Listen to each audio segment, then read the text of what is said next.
hand in his pocket looking for his phone and finding a handful of circuit board shrapnel instead. Bloody hell! He had to borrow Steele's mobile to dial Colin's number. The Glaswegian's voice was barely audible over the siren. Logan stuck his finger in his ear and tried again. I said, who told you where Knox was staying? Freezing, man! Stop! Tea or something! Colin? Before, in... Hello? Logan slapped a hand over the mouthpiece. Switch off that bloody siren! PC Guthrie did. Now there was just the roar of the engine. Hello? Hello? You still there? Who told you? About Knox? Privileged sources, journalistic integrity, etc. So, you going to stop past the bakers or what? Don't pull that privileged source crap with me. Do you have any idea the kind of shitstorm you've started? Story was in the public interest, lads. People got a right to know if a rapist moves in next door. There'll be bloody riots. Should have thought about that before you dumped him on the poor people of Cornhill, shouldn't you? I didn't dump... Logan ran a hand across his forehead, gritted his teeth. Where are you? Outside Knox's house, freezing my nads off. Where do you think? And when you go past the baker's, get a couple of teas and a wee steak pie or two. There was some muffled conversation. Yeah, and Sandy wants a macaroni pie or a sausage roll. I'm not going to a bloody baker's. Might tell you where I got the info. Logan told Butler to stop at the next bakery she saw. End of Disc 5. Disc 6. Take your time. Colin Miller swivelled round in his seat as Logan clambered into the back of the ancient beige Volkswagen and slammed the door. The engine was running, so at least it was warm inside. The bald man in the driver's seat turned and frowned. Watch the car, yeah? Colin smiled. He was immaculately turned out in brand new designer jeans and a leather jacket that probably cost more than Logan's flat. A muscle-bound action figure with a faint whiff of cologne. Laz, this is Sandy. Don't let the crappy manners fool you. He's a photographic wunderkind, aren't you, Sandy? Sodden thing's falling apart as it is. You any idea how much it costs to get it through its MOT? Then buy a decent bloody car for a change. Colin held out his black leather-gloved hands. Some of the finger joints didn't bend, making them look like deformed claws. So, tea? Logan dug into the white plastic bag and produced 2 wax paper cups with plastic lids. Milk, no sugar. Handed them over, then dug out a pair of paper bags, partially transparent with grease. Good man yourself! Colin peeked into the paper bags, then passed one to the driver. Your lucky day, Sandy. Macaroni pie and a sausage roll. Say thank you to the nice police officer. Sandy grunted and took a bite of his sausage roll. Flakes of pastry tumbled down the front of his baggy green jumper. Colin gave him one of the teas. Go make yourself scarce for a couple minutes. Sandy stopped chewing, looked out at the street with his mouth hanging open. It's snowing! Cairnview Terrace was a winter wonderland. Big fat flakes drifted down from a gunmetal sky, flaring as they passed through the streetlight's glow, blanketing everything.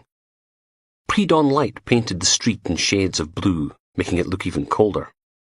The photographer's Volkswagen was parked directly in front of Knox's house, the patrol car 2 doors down, behind a blue Volvo estate with BBC Scotland down the side. Across the road from a transit van bearing the Sky News logo, exhaust fumes clouding out into the cold morning. No signs of a lynch mob waving pitchforks and burning torches. Maybe they were having a long lie. Colin reached over from the passenger side and fumbled with the driver's door handle, popped it open. Take your tea for a walk. Enjoy the taste of your pie in the great outdoors. Bum a fag from the skylot. Sandy grumbled for a bit, stuffed his sausage roll in his mouth, grabbed his greasy paper bag and his tea, then clambered out into the early morning and slammed the door even harder than Logan had. But at least he'd left the engine running. Colin watched Sandy stomp away into the snow, then helped himself to a steak pie, talking with his mouth full. So what you doing about Knox? Now his cover's blown in that. Yeah, and who blew it? Logan went back into the plastic bag for a milky coffee and a cheese and onion pasty. Who told you? Suppose you'll have to move him. Might be an idea to let him put his side of the story first, you know? Colin, my boss is sitting in that patrol car over there, thinking up new ways to make my life a living hell because I talked her into stopping off to get you breakfast. Now who told you where Knox was staying? And how is Madame Wrinkles the Lesbo Lothario? Colin! No one told me. Colin took another bite of pie, the hot, meaty smell oozing out into the Volkswagen's interior. See, the thing about being an investigative journalist is you go out and investigate. Should try it sometime. Be amazed what you can turn up, but... Smug git. Logan creaked the plastic lid off his coffee. How about I tell Isabel where you really were 2 weeks ago, when she thought you were in Dundee interviewing the idiot who got hypothermia trying to steal that statue of Desperate Dan? Colin stared at him. You wouldn't. Got till I finish my pasty, then I'm calling her. You are such a... Scowl. Okay. When I was down in Newcastle, I spoke to a neighbour who put me onto his old English teacher. Creepy old wifey with too many cats and a face like a scalped arse. She says every single one of Knox's What I Did on Holiday essays was about him coming up to Aberdeen and staying with his granny and grandad while his mam went off in the pool. Colin took another bite of pie, taking care not to get any gravy on his gloves. Offered to sell me one of the essays. You believe that? Soon as they charged Knox with raping that old man, she went and dug everything she could out of the school records. Yeah, it'd be worth something someday. He shook his head, took a sip of tea. Report cards, notes from his mum, complaints from the gym teacher. Tell you, makes you proud of the education system, doesn't it? First thing she thinks of is how much cash she can rake in. And? Going to be in tomorrow's Examiner. Portrait of the monster as a small boy kind of deal. 4-page spread. No, you idiot. How did you get the address? School kept next to kin details on file. Miss Euphemia Abercrombie Murray was down as second point of contact, in case they couldn't get hold of Knox's mum. At least that meant Finney could call off his witch hunt. Logan looked out through the falling snow. Lights were on in Knox's house. Everyone probably woken hours ago by Colin and his grumpy photographer. That was one good thing about the weather. No journalist was daft enough to camp out on the doorstep. Anything else I should know? Well... The driver's door creaked open and Sandy stuck his head in, snow clinging to the shoulders of his blue parka and the fringe of hair around his head. God, it's freezing out. No, yeah, eh, Sandy? Oh, for... He threw his arms wide. It's my bloody car! 5 minutes, mate. You know what? It's my bloody petrol too! He yanked the key out of the ignition, then slammed the door again, and marched off, hauling the parka's fur-trimmed hood over his bald patch. Colin dropped his voice to a whisper. Ever heard of someone called Michael Mental Mikey Maitland? Newcastle mobster. If you're going to tell me Knox was working for him, save your breath. I know. The reporter seemed to deflate a bit. Oh. Anything else? You know he died on Friday, right? Pause. So? The smile was back on Colin's face. Welcome to Wednesday's exclusive. Knox was Mental Mikey's accountant, right? Not someone you'd trust with your grandad, but cash! Genius! Word is Mikey got Knox to squirrel away a bit of rainy day money. How much? Millions. 2 weeks ago, Mikey has himself a wee cardiac incident, and they wheek him off into hospital for observation. He has 3 more, then a bloody huge one on Friday. Mental Mikey, terror of Tyneside, finally passes away in the wee small hours, surrounded by his nearest and dearest, who all now want to get their hands on Mikey's nest egg. Colin tapped the side of his head with a stiff, leathered finger. Aye, but our boy Knox is the only one knows where it is and how to get at it. Logan watched a robin bob and hop across Knox's front garden, leaving little CND footprints. The lying bastard. Eh? Nothing. He clunked open the back door.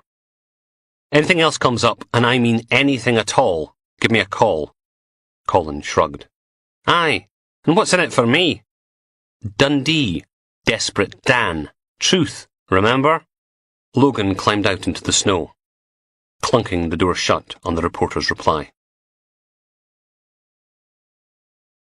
Chapter 28. It was almost as cold inside Richard Knox's house as it was outside, the windows spidered with tendrils of frost. So everyone gathered in the kitchen, listening to the kettle rumbling its way back to the boil again. Everyone except Richard Knox. He was through in the lounge, kneeling in front of the 3-bar electric fire, praying. Logan nodded towards the door. How's he doing? Mandy from Sacro pulled a face. Not happy. When that Ouija short-arsed hammered on the door this morning, Knox went off on one. Smashed the rest of the ornaments and broke all the furniture. Harry, her partner, stifled a yawn. Only thing he didn't do was lie down and beat his fists on the floor. Steele hauled herself to her feet. Good. Maybe he'll get so upset he'll sod off somewhere else. She clunked her mug on the tabletop. Anyone wants me, I'm outside having a fag. Guthrie worked his way through the cupboards as Steele shouldered the back door and stomped out into the overgrown garden. Any biscuits? Already? Butler shook her head. You just had 3 pies. Got a fast metabolism. Got a bloody tapeworm, more like.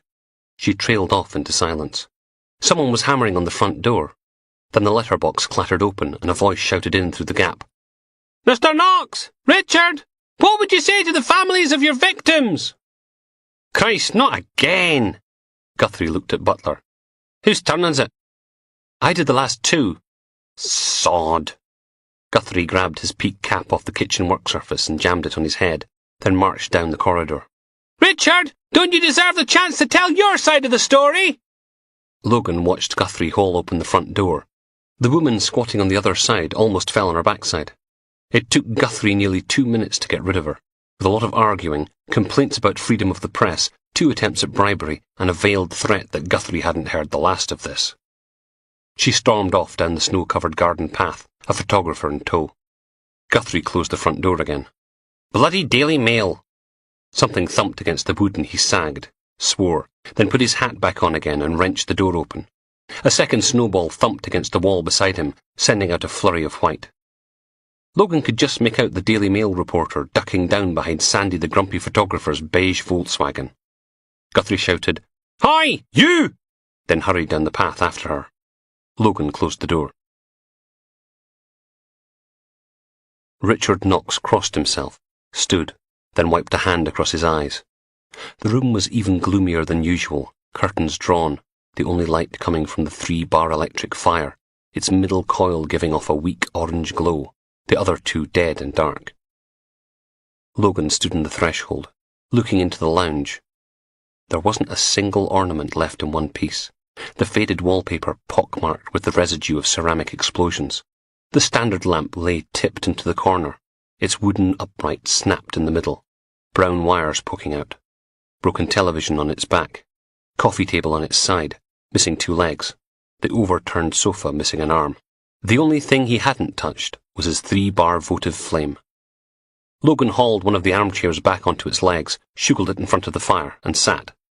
Like what you've done with the place. Knox didn't look around, his voice small and snivelly. How did they find us? Your old English teacher sold your school records. She always was a bitch like. He rubbed his eyes again. You ever stop and think, maybe God doesn't love us anymore, that he's doing all this to punish us? Knox turned and wandered over to the closed curtains. It's a test though, isn't it? All this. A test of me faith. We have to move you somewhere else. Like prison. Knox smiled, his face creasing up on one side. It was a test of me faith, and when I passed, God rewarded us. Got the prison shrink to help us come to terms with me childhood, stuff that was confusing us subconsciously and that. Logan sat forward. You know, there's a psychologist in Aberdeen who wants to help you as well. Like after Grandad Joe died in his sleep. Me mum was downstairs in the kitchen, arguing with Granny Murray. Can't remember what about, but there was lots of crying. And there was us upstairs, alone in the room with Grandad Joe. Knox reached out and stroked the faded velvet curtains. He looked like butter, like he was made out of it, you know? All yellow and greasy. But when I touched his skin, it was dry. Dry and cold. I was 9. His name's Dr. Goulding. I can set up an appointment for today if you like. His teeth was sitting in a whiskey glass beside the bed, and he's lying there, mouth not quite shut, you know, like he's about to say something. So I pulls his mouth open all the way and runs me finger round the inside. His skin was cold, but inside he was still warm. Knox trailed off into silence, one finger tracing a circle on the dried blood curtain, the smell of mould getting stronger. Logan cleared his throat. Maybe we should just, in the beginning, God created the heaven and the earth. Richard, we're going to need to get you out of here. and the earth was without form, and void, and darkness was upon the face of the deep. Look, we've got a contingency plan for, and the Spirit of God moved upon the face of the waters. Knox stopped drawing his circle and grabbed the curtains with both hands. Richard, this is important. I need you to, and God said, let there be light. He threw the curtains open, and Aberdeen did its best to rise to the occasion. Dawn had finally breached the horizon, colouring the snowbound garden with gold and amber. Knox turned and smiled at Logan. And there was light. And then there really was, blinding white light, shining straight in through the bay window. Logan covered his eyes with a hand, peering out. Someone shouted, "There he is!" An outside broadcast van sat on the other side of a lopsided holly bush. TV spotlights trained on the house. A bank of cameras, a group of people, placards jabbing into the cold morning air. Knox out! Aberdeen doesn't want Geordie rapists! Perverts, go home! Bloody hell! Logan creaked out of the armchair. Richard, close the curtains! The weaselly little man just stood there, staring out at the people staring back at him. Richard! Logan pushed past him, hauled the dusty red curtains shut. Darkness. Then the chanting started. Knox, Knox, Knox. Out, out, out. But it's me home! They go pack your stuff. Logan grabbed him by the sleeve. We don't have to— Don't touch us! Knox scrabbled backwards, hands working at his chest like angry spiders. Don't touch! You're not allowed to touch! I'm sorry, okay? Calm down. Logan held his hands out. No one's going to hurt you. Knox, Knox, Knox. Out, out, out. Make them stop. It's okay, you're safe. They can't. A loud crash ripped through the musty room. The curtains billowing, the shatter of falling glass, shards spilling out across the carpet. Knox, Knox, Knox. Out, out, out. The lounge door clattered open. Mandy from Sacro. What the hell was that? Another crash, and the curtains humped out again. A fist-sized lump of rock rolled out into the gloom. Logan backed away, looked at her. Get him out of here. Come on, Richard. It's not safe. Don't touch us! I'm not going to touch you. Knox, Knox, Knox. Out, out, out. Through the lounge door, Logan could see Butler and Guthrie running for the front door, extendable batons at the ready. More glass, another rock. Knox, Knox, Knox. Out, out, out. Logan stood at the upstairs window, looking down at the crowds. They'd grown thicker over the last hour. Now the whole street was packed with angry faces, staring up at the house, shouting, Knox, Knox, Knox! Out, out, out! Had to be 2, maybe 300 people out there, chanting in the snow, breath steaming into the cold morning air, waving their placards, being outraged for the cameras. And there were a lot of cameras. Newspapers and TV channels basking in the collective hatred of a community at war with one creepy little man. At least reinforcements had arrived. 2 uniformed officers shivered at the front gate, while a reporter with a Channel 4 News umbrella did a piece to camera with them in the background. BBC Scotland had done exactly the same thing 10 minutes earlier, probably catching the last live slot in breakfast news. A pair of large police vans had parked at the edge of the crowd, one of them slowly filling up with people arrested for public order offences. The snick of metal sounded behind him, and Logan turned to see D.I. Steele sparking up a cigarette. She wiggled the pack at him. Thought Knox didn't want us smoking in the house. She settled onto the room's single bed. Screw him! It was obviously a boy's bedroom. Dusty Airfix model kits of Spitfires, Hurricanes, and other assorted warplanes sitting on top of a tatty chest of drawers. A football poster on the wall, so faded that the Newcastle United team were a collection of ghosts. Blue wallpaper. A Thundercats duvet and pillow sets spotted with mildew. Logan took a cigarette and lit it, then hauled the sash window open. The swollen wood squealing. Knox, Knox, Knox! Out, out, out! Steele plumped up one of the pillows and settled back. Think they'd get bored after a while, wouldn't you? Same thing over and over. Every oddball weirdo and tosspot in town is going to descend on this place. Yep. She blew a smoke ring at the ceiling. There's something else. Logan told her about Colin Miller's little revelation. So, with Mental Mikey dead... Steele didn't even blink. I know. Danby told me. Why do you think Knox wanted to move up here? Our balmy climate and cafe culture. Nah, knew Mikey was on the way out. Needed to be... She waved her hand in a circle, the cigarette leaving a trail in the air. Somewhere all those ambitious wee Rajas couldn't get their hands on him. With Mikey dead, he's no protected anymore. Oh. So much for that. Logan turned back to the window, watching the snow settle on the crowd. You get anything out of Pullman's journals? Still working on it. He'd taken them home again last night and forgot all about them after Samantha came through wearing nothing but her tattoos, stripy hold-ups, and a pair of knee-high kinky boots. Why's Danby so interested? Who says he's interested? Do we have to go through this again?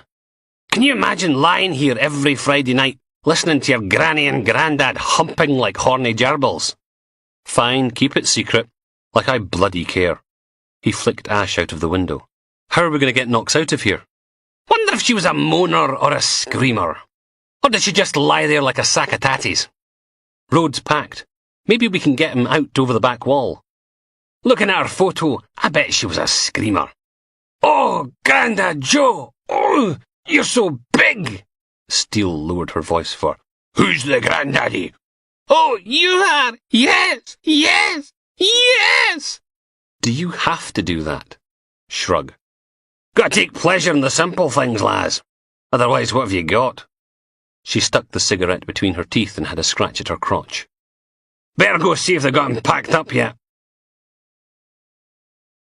Knox was curled up on his granny's tatty quilt in the master bedroom, the handles of his plastic bag sticking out like rabbit ears. Come on, Richard, you're going to have to help. Mandy from Sacro stuck her hands on her hips, a white t-shirt clasped in one hand. A battered leather suitcase sat open on the foot of the bed, with a little pile of clothes in it. I'm not going. Logan knocked on the doorframe. How are we doing? Mandy glowered at him. How do you think? I'm not going. This is me house. You can't make us leave. She gritted her teeth, stared at the ceiling for a moment, then marched out, thrusting the t-shirt into Logan's hands. You deal with him. I'm not leaving. Logan rolled the t-shirt into a ball and lobbed it into the open suitcase. 5 points. Not open for debate. Knox wouldn't look at him. You can't make us. Want to bet? The curtains were closed in the bedroom. Logan opened them. So much for trying to smuggle Knox out over the back wall and through the neighbour's garden. There were photographers up stepladders on all three sides, zoom lenses trained on the house. Silly sods. It had to be -4 out there. It looked as if the paparazzi in the garden opposite had broken their vigil at one point to build a small, vaguely obscene snowman. It didn't take long before someone spotted Logan at the window, and flashes started flickering. He closed the curtains again. On your feet, we're leaving. Told you, I'm not going anywhere. Knox stuck his forehead on his knees.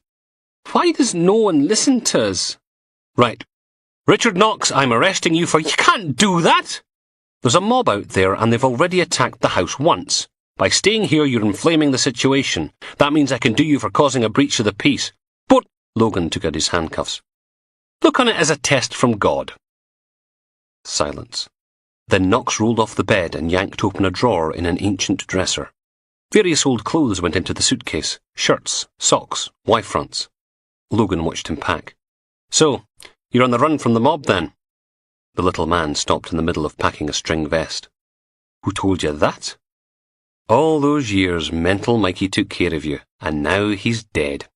Every crook in Tyneside must be after a slice of his nest egg. Knox shrugged, then fetched an antique grey suit from the wardrobe, laying it carefully into the suitcase. God takes us all in the end, like. You know, if I was sitting on some gangster's millions, that's what they're saying about us, is it? I've got Michael Maitland's cash. Half a dozen sombre ties followed the suit into the case. Don't you? Nearly forgot. He'd disappeared through the bedroom door. There was the sound of someone rifling through a medicine cabinet, then Knox was back with a dusty bottle of Old Spice. He wrapped it in a pair of Y-fronts and placed it carefully next to the suit, then shut the lid. Steele popped her head around the door, mobile clamped to her ear. She stuck it against her chest. Ricky the rapist, ready to go! Logan nodded and she raised the phone to her ear again. Yeah, he's ready. Then she was gone, clumping down the stairs. Knox looked around the shabby room. Sighed. I was happy here, long time ago. You want a blanket? What? Over your head when we take you out the front. Do you want a blanket? Oh. He ran a hand across the faded cat-scratched bedspread, the one his grandparents used to hump under every Friday night. Knox pulled it off the bed and draped it around his shoulders, then collected his Bible in its tatty plastic bag. Ready? Chapter 29. Dear God, there's hundreds of them. A wall of angry jock bastards all waving placards and chanting, "Knox! Knox! Knox! Out! Out! Out!" Like he's some sort of animal-like. Richard ducks back behind a policeman, takes a deep breath, pulls the bedspread over his head. Now everything smells of dust and mildew, with the faintest memory of Granny Murray's night cream. Someone says, "You ready?" "Knox! Knox! Knox! Out! Out! Out!" Richard nods, clutches the carrier bag tighter to his chest. "There's more officers just outside the door, okay? We're going to be all around you." "I'm ready." His voice sounds high and scared, even to him. Never been hated by this many people all in one place. Yeah, there was a crowd outside the court when he got sent down, but they was all outside. He was in a police van, tinted windows, safe. Not like now.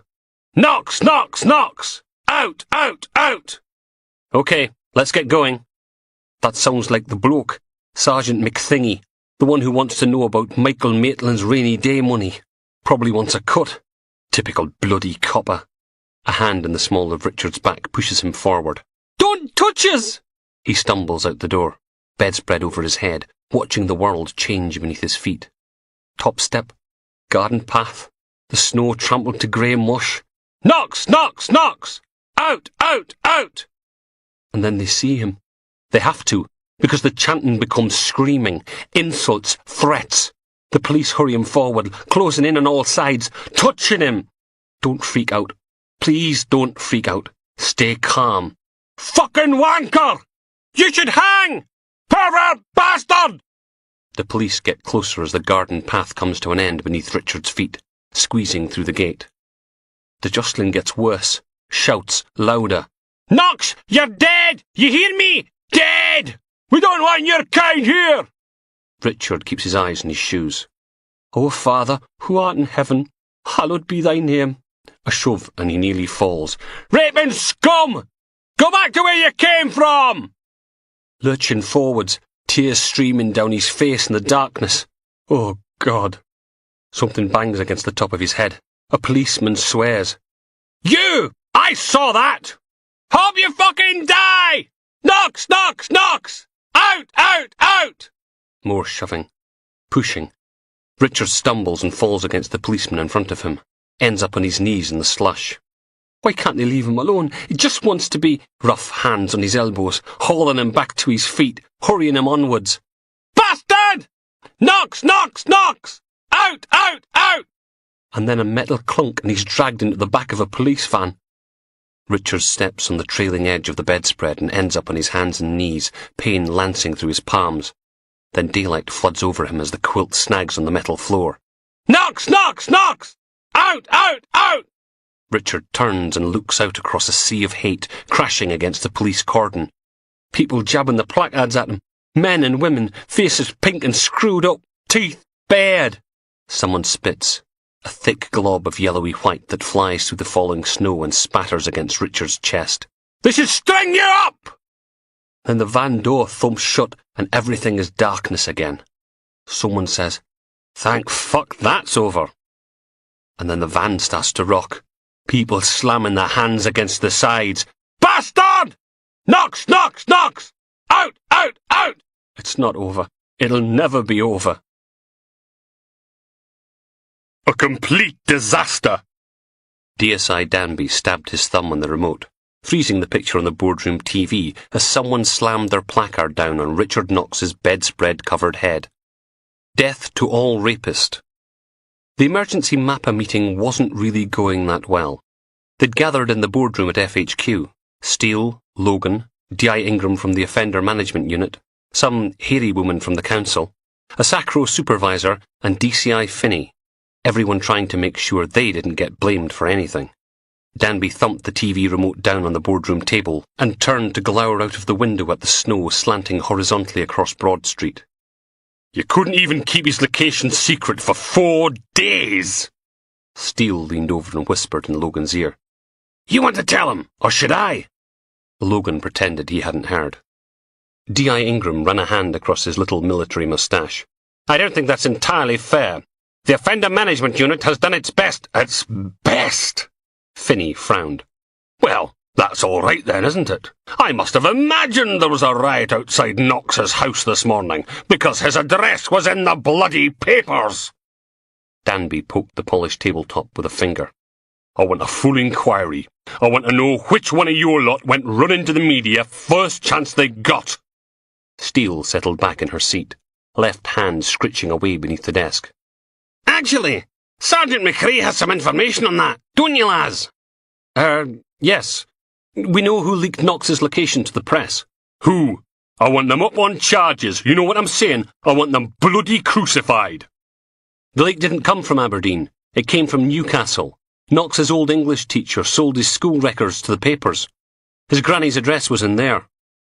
Danby backed off a step. Ah, I see. He cleared his throat.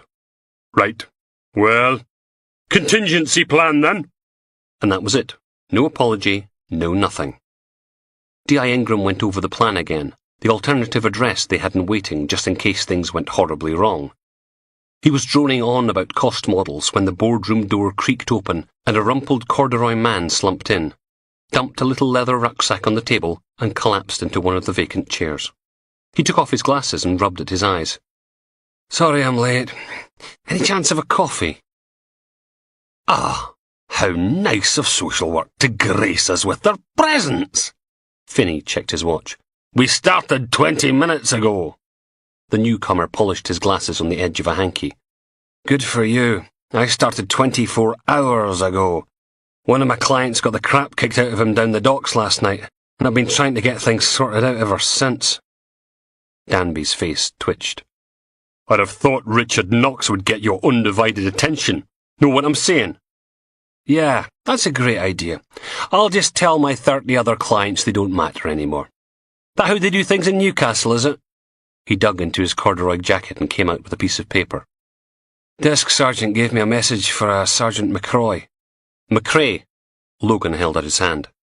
The note was barely legible, which meant Sergeant Eric Mitchell was manning the desk. There's a Tim Mayer here to see you, plus overtime. WTF? ? And then a doodle of a skull and crossbones. Steele leant over and squinted at the note, then put her lips against Logan's ear. I hope social work boys know propositioning you for hairy bum sex in the toilets. Someone's here about Pullman's stash of electrical equipment. Well, don't just sit there, bugger off and... Everyone was staring at her. Steele smiled. I was just consulting with my colleague about the viability of Knox staying on in Grampian. Everyone knows he's here. They'll be on the lookout for him. He's a target. Move him somewhere else and he might live to see his next birthday. D.I. Ingram cleared his throat. Actually, there's a lot of merit in the inspector's suggestion. Course there is, she thumped Logan on the back. Now, Sergeant, why don't you run along and see if you can't get a nice constable to whip us all up a wee cup of tea? Dildo, a.k.a. Tim Mayer, was leaning on the reception desk downstairs, helping himself to Sergeant Mitchell's bag of revels. The bag's owner had the kind of moustache that would have made walruses jealous, and it twitched as Logan tried to join in. Oi, who said you could have one? Mitchell snatched the bag away. Been trying to get you all sodden morning. Turn your bloody phone on. Dildo grinned, pulling his black goatee out of shape. You tell him, Eric. Logan dug into his jacket pocket and let a handful of plastic shrapnel tumble onto the reception desk. If you can figure out how, be my guest. Fair enough.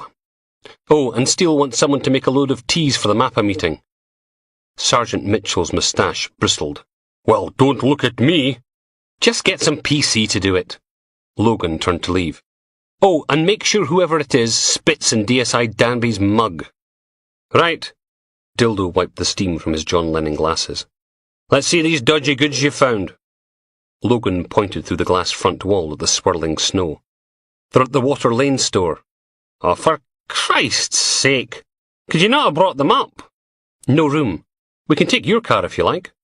Left it at the office. OK. Logan swept the bits of phone back into his pocket. We'll go in mine. Piece of shite. Dildo hauled at the passenger door release. Have you got the child locks on or something? The black plastic bag duct-taped over the missing window bucked and shuddered in the wind, the engine running on for a whole 3 seconds after Logan pulled the keys out of the ignition, before it finally gave up and died. Don't be such a girl. Got you here, didn't it? Only just. We'd have been quicker bloody walking. It had taken them over 20 minutes to drive the 1/4 mile from the station, crawling through the snow and snarled-up traffic. Yeah, if you want to die of frostbite. Logan climbed out into the narrow lane. White flakes swirled around the car, battering against the rusty paintwork as Water Lane funneled the wind into a teeth-chattering gale. He hurried round and hauled open Dildo's door from the outside. Well, don't just sit there. They bustled through the keypad-locked door into the little corridor on the other side, stomping their feet to get rid of the snow.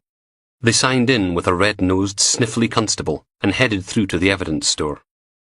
If anything, it was even colder than it had been yesterday, their breath trailing behind them as Logan led the way through the Minotaur's maze of metal shelving. Over here! Dildo took his glasses off, wiped them dry on a cloth, and put them back on again. Where? Logan waved a hand indicating the 8 shelves packed with the stuff they'd taken out of Polmont's flat. Ah, buggering hell! All of it? Yep. Dildo hauled a box out and thumped it down on the scuffed floorboards. Got to be 20 below in here, and this will take sodding ages. You get cracking, and I'll go see what I can do. By the time Logan returned, trundling a battered oil-filled radiator in front of him, the man from Trading Standards was surrounded by iPhones. He held one up to the light and sniffed. Definitely fake. Logan peered at it. Looks okay to me. He uncoiled an extension lead and plugged the radiator in. Should help a bit. Watch.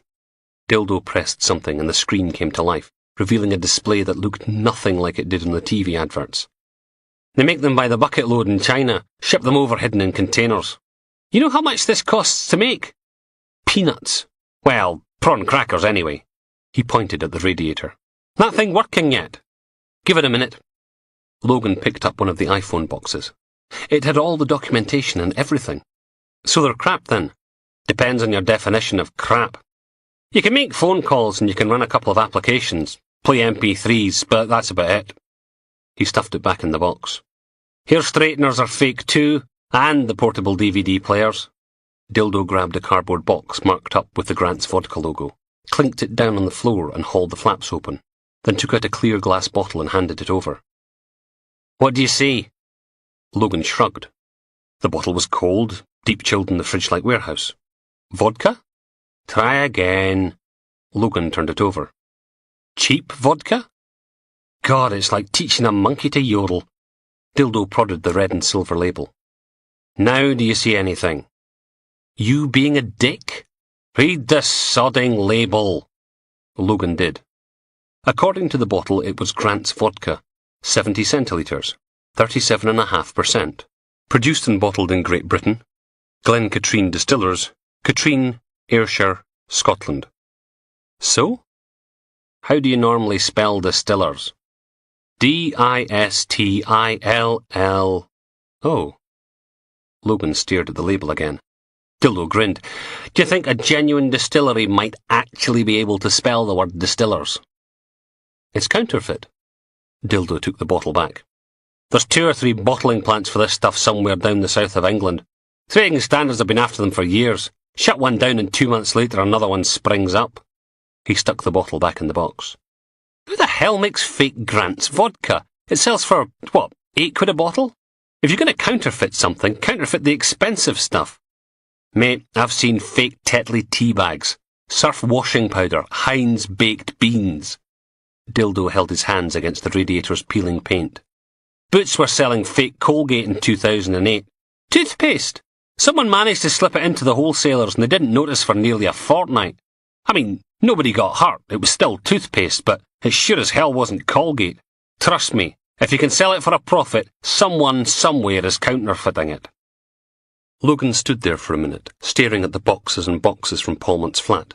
then down at the pile of hair straighteners, still in their original, fake packaging. They were the kind that made a good Valentine's Day present for a loved one, if you wanted to let them know you weren't a tight-arsed skinflint. Dildo? I don't think this thing is working. He slapped the radiator. Fancy a cup of tea? Logan lowered the 2 mugs carefully down on top of a case of not Grant's vodka, then pulled out the evidence bags he'd wedged under his arms. Dildo pulled a face. What? Did you fly to India and pick the tea leaves yourself? I'm freezing here. Don't moan. Couldn't find the milk. Which was a lie.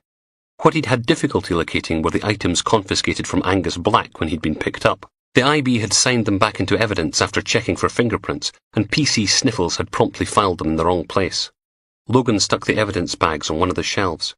Did you get anything out of our friend, the used car salesman, by the way? Blank look. Remind me. Kevin Middleton. Got a dealership out by Kirkton of Skene. Oh, yeah. Sick Note paid him a visit yesterday. Impounded 1 cut and shunt, a pair of unsafe for road use, and 3 clocked 4x4s. Result! Speaking of results, Logan held up the evidence bag with the hair straighteners in it. These look fake to you. Dildo groaned. Have I not got enough to do with all this stuff? Humour me. Tea. He helped himself to a mug, wrapping his gloved hands around it, shrouding his face in steam, getting condensation in his goatee beard. Open the box and check the grub screws on the handle. If they're hexagonal heads, the thing's real. Logan did, getting Amido black fingerprint powder all over his hands. Phillips screwdriver. Fake. They went through the same process with the rest of Angus Black's merchandise. Dildo drinking his tea and straddling the radiator, calling out instructions and occasionally asking to see something. Everything was counterfeit. Perfect. Logan smiled and downed the rest of his lukewarm tea. I've got to get back to the station. You be okay here? In the cold, on my own, you ungrateful sod! And you won't need a lift back, will you? I mean, you'll have to get the shop cop van down here to cart all this stuff away when you're finished, right? Dildo stared at him.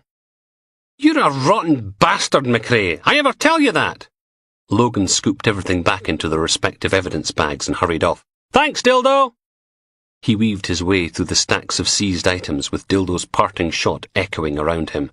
A rotten bastard!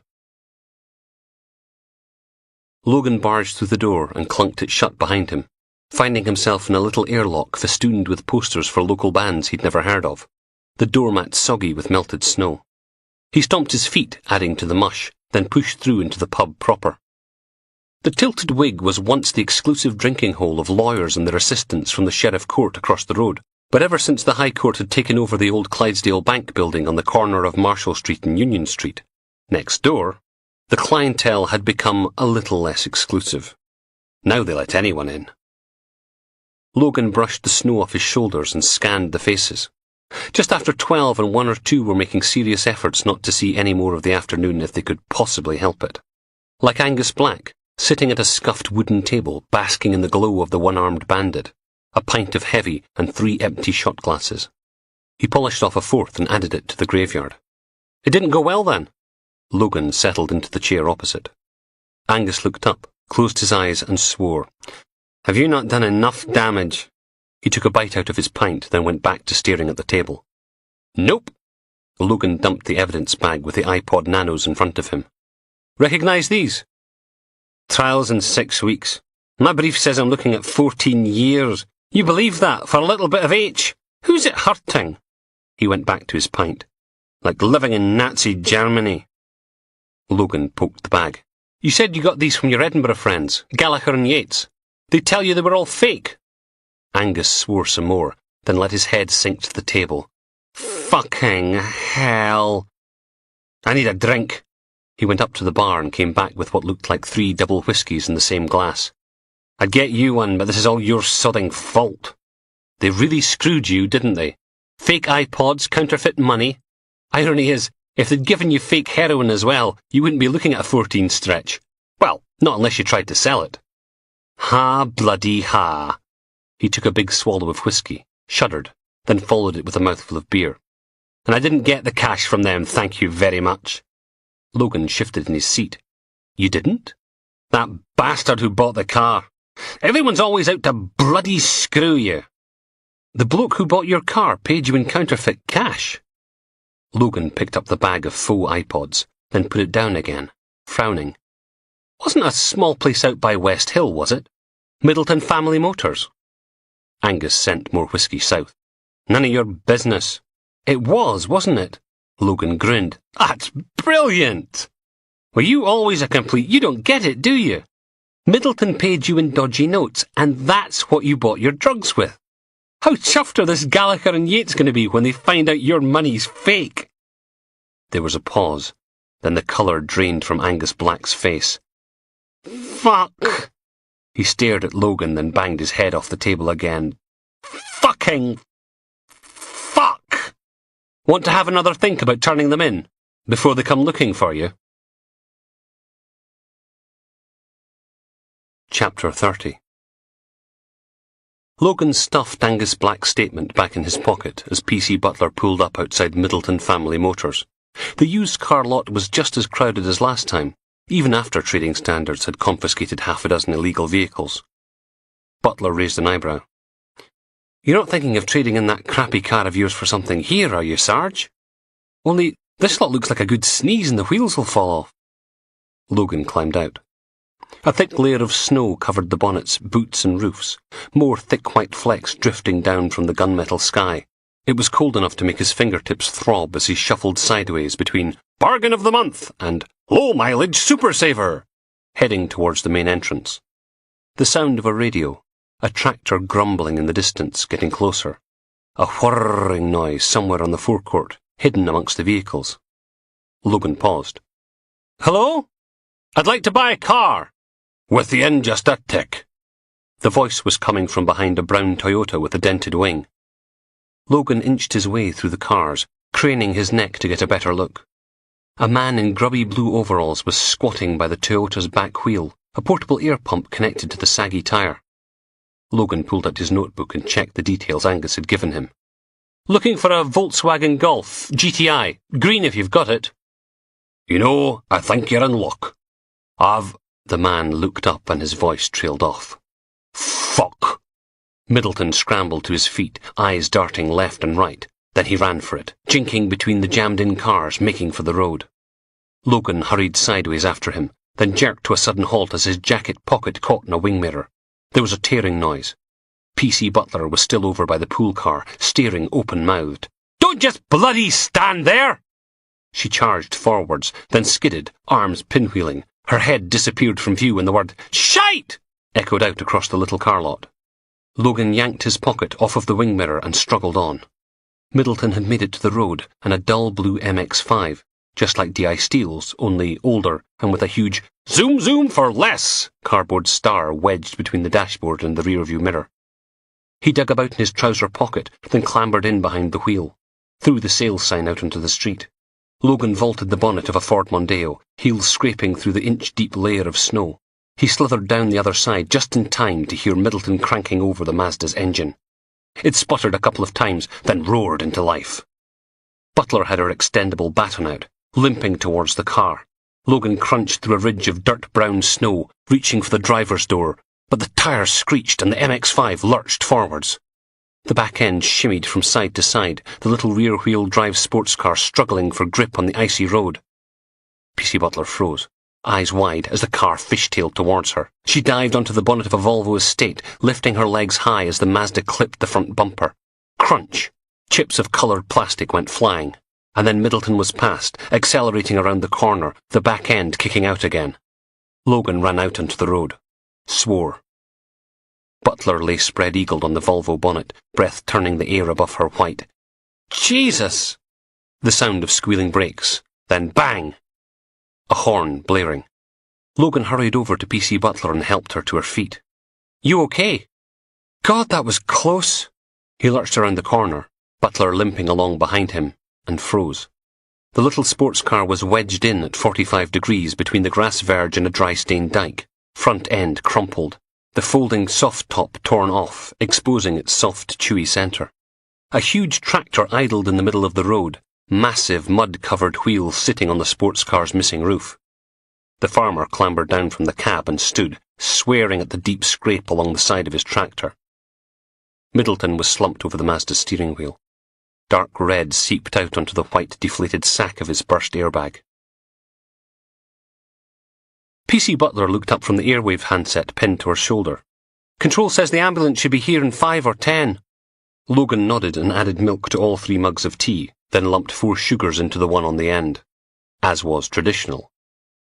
Kevin Middleton pulled the dripping towel off his face. "Told you, I don't need an ambulance." The right side of his face was bright pink and swollen, and a tail of red stained toilet paper stuck out of one nostril. Logan handed him the hot, sweet tea. "You want more snow in the towel?" "I just want to go home." He sipped, grimaced. "How much sugar did you put in this?" "Tell me about Angus Black." There was a pause. "Never heard of him." Middleton pressed the towel gently back against his face. "He's the one who sold you the green Golf GTI sitting on your junkyard forecourt." "So what? I buy lots of cars." Logan pulled out Angus Black's statement. "He says you gave him $6,500 for the car, in cash."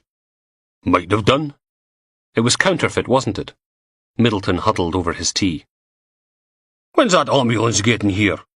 "You went back to Douglas Walker's house, didn't you? You went back for more counterfeit money. What did you do? Threaten him? Beat him up again?" "Think I might have that internal bleeding." "Good." Butler scowled at him. "Nearly killed me with that bloody car." "Wasn't my fault. Road was slippy." He took another sip of tea. "And I didn't have anything to do with any dodgy notes." "Then why'd you run?" No answer. Logan stood. "Soon as you've been checked out by the hospital, I'm doing you for reckless driving, resisting arrest, and attempted murder." Tea went everywhere in a sticky beige spray. "I didn't. You drove straight at PC Butler. I saw you do it." "It was slippy. You tried to run me over." Middleton slumped forward in his seat, shoulders rising and falling beneath the grubby boiler suit. Okay. So I went to see Walker a couple of times. Gave the cheeky wee fuck a smock." "How much did he give you?" Middleton shrugged. 20 grand. Said it was all he could take without anyone noticing." "And where's the rest of it?" The garage owner's eyes darted to the safe in the corner, then away again. "Spent it." Sigh. "Fine, I'll get a warrant." Middleton just stared at his shoes. "It's for you." PC Butler unfastened the airwave handset and passed it over, keeping her other hand on the steering wheel as they followed the ambulance through the snow towards A&E. At least the blue flashing lights meant they were making decent time. Logan turned the radio down, putting Whitney Houston out of everyone's misery. "McRae!" Detective Inspector Beardy Beatty's bunged-up voice boomed through the little speaker. "When's the meeting?" Logan looked at Butler, but she just shrugged. "Meeting?" "I've been trying to get you on your mobile all day. Honestly, it's what meeting?" "You said you'd set something up with Trading Standards and HMRC. We're supposed to be cracking down on those counterfeit goods." "When did?" "Saturday morning. You said you'd do it. You stood there and you told me you would." Logan watched the ambulance squeeze between a massive 4x4 and a bendy bus. "I'm kind of in the middle of something." "I don't believe this." The sound of someone scratching their beard crackled out of the handset.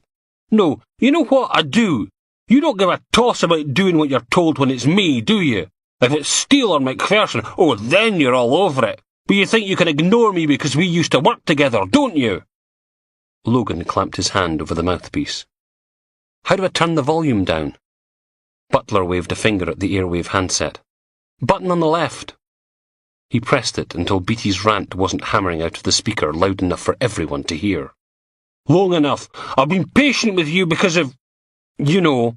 But that's it. I'm making a formal complaint to the head of CID. "Gordon, have you seen the news today? The Examiner outed Knox. What am I supposed to do?" There was a pause. Then, "It's not Gordon anymore. It's Sir. Gov, Governor, Inspector, or Boss. Meeting. Today, Sergeant." And then the bearded tosser hung up. Logan turned up the radio again, getting the tail end of a news report about the protests outside Richard Knox's house. Made a number of arrests. Say the Newcastle-born rapist will be moved to a secure, undisclosed location. Do you have an opinion about the demonstration? Maybe you were there. Then why not give us a call on 01224? Logan switched it off again. Bloody Beatty. How was he supposed to get a meeting organised at that short notice? It was... He frowned. Butler was staring at him. Eyes on the road, constable. She fluttered her eyelashes a couple of times. Trouble, Sarge? Do you think? He punched a mobile phone number into the airwave handset. Dildo? It's Logan. I need another favour. Julie sits back in her seat and says, Fuck. The TV's on but the sound's turned off. The BBC News channel playing them crowd scenes outside Knox's house again. Tony wanders over to the window of the room they've rented in the same hotel as that tit Danby. Place is nice enough if you like tartan. He hauls up the net curtains, letting in the view. Skeletal trees scratching at the grey sky, some sort of park sunken way below street level, a railway line, a dual carriageway, a bunch of granite buildings. Grey, grey, grey, like no bugger ever invented colour. Snowing again, too. Well? Neil's lying on the double bed, feet dangling over the edge so Julie doesn't shout at him for putting his shoes on the covers. What's the plan now, then? Tony sniffs. Need to find out where they're moving him to. Julie doesn't even look up. Sweetheart, where would we be without your lightning-sharp intelligence? Only saying. And it's razor-sharp, not lightning. But Tony's lightning-sharp enough to keep his mouth shut. Neil yawns. We still going after Danby tonight? I'd love to, babe, but Danby's useless without Knox. She frowns at the TV. Supposed to pick them both up at the same time. Can't do that if we don't know where Knox is. Maybe he'll phone like... Tony settles back on the windowsill. Might not get the chance. They'll be keeping him under the thumb till things calm down. Doesn't stop us grabbing Danby, does it? Julie sighs. If we grab Danby first, they'll know something's up. Knox will be locked up tighter than a Scotsman's wallet. A vacuum cleaner rumbles down the corridor outside, someone whistling along to a pop tune Tony almost recognises as it goes by. On the TV, the local plod bundle a quilt-covered figure into the back of a police van. Julie pulls on a scuffed tan cowboy boot, the drug dealer's blood all washed away. OK, new plan. If we don't hear from Knox, we just have to stick with Danby. Sooner or later, he's going to lead us right to him. Bish, bash, and indeed, bosh. Tony sticks up his hand. Bag's not first to trail Danby. Julie. Second. To slow off the mark, all Neil can do is lie there looking out at the snow. Fuck. Chapter 31. Logan waved a thank you to the patrol car and struggled through the snow, up the slippery steps, across the front podium, brown with sand and salt, and in through the front doors of FHQ.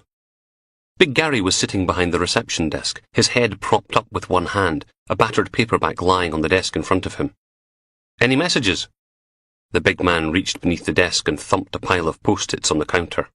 Never even took his eyes off the page. Anything important? I'm reading. Logan flipped through the stack of yellow stickies. Rennie, BT, Rennie, BT. These went into the when hell freezes over pile.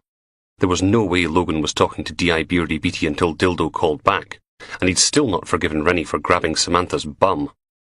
Then there were a couple of burglary victims looking for an update, someone wanting to know why no one had found his missing Mercedes yet, a woman from the Independent wanting an interview about Knox, another complaint from Douglas Walker's idiot lawyer, and right at the bottom, one from D.I. Steele, a summons to her office. He stuck the post-its back on the desk. Any idea what Steele's after? Big Gary sighed, his jowls inflating and deflating like a pair of ruptured space hoppers. He marked his page with a curly-whirly wrapper, then slammed the book shut. Why can't you buggers leave me alone for 5 minutes? Logan stared at him. Sorry for interrupting your reading time, Gary. My apologies, mate. I thought you were manning the sodding desk. The sergeant narrowed his eyes. Meant to be in my break, but that useless tit Jordan's still in the bog. He narrowed his eyes. Where's that PC I sent you off with? Butler.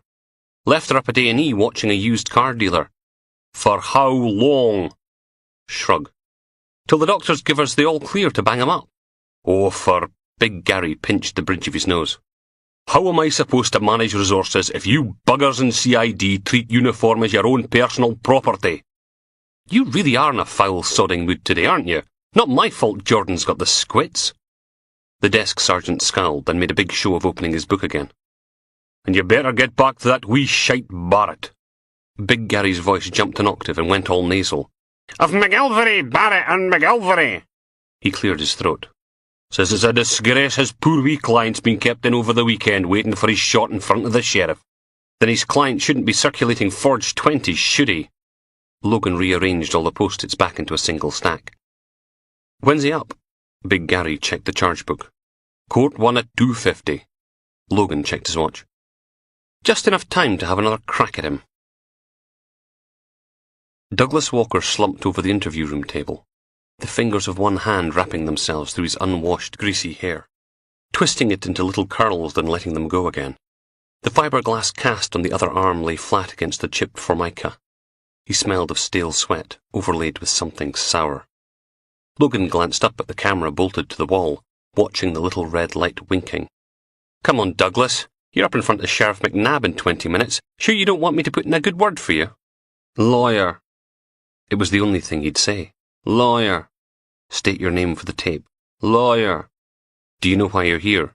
Lawyer. Would you like a cup of tea? Lawyer. Let me paint a little picture for you, Douglas. What's going to happen is that your idiot lawyer, Captain Baldy the estate agent, is going to stand up at 10 to 3 and waffle for a bit about criminal law, which he knows sod all about. And then Sheriff McNabb, who's an utter bastard, will ask how you plead.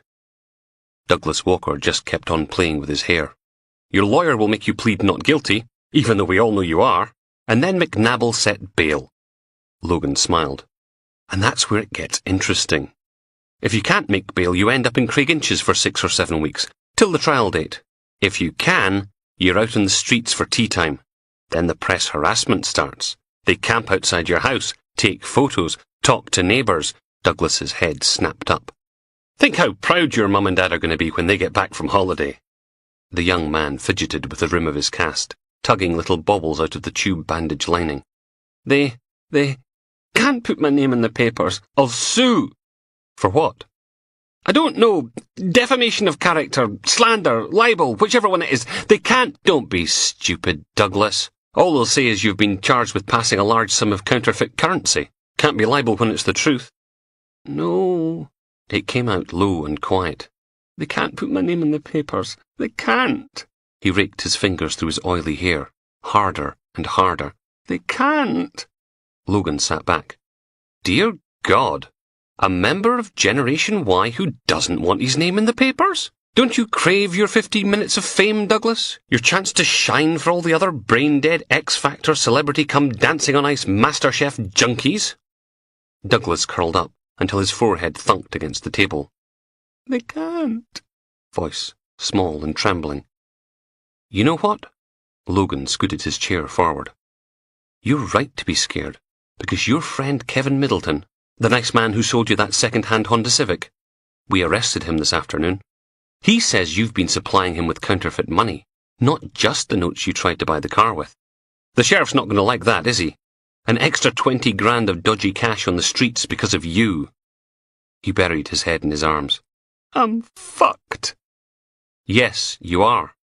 And I'm the only person who can unfuck you. Now where did you get the money from?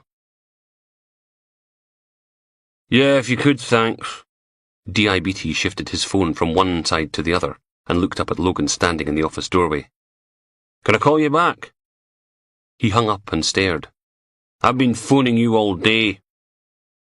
My mobile had a run-in with a sledgehammer. That meeting set up for 4:30 today, 2 from Trading Standards and one of the Revenue's top people. Beatty's face broke into a big hairy smile. That's brilliant news. He took a deep breath. Look, about earlier. He paused, obviously waiting for Logan to jump in and say it wasn't a problem. Don't worry about it. Water under the bridge. Well, sod him. Logan let the silence stretch, enjoying it. I wanted you to know I didn't put in a formal complaint. And then he wasn't enjoying himself quite so much, feeling like a bit of a child for making Beatty struggle for it. I hope this means we can work together now. Yes, Gov. Didn't matter if he was trying to act like a grown-up or not. There was still no way Logan was calling the beardy idiot Sir or Boss. That would be taking things too far. Okay, nod. Good. 4:30. Beatty looked around his office. I don't think we'll all fit, but the shop cops have got a meeting room organised at St. Nicholas' house. All we've got to do is bring the biscuits. The smile became a grin. Excellent. Biscuits, yes. He produced a $5 from his wallet and handed it over. You see to the biscuits, and I'll get going on the PowerPoint presentation. Logan suppressed the urge to shudder. Yes, Gov. And Logan? Yes, Gov. Good work. Thanks. Logan actually took a step back. It had been ages since a DI had bothered to say thank you for anything. Maybe Beatty wasn't such a tit after all. Steele was in her office 2 doors down with her feet up on her desk, frowning at a pile of paperwork, probably trying to work out who to palm it off on. Logan knocked on the open door. Please let someone else have to deal with whatever crap she had in her desk. Ah, she looked up. Just the wee man I've been looking for. Bugger. Shut the door and lock it. Logan did while the inspector cracked open her office window, then pulled out her cigarettes and jiggled the pack at him. Trying to cut down. Suit yourself? She lit up, exhaling a happy cloud of smoke and sighing. So, what did our friend the art student have to say for himself? Sod all. Doesn't want his name in the papers, doesn't want to cut a deal, doesn't want to go to prison. Sniff. Silly git. Her left hand drifted down below the desk. Still, McNab will stick him out on bail and we can have another poke in a couple of days, if we can be arsed. Got some good news on Palmont, though. All the stuff we got from his flat is knockoff. Even the vodka's fake. And guess who had identical counterfeit goods on him? Basil Brush? Angus Black. Logan placed Angus's statement in the middle of Steele's desk. Apparently he got the drugs and the gadgets from a pair of Edinburgh heavies called Gallagher and Yates. Who typed this? She held the statement out at arm's length. Can barely read a bloody thing. I ran a PNC check. They're Malcolm McLennan's boys. What about... She pulled a face at him. Malcolm McLennan? It's his name, isn't it? Both have done time for drugs and extortion, and according to Angus Black, their boss is a big bald guy with a huge dog. Steele tapped the report against her cheek. The elusive Mr. Connolly. Plus, Logan pulled one of Palmont's battered journals out of the pile on Steele's desk and flicked through it to a page he'd marked with a yellow sticky, one of the Sparky's more legible entries. New shipment coming in for G and Y. Maybe leave it alone this time. Think they suspect. G and Y appear about every 2 weeks. Do they now? She grinned and scratched. Smells like corroboration to me. And best of all, Angus gave us an address. Warrant? Couple of hours. McNab's on the bench till 4, and Harper's in Lerwick for that fish farm murder. Steele blew a stream of smoke out into the snow. Get uniform organised. Soon as the warrant clears, we go pay Malk the Knife's wee torags a visit. Can't. Got a meeting with Beatty HMRC and the shop cops at 4:30. Supposed to be working out what to do about all the fake goods knocking about. I'd cancel it, but Beatty's got his heart set on showing off his PowerPoint skills, and I'm trying to be nice to him. Like you said. Steele settled back in her chair, one hand foostering about under the desk. You've done well, young grasshopper. 2 pats on the back in 1 day. Throw in a bottle of wine and some energetic sex, and this would be the best day he'd had in about... 2 years? Might as well push his luck. Logan put his head on one side and stared at Steele. She stopped scratching. What? Why is Danby so interested in Palmont? Steele puckered up her face. No gonna let that one go, are you? Nope. Silence. Okay. Seeing as you've been such a good boy. Palmont's what we call a serial chiz. Before Aberdeen, he was ratting on Malk the Knife in Edinburgh. Before Edinburgh, he worked for Mental Mikey. Steele made guns with her fingers and shot Logan in the head. Bullseye! Which explained a lot. That's why Danby's got one of Palmont's journals. Covers the time he was in Newcastle. Steele finished her fag and pinged the butt out into the snow. Anything else while I'm feeling generous? Where are they sticking Knox this time? Strictly need to know. What, and I don't right now? Danby's arse is eating his panties. Thinks the fewer people know where Knox is, the better. And don't look at me like that. This is for your own good. Trust me, if I could get out of knowing where the raping wee shite was staying, I would. Sooner or later, Knox is going to go back to his bad old ways. The less involved you are, the better. Logan settled into his office chair. The little detective sergeant's cupboard was littered with boxes of files, all radiating out from Doreen's desk. She was on the phone, haranguing the lab about how long it was going to take them to analyse all the samples she's brought in, and how much of the CID budget it was going to cost. Biohazard Bob helped himself to one of Logan's prawn cocktail crisps, crunching and talking at the same time. You'd think she'd been asked to solve the great train robbery, wouldn't you? He nudged one of the file boxes with a scuffed shoe. I mean, look at all this crap. Sniff. And how come she gets all the classy cases? She gets contract killing with expensive set of golf clubs. I get junkie booted half to death. Where's the bloody justice in that? Yeah, because you're such a classy guy. Logan creaked the plastic lid off his extra-large mochaccino. Any more word on Knox? Just because Steele was foretelling doom didn't mean he didn't still want to know. That Liverpool psychologist was with him for a couple of hours. Apparently he's worried our visiting rapists on a... Bob put on a big dramatic voice. Countdown to disaster! I swear to God, he even said it like that. Countdown to disaster! Doreen swiveled round in her chair and shushed them, then went back to her phone call. How can it take all week to analyse half a dozen blood spatters? Bob grinned. She's cute when she's pissed off, isn't she? Goulding leave a report? Nah, went back to his lair to write it up. Says we should keep an extra close eye on young Master Knox. Apparently all this stress is going to send him right back to his Almani raping ways. Should have hacked his bollocks off in Newcastle when they had the chance. Here we go. Look, I'm just saying, okay? Everyone who ends up on the sex offenders register should be castrated. You remember that bloke from Bankery we did for kiddie fiddling? What did he do soon as he got out? Not listening, Bob. Logan powered up his computer. Or that rapist who liked pregnant women. Remember him? Anyone say what they're doing about security at Knox's new place? Or what about that bloke who... Frown. Oh, you know. In Duthie Park. What was it?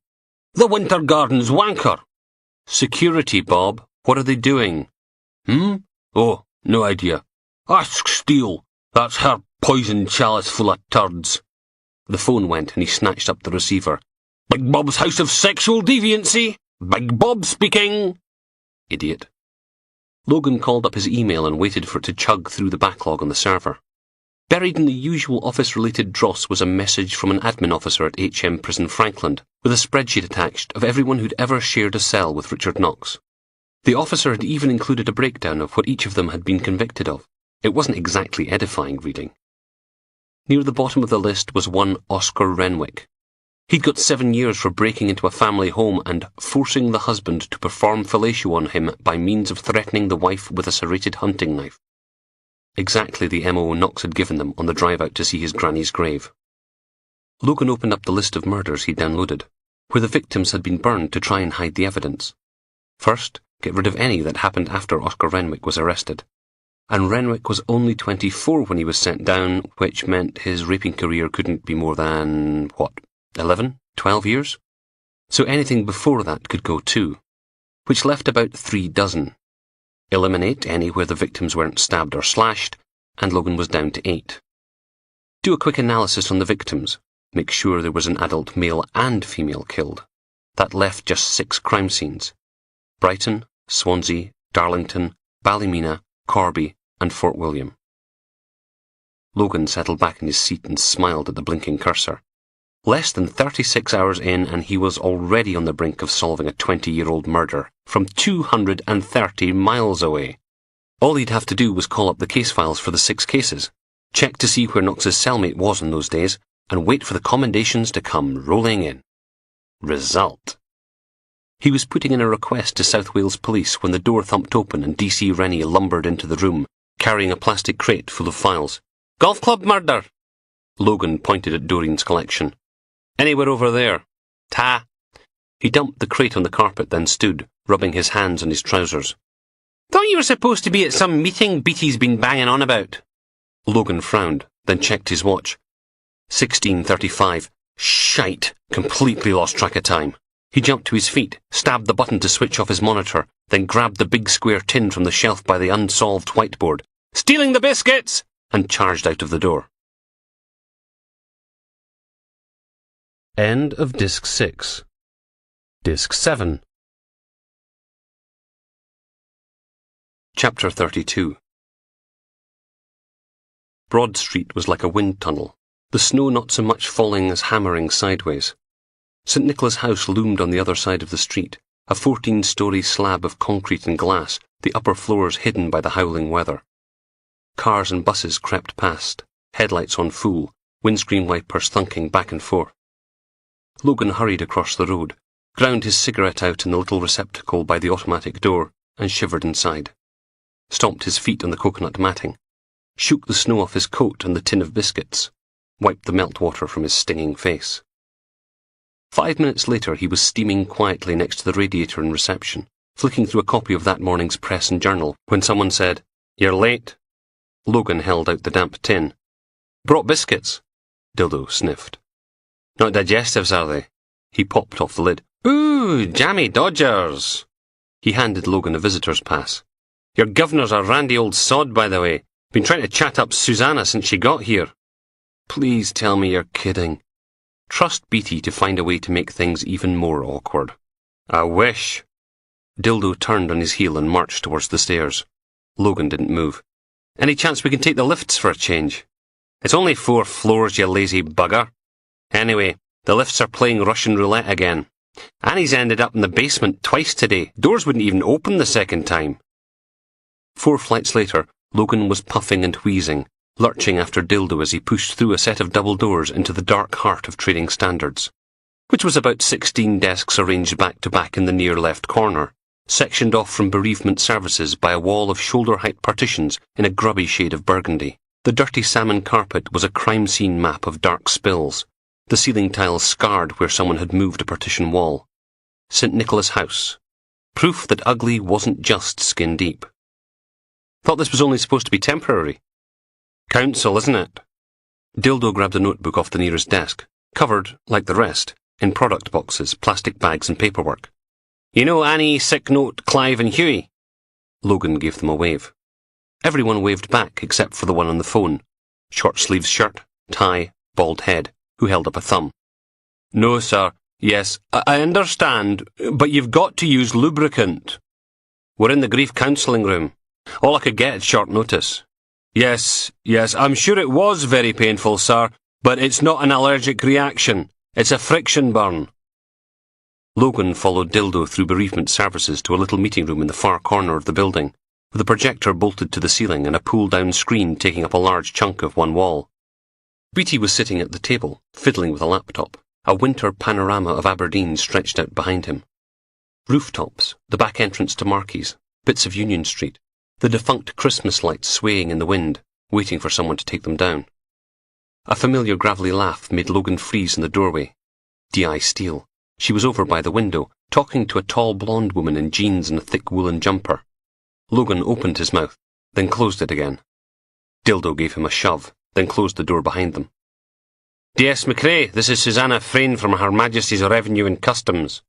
She stuck out a hand. "Pleased to meet you." One of those jolly hockey sticks English public school accents. Steele grinned. "Susanna was just telling me about her photography lessons. Weren't you, Susanna? So, do you do nudes?" Over at the table, Beattie hit something and a PowerPoint slide appeared on the wall. "Got it working?" There was an audible groan from Steele. Then everyone took their seats around the table. Steele next to the woman from HMRC, Logan next to Steele, Dildo next to Logan, leaving Beattie stranded on his own on the other side. "Okay, first item." A blue and white PowerPoint slide appeared on the screen, the names of everyone present fading up or sliding on with a different effect, as if they couldn't tell who was there just by looking around the room. The only name that didn't have a fancy effect was D.I. Steele's, as if she'd been added at the last minute. Logan leant over and whispered at her, while Beatty pulled up the next slide and read out the agenda. "What are you doing here?" "What? Can I no take an interest in ongoing cases?" Steele gazed at Susanna from Her Majesty's Revenue and Customs. "Wonder she'd be interested in a full-body cavity search." "You're married." "Pfft, no harm in looking, is there? Sides, lass. Right now I'm that horny I'd even do you. Susan's still no—" Beatty was staring at her. "Don't you mind me, Gordon. Just telling McRae here what a great job you've done in your presentation. Very professional." "Oh, right. Thanks." He actually puffed up a little, then produced a handful of biros and some packet of post-it notes. "Now, if we begin with the counterfeit merchandise, we need to assess what kind of goods are out there and where they're coming from. Why don't we workshop a list of—" Actually, Logan just stopped himself, sticking up his hand. "We have a lead that—" Something hard slammed into his left shin. "Ow! Who bloody—" "What Sergeant McRae is trying to say," Steele pulled on a smile, "is that we're all committed to getting these hooky goods off the streets." The front of his leg was stinging. Beatty nodded. "Yes, exactly. Now, if you all want to take a pad and a pen, we'll each write down the kind of things we're seeing being counterfeited at the moment." Logan thumped Steele on the sleeve, hissing, "What the hell was that for? Gallagher and Yates are mine. I'm no handing them over to that beardy buffoon." "Actually," Susanna placed her biro on the table with a loud thunk, "perhaps we can move on to discussing what we're actually going to do about it." She flashed Beatty a red-lipped smile. "Don't you think?" Yes." Beatty fumbled with his pack of post-it notes, sending them skittering to the floor, pink rushing up his hairy cheeks. Right." He licked his lips. "Well, obviously I don't want to dictate when bringing various expertise to bear." He made a floppy hand gesture, as if he was trying to whisk an invisible egg. "Why, we're all here, after all." Inspiring. Dildo slid a folded piece of paper in front of Logan. "You really sodding owe me for this." Logan cleared his throat. "We arrested someone—" "Ow!" Steele kicked him again. "Someone who'd been sold a fake Rolex." She turned a crocodile smile in Logan's direction. "Didn't we, lads?" He moved his legs as far away as possible. "Yes." Beatty wrote Rolex on a lonely sticky. "Well, the best thing from a policing point of view would be to catch someone in the act of selling the counterfeit merchandise on and trail them back to their supplier." "Really?" Dildo sat back in his seat. "That's amazing. We at Trading Standards have been puzzling long and hard about how to trace naughty fake goods.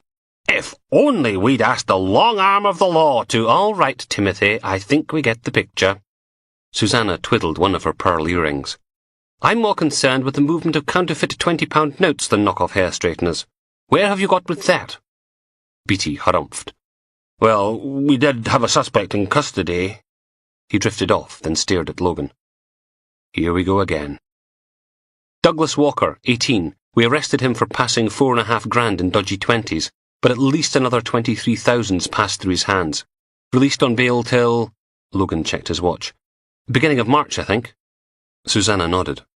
"Did he say where he got it from?" "Like interviewing a wooden leg, he wouldn't tell us anything about where he got the stuff." Beatty nodded. "He's obviously covering for someone." Steele snorted. "Aye, or he's scared." Yes, well, we'll obviously have to follow that up." Beatty wrote D. Walker on another sticky. "Now can we—" "And it's not just fake 20s anymore. There's 10s and 5s as well." "I still don't think—" "10s and 5s? The lady from HMRC sat forward. "We've not had any of those in yet." Beatty flushed again. "Yes, but shouldn't we be—" "Do you have any samples?" Logan pointed in the vague direction of FHQ. "IB's analysing them now. Rumour is they're local." Interesting.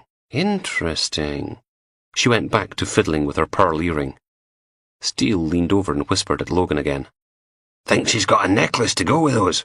'Cause if no, I could give her one. Well, metaphorically speaking." Logan grimaced. He couldn't help it.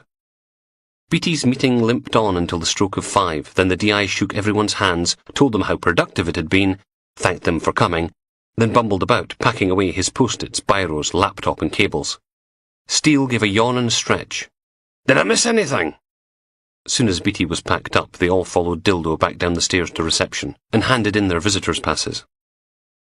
"OK," Dildo clapped his hands. "We'll be in touch about the—" "Wait a minute." Beatty thrust his laptop bag into Logan's hands. "Forgot my jacket." Then he turned around and hurried towards the lifts.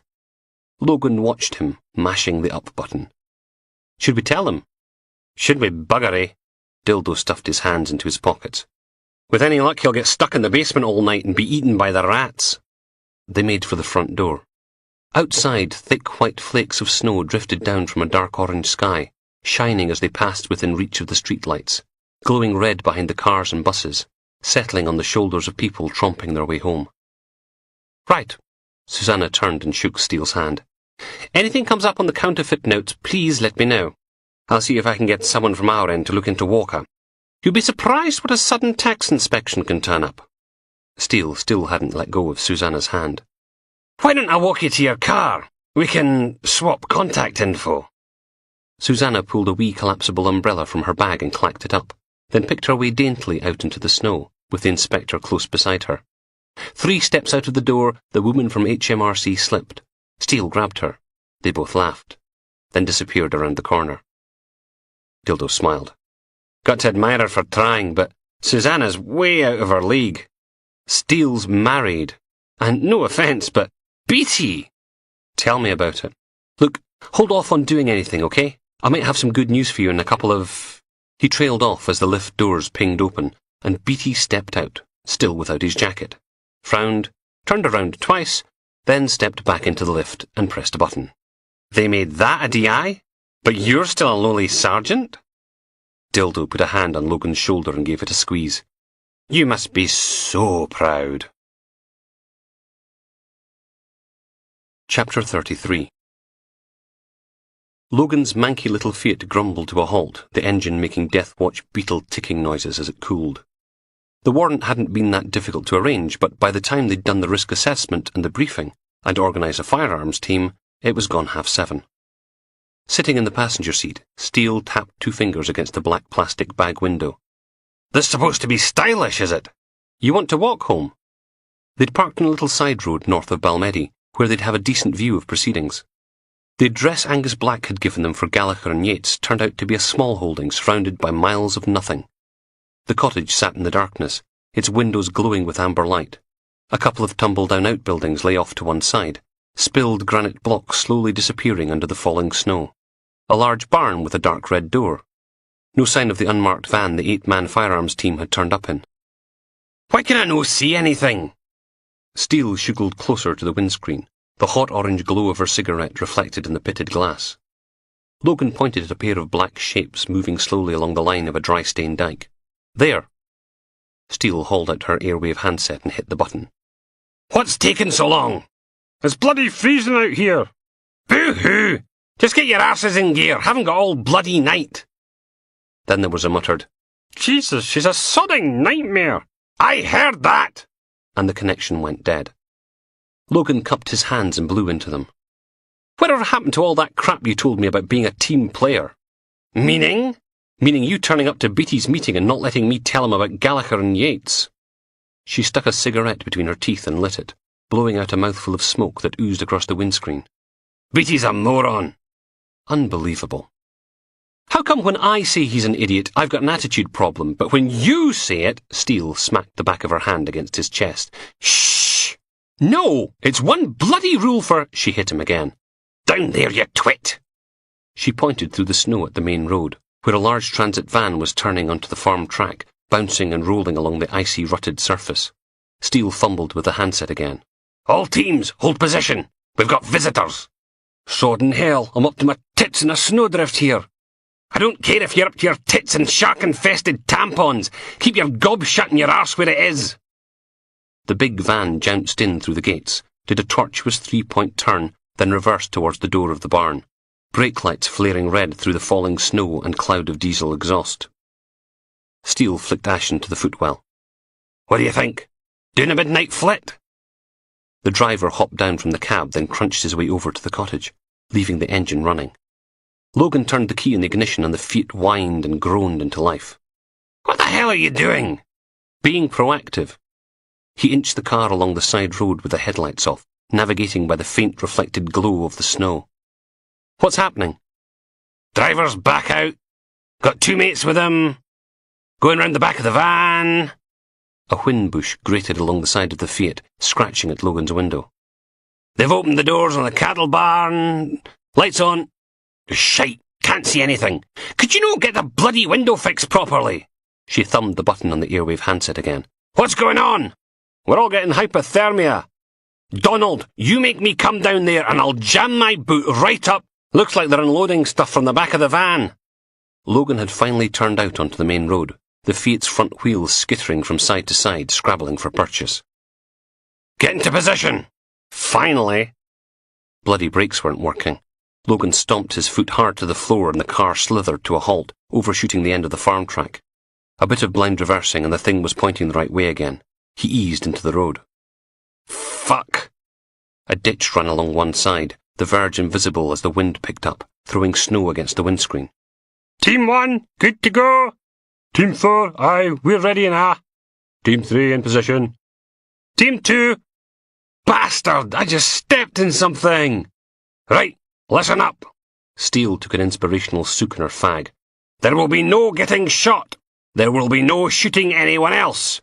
Most importantly, there will be no extra sodding paperwork for me to do, understand? There was a replying chorus of, Yes, ma'am. Who are we no at home to? Mr. Fuck Up! Right, Russell, they're all yours. Logan could hear the lead firearms officer giving his team instructions as the little Fiat juddered and snaked up the track. When he was roughly halfway to the cottage, Logan tapped the brakes again, grinding to a halt. He hauled on the handbrake. Roadblock. Steele shrugged. Good an idea as any. Probably unnecessary, but at least now they couldn't do a runner in the transit van. All teams, move on my mark and... Mark! The inspector wiped at the windscreen with her sleeve. Can you see anything? No. Just the halo of the van's headlights and the glow from the cottage. Everything else was swallowed by snow and darkness. Police, hands where I can see them. Susan asked if you wanted to be there. Where? Logan killed the engine. I said keep your bloody hands where I can see them. You know, when the baby comes. In the dark of the car, Logan grimaced.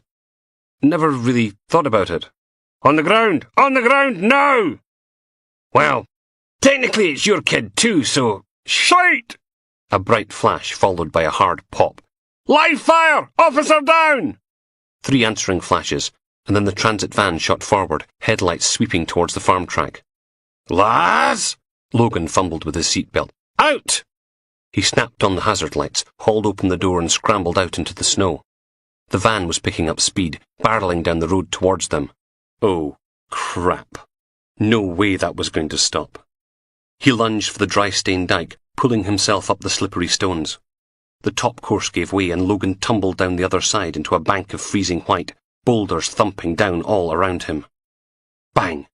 The sound of shattering glass, the squeal of tortured metal. Swearing. Logan hauled himself upright, hands and face stinging with the cold, and peered over the wall. The Fiat was at least 6 feet back from where he'd abandoned it, wedged across the track, the back end in the ditch, one headlight smashed, front bumper hanging off, the bonnet crumpled into a sneer of metal. The transit van looked as if nothing had happened.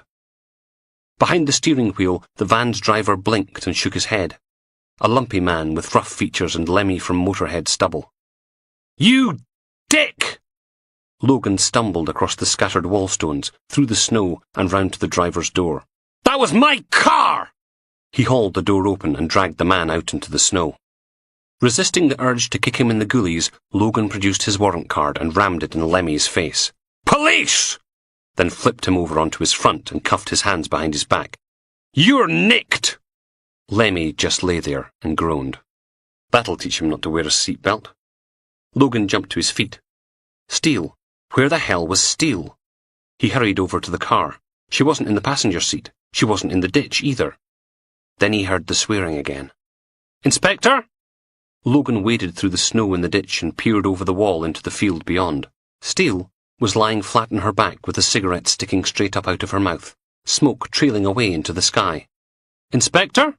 You okay? She didn't get up. just raised a hand. "Either I'm having one of them sympathetic pregnancies and my water's just broke, or I've peed myself a little." Steele slumped back against the barn wall and ran a hand over her face. "You gonna be okay?" "He's a lucky sod. Shotgun wasn't close enough, so the vest took most of it. Got some pellets in his arms and chin, but other than that, yeah." Which was more than could be said for Norman Yates. "The other one?" "Depends how quickly the ambulance gets here." "Did you see the state of my bloody car?" "What did I tell them? No getting shot, no shooting anyone. Why does no bastard ever listen?" She kicked one of the many boxes littering the barn, but instead of the thing sailing off into the shelves that lined the rough stone walls, her foot thumped through the cardboard, leaving her stuck. "Arse!" Not like they had any choice, is it? They identified themselves, he opened fire, they took him out. "Get this bloody thing off me!" She hopped on one foot. "And what sort of moron takes a shotgun to a firearms team anyway?" Logan hauled the box off, then took a look around the barn. Shelves on all four walls, stacked with cartons and containers. Pallets on the floor, keeping more stuff off the compacted dirt. There was a whole section devoted to Grant's vodka. He tore a case open, pulled out a bottle and read the label. "Counterfeit." "Bollocks!" Logan handed it over. "See anything suspicious?" Frown. "That's no how you spell distillers!" Oh, she'd got there a lot faster than he had. "I'm guessing most of this is dodgy, if not all of it." "Yes, well done, Sherlock. I think I might have worked that one out on my own." She cracked open another box. "Fancy some knockoff Calvin Klein's Obsession?" "No." Steele stuck the carton back in the box. "Well, one thing's for certain. Mark the Knife's no going to be too pleased with Mr. Gallagher when he finds out he's lost a whole shipment of dodgy goods. Poor baby." She grinned. "Want to go rub it in?" Outside the barn, a crumpled trail of boxed hair tongs, digital radios, and other assorted goods stretched away to the open back doors of the abandoned transit van, as if Hansel and Gretel had been shoplifting. Logan followed Steele through the snow to the little cottage. The whole place smelled of curry and the bitter-sweet, sweaty tang of cannabis. Gallagher was in the lounge, handcuffed and sitting in a wooden dining chair at gunpoint, 3 grim-faced constables all aiming at various portions of his anatomy. He was a chunky lump of muscle with a spade-shaped head, tattoos poking out from the neck of his dark brown fleece, one eye swollen and already starting to turn purple. "I want a fucking lawyer!" His voice had a surprisingly high-pitched fife lilt. "And I want Helen Mirren to slather me in chocolate and eat me like a curly-wurly. Doesn't mean it's going to happen." Steele slumped into the couch. "Who you working for?" "I'm saying nothing." "We know anyway. Just want to hear you say it." She pulled out her cigarettes and offered the pack around to everyone except Gallagher. "Think Mark the Knife's going to be happy with your wee performance tonight?" "Police brutality. You fuckers killed that bloke." So much for honour among counterfeiters and drug dealers. That bloke? Logan crossed over to the wood-burning stove, glowing merrily in the fireplace. "No way to speak about your friend Norman Yates, is it? According to Lothian and Borders, the pair of you have been joined at the hip since you did over that post office in Leith." Steele nodded. "Very romantic." Sniff. "Never seen him before in my life." Steam was starting to rise off of Logan's trousers. "Where's Andrew Connolly?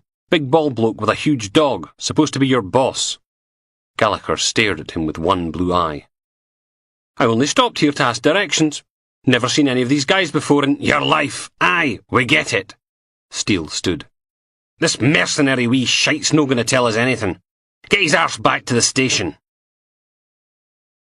It took 4 burly police officers, their van, a tow rope, and a lot of swearing to get Logan's battered Fiat out of the ditch.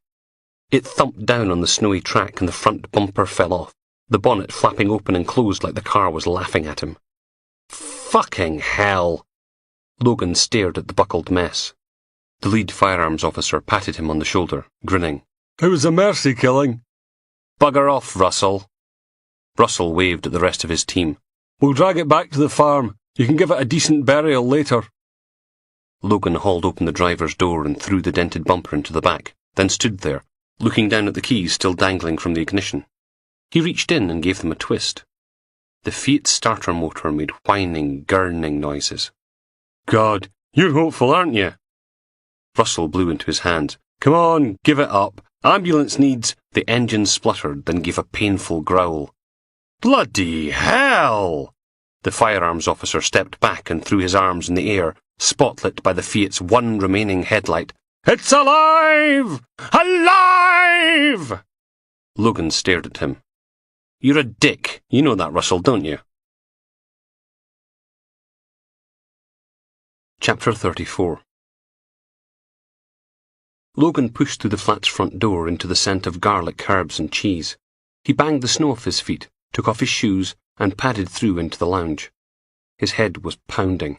They'd had to tie the resurrected Fiat's bonnet down with hairy string and nearly a whole roll of silver duct tape, driving it back to town in the rattling growl of a broken exhaust. God, what a day! Samantha looked up from the couch, then away. She was wearing her pink fluffy robe again, red and black stripy socks sticking out of the end. Her nose was deep pink, eyes too. "What happened to you?"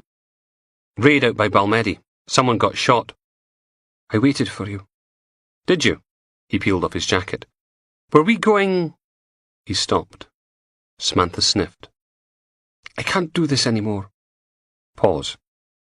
"Do what?" "This!" She waved a hand, staring at the blank TV screen. "Playing the tart, being the good little woman, never rocking the boat. Playing the— Do you have any idea how difficult this is? Watching you destroy yourself, trying not to say anything, living with your constant— Where the hell's this coming from?" Logan dumped his jacket on the back of the couch. "When was the last time you came home and said something positive? About anything?" "Someone rammed my car with a transit van. What am I supposed to say? Everything's fucking peachy?" She wiped her sleeve across her face. "I can't—" Stood. Turned to march out of the room. Logan grabbed her. "What happened?" She wouldn't look at him. "I can't be your security blanket anymore. It's too much. I don't need a security. Just stop it." Samantha placed two hands on his chest and shoved him away. She stormed out, slamming the door behind her. "Oh, for fuck's— Samantha!" Logan followed her through to the bedroom. She was stuffing clothes in a hold-all. "Can we at least talk about it?" "What's to talk about?" She rammed a pair of black leather pants in the bag, voice clipped and angry. "You're going to be a father. You'll have a family. What the hell do you need me for?" "What do I need?" "I don't love Steele or Susan, okay? I love you. I don't want— Then why is it always me? Why do I always have to be the one who suggests sex? Why do you never want me?" "I do. I'm just— Bloody hell!" The phone was ringing, a handset warbling away on top of the bedside cabinet. "I'm trying to—" She pushed past, back out into the hall. "Samantha, it's not—" Through into the lounge again. "Will you stand still for 2 minutes?" She grabbed a handful of CDs from the pile by the TV. "When you've figured out what you want, you can call me." "I want you." The ringing stopped and the answering machine picked up. Logan telling whoever it was to leave a message. D.I. Steele's voice growled out of the speakers. "Laz!" "I'm sorry, okay, I'm just— Everything's screwed up and I don't— "Laz, I know you're there! Pick up the bloody phone!" He reached for her. "Why didn't you say something?" "Don't make me send someone round!" Samantha wiped her eyes again. "You're supposed to know." "Laz!" "I didn't, I'm sorry." This time, when he held her, she didn't push him away. "Stay, okay?" "Laz, I'm serious!" Samantha sighed, looked away. "Go on then. Answer it."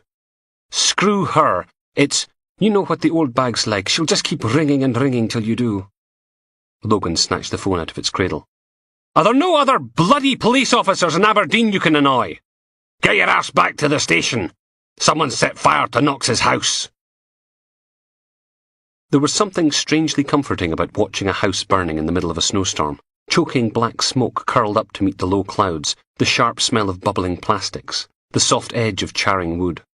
Up close the snow had melted away, beaten back by the blistering heat, but that didn't stop more from whipping down from the February night sky. Logan sidled up next to D.I. Steele. Her face was all pink and shiny, and she'd put on a thick padded parka. The front unzipped and pulled wide while she sipped at a polystyrene cup of something brown. "Hope you brought some marshmallows." "Fire chief says it'd be out already if it wasn't for the wind.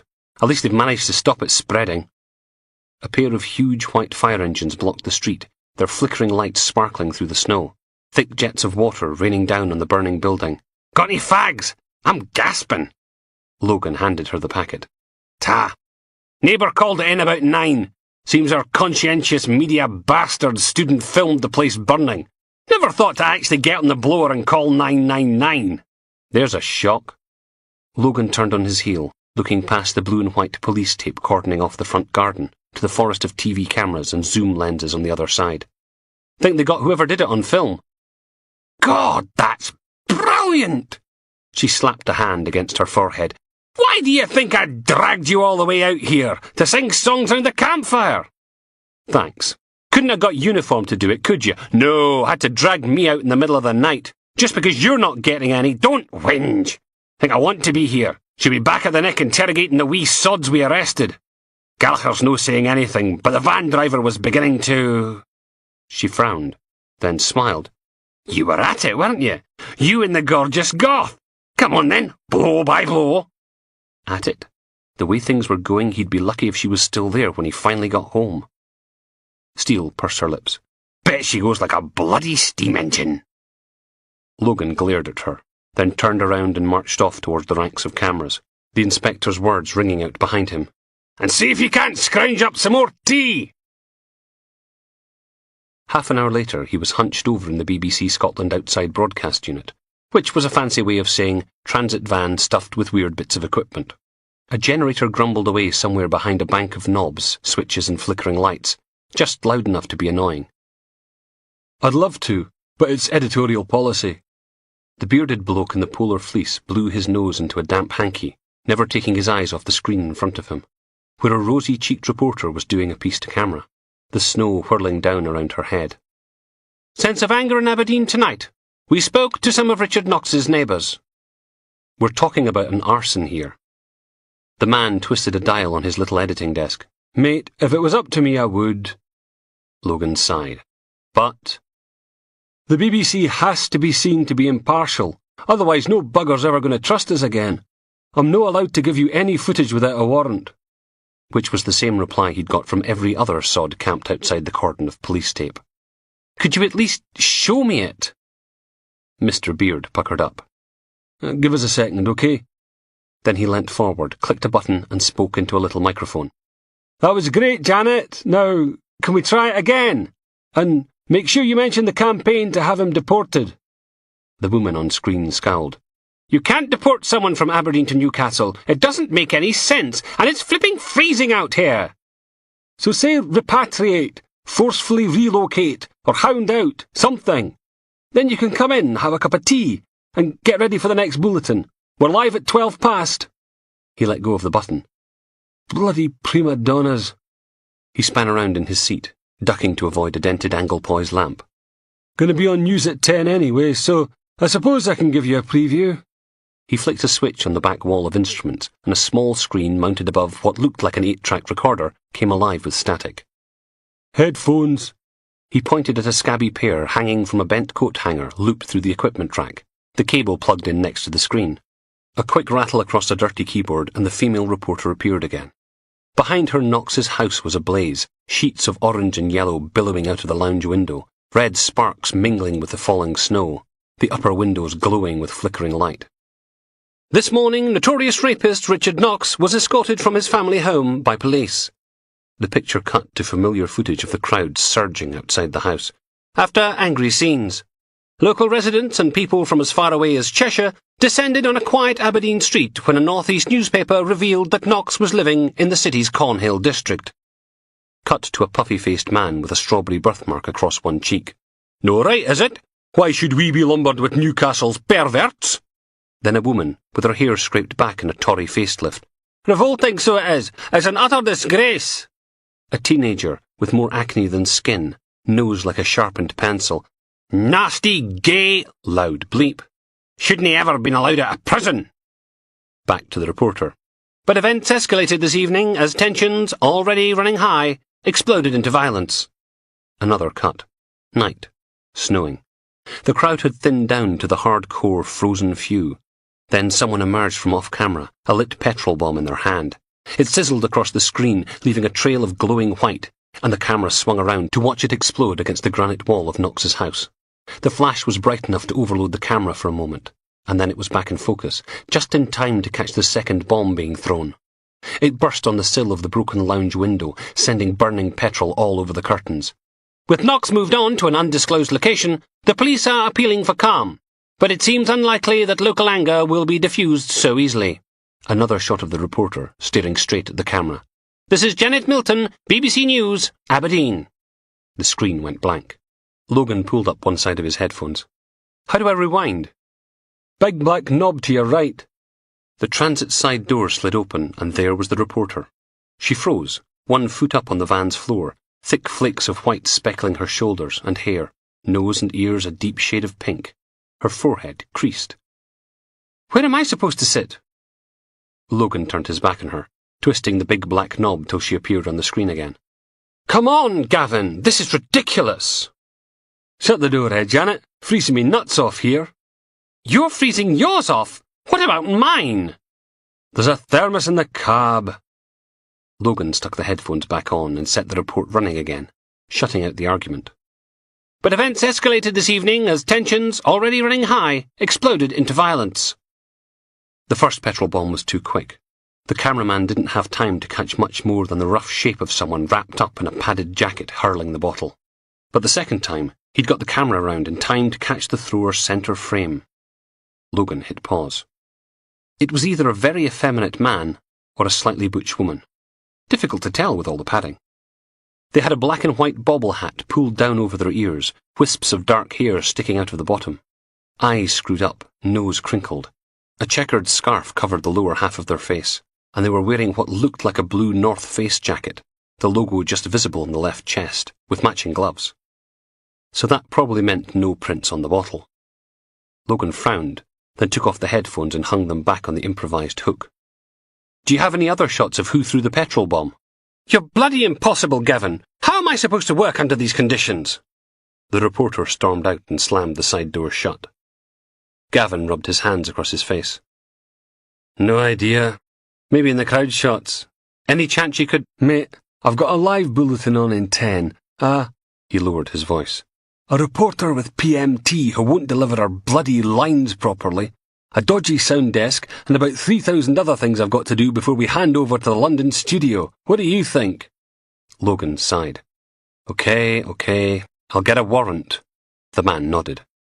Good idea. Now, if you don't mind... Logan stood off to the side, watching the woman from BBC Scotland doing her live broadcast for the news at 10. It's too early to tell yet, Simon, but Grampian Police issued the following statement this afternoon. Behind her, Knox's house was a blackened shell, steam and thin ribbons of greasy smoke rising from the blackened windows while the fire brigade rolled their hoses up. A fake English accent sounded at Logan's shoulder. Hello, what's all this then? He didn't even have to check. Evening, Colin. The wee reporter rubbed his leather-gloved hands together, the rigid finger joints sticking out at odd angles. Brass monkey's butt. Isabel give you a late pass, did she? Why? Fancy a pint later? Can't. On the wagon. Fuck me. Must be serious. Colin blew into his cupped gloved hands, wreathing them in a white cloud. Any off-the-record statements you'd like to make for your old mate? Logan frowned for a minute. Yeah. Can you say, sources close to the investigation think the media are a bunch of sketchy bastards for standing about filming Knox's house burning down when they should have been calling the fire brigade? Ah. Colin bit his top lip and stared at his shuffling feet. It was... Well, you always think someone else must have... Yeah, I'll bet you do. Logan hunched his shoulder. Now the fire was out, winter was reclaiming the street. You still got Grumpy the photographer with you? Driving us mental with his moaning. You think you'd be happy to get a nice juicy story like this, wouldn't you? Gotta be better than covering some crappy cow auction at Thainston's. Logan glanced back along the street to where D.I. Steele was slumped in the passenger seat of a pool car, cigarette smoke drifting out into the frigid night. How'd you like to help the police with their inquiries? Chapter 35. The photographer's battered Volkswagen was parked under a streetlight, 3 doors down from the smouldering remains of Knox's house. Probably moved there to keep its delicate, rusty bodywork safe from the riot Colin's article had caused. The car's owner was out in the middle of the road, the hood of his parka zipped all the way up, hiding his bald head, a huge camera pressed to the fur-trimmed porthole, capturing the fire brigade's retreat. Colin made a loud hailer with his mangled hands. "Oi, Sandy, you nearly done?" The man stayed where he was, taking another shot of a massive white fire engine grumbling and hissing its way out through the police cordon, the flash freezing the snow in mid-air. Colin pulled a face. "God forbid we should interrupt his muse. Hi, Baldy!" Sandy lowered his camera and turned, scowling away in the depths of his coat. "Can we fuck off home now? You downloaded everything into the laptop yet?" Shrug. "Except this lot. Why?" "Car keys." Colin held out a hand. "Bastard." Sandy rummaged in his pocket, then dropped them into Colin's black leather palm. "I'm never getting home, am I?" Colin grinned. "I've seen your wife. You should be thanking me. Now, away you go back to your wee foties." They climbed into the back of the car while Sandy stomped off towards the burnt-out house, swearing. "No pleasing some people." Colin pointed. "Laptop should be under the seat in front of you." So were a bunch of empty crisp packets and a couple of crumpled Coke cans. Logan's fingers brushed against a flat rectangle of neoprene. He dragged it out and handed it over. Colin powered the thing up. "Right, let's see if the wee jobbies actually put them in the right... buggering!" His crooked fingers fumbled with the mousepad. "Fine, sod you." He hauled his right glove off. The pinky stopped at the second joint, the finger next to it at the first, the puckered ends shiny and hard-looking.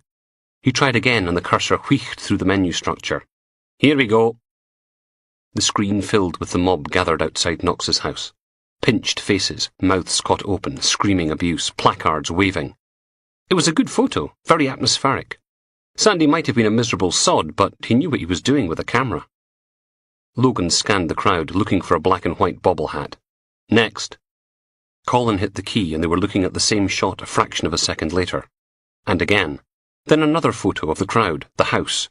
A sequence of Knox throwing the curtains wide, then his eyes bulging, then Logan lumbering up in stop motion to drag them shut again.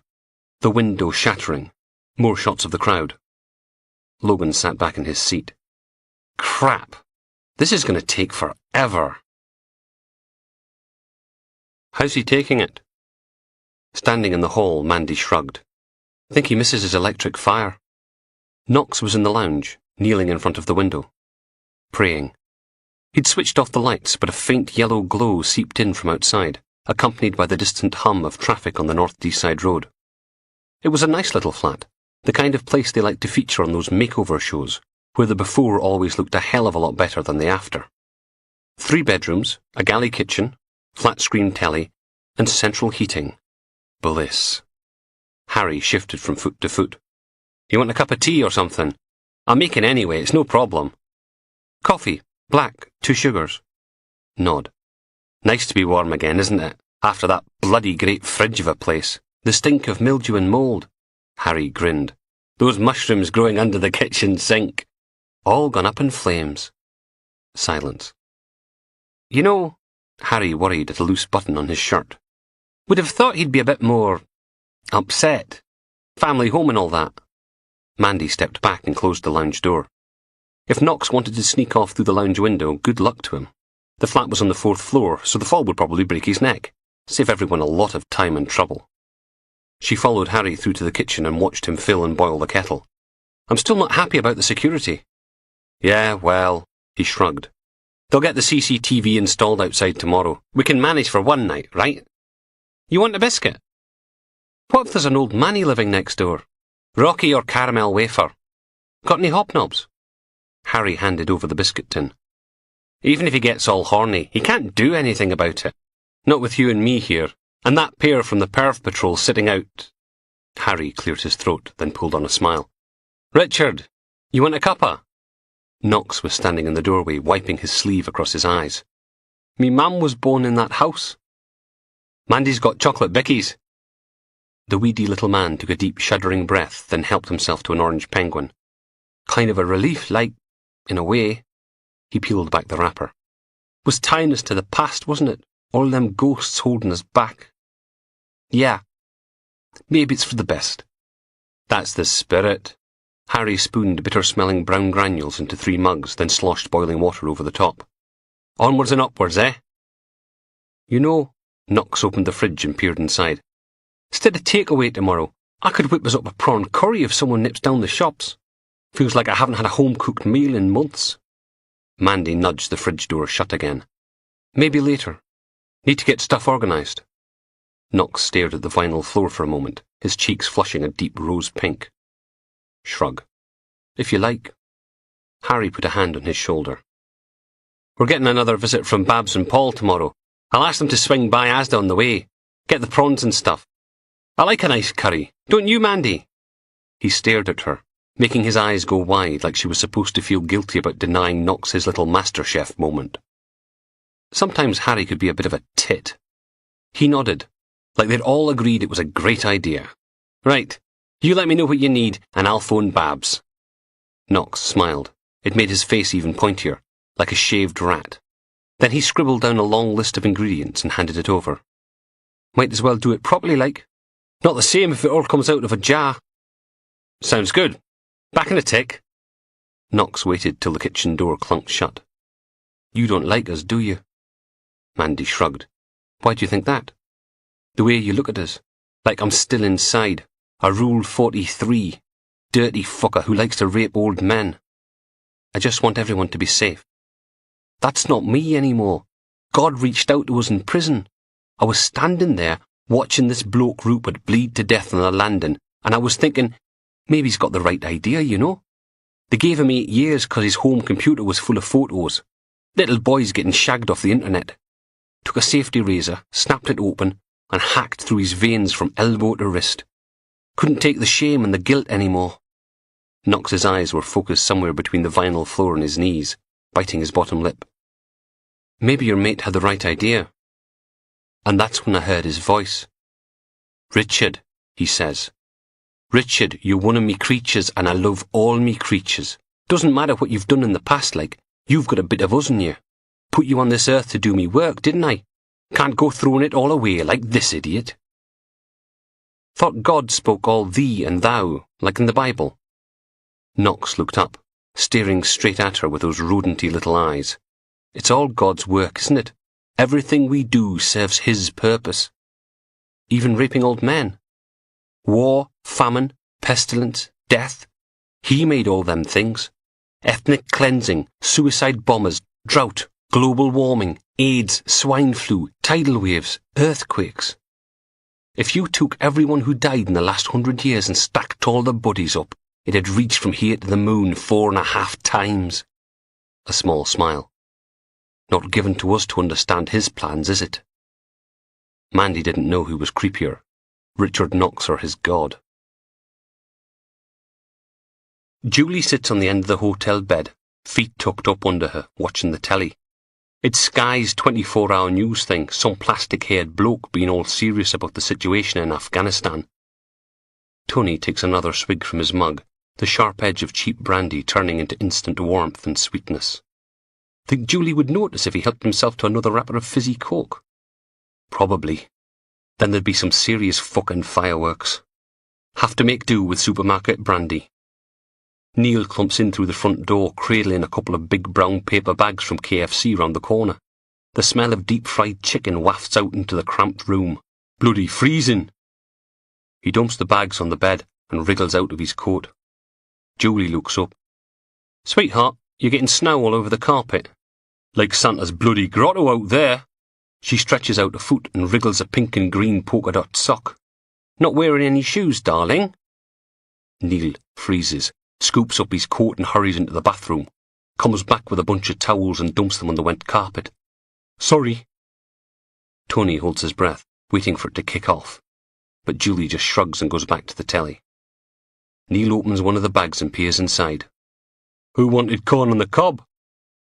Julie holds up a hand and Neil passes her dinner over. "Thanks, babe." Tony gets a bunless banquet for one with a side of beans. Or the fat bastard special, as Neil calls it. Cheeky bugger. He can talk like. Neil pulls out a little wax paper bag of thin, rustling chips and crams a handful into his gob. "Yeah, Knox phoned about half an hour ago, and Nibs took the call." Julie holds up a hand. "Shh!" That report about Knox's house burning down is on again. Kicks off with someone silhouetted against the flames chucking a petrol bomb, placards, angry faces, fire engines, then some local plod bigwig giving a statement about how Grampian police don't like vigilantes. Tony sucks the grease off his fingers and takes a swig of the Diet Coke that came with his meal, then tops it up with a good glug of that cheap brandy. Neil holds out his Sprite. Go on then, give us a splash like. You're designated driver.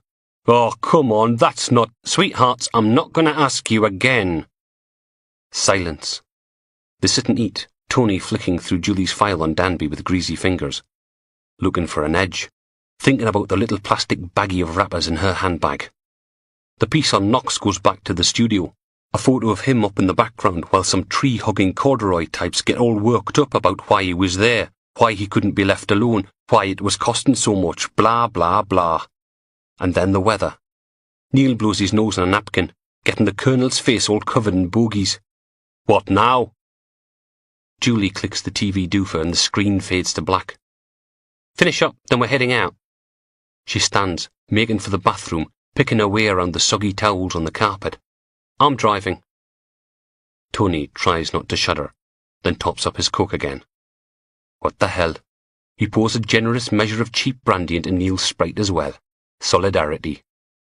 If Julie's driving, they'll both need it.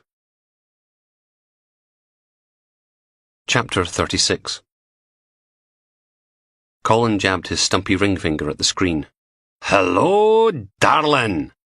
The woman in the photo had shoulder-length brown curly hair, fierce green eyes and a ski-jump nose, her face contorted in a snarl. Steam curled from her open lips in the snowy afternoon. She was clutching a placard in her thick blue gloves. Raping scum, out! With a photocopy of Knox's face underneath. Logan scribbled down the file name displayed at the bottom of the screen. Right, now we're looking for our friend. Colin blew into his naked hand. Friend? You try lighting a petrol bomb wearing padded gloves. How'd you get the lighter to spark? Aye, well, maybe she's, what, took the gloves off, set the wick, lit it, then put her gloves back on to chuck the thing? The reporter stared at him. You'd be surprised what you get used to when you have to wear gloves all the time. Sigh. Yes, it was all my fault, and I'm sorry. Happy? I'm just... Every damn time. Logan reached over and poked the laptop's next button a couple of times, flicking through the photographs. Anyway, she chucked 2 petrol bombs. There wasn't time to get her gloves off and on between them. He flicked through to the end of the sequence, then back again. Someone was standing next to Miss Black and White bobble hat in every single photograph. A youngish man with the same curly brown hair, the same green eyes, the same snub nose, the same expression on his face. Lynch mob, a game all the family can play. Colin leaned forward, staring at the faces, then gave a low whistle. What? He pointed at the screen. And? Do you lot no do any research? He tapped the young man right between the eyes. That's Ian Ledbetter. See his grandad, supposed to be one of Knox's earlier victims. What the hell was it? Colin screwed up one side of his face. 76-year-old Parkinson's went missing from a park. Cops found him 6 hours later on a patch of waste ground, bashed and bruised. Wouldn't talk about it. Wouldn't take a rape kit.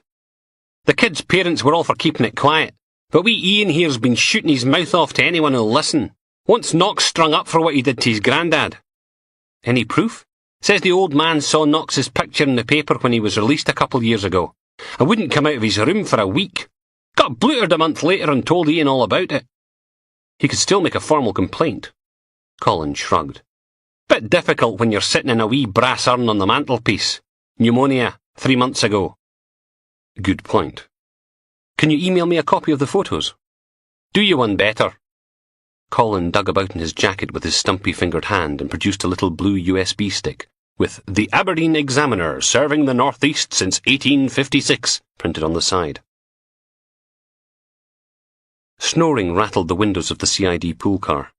Steele was slumped back in the passenger seat, a dead cigarette butt dangling from her open mouth, stuck to her lower lip, a slug trail of ash tumbling away down the front of her padded jacket.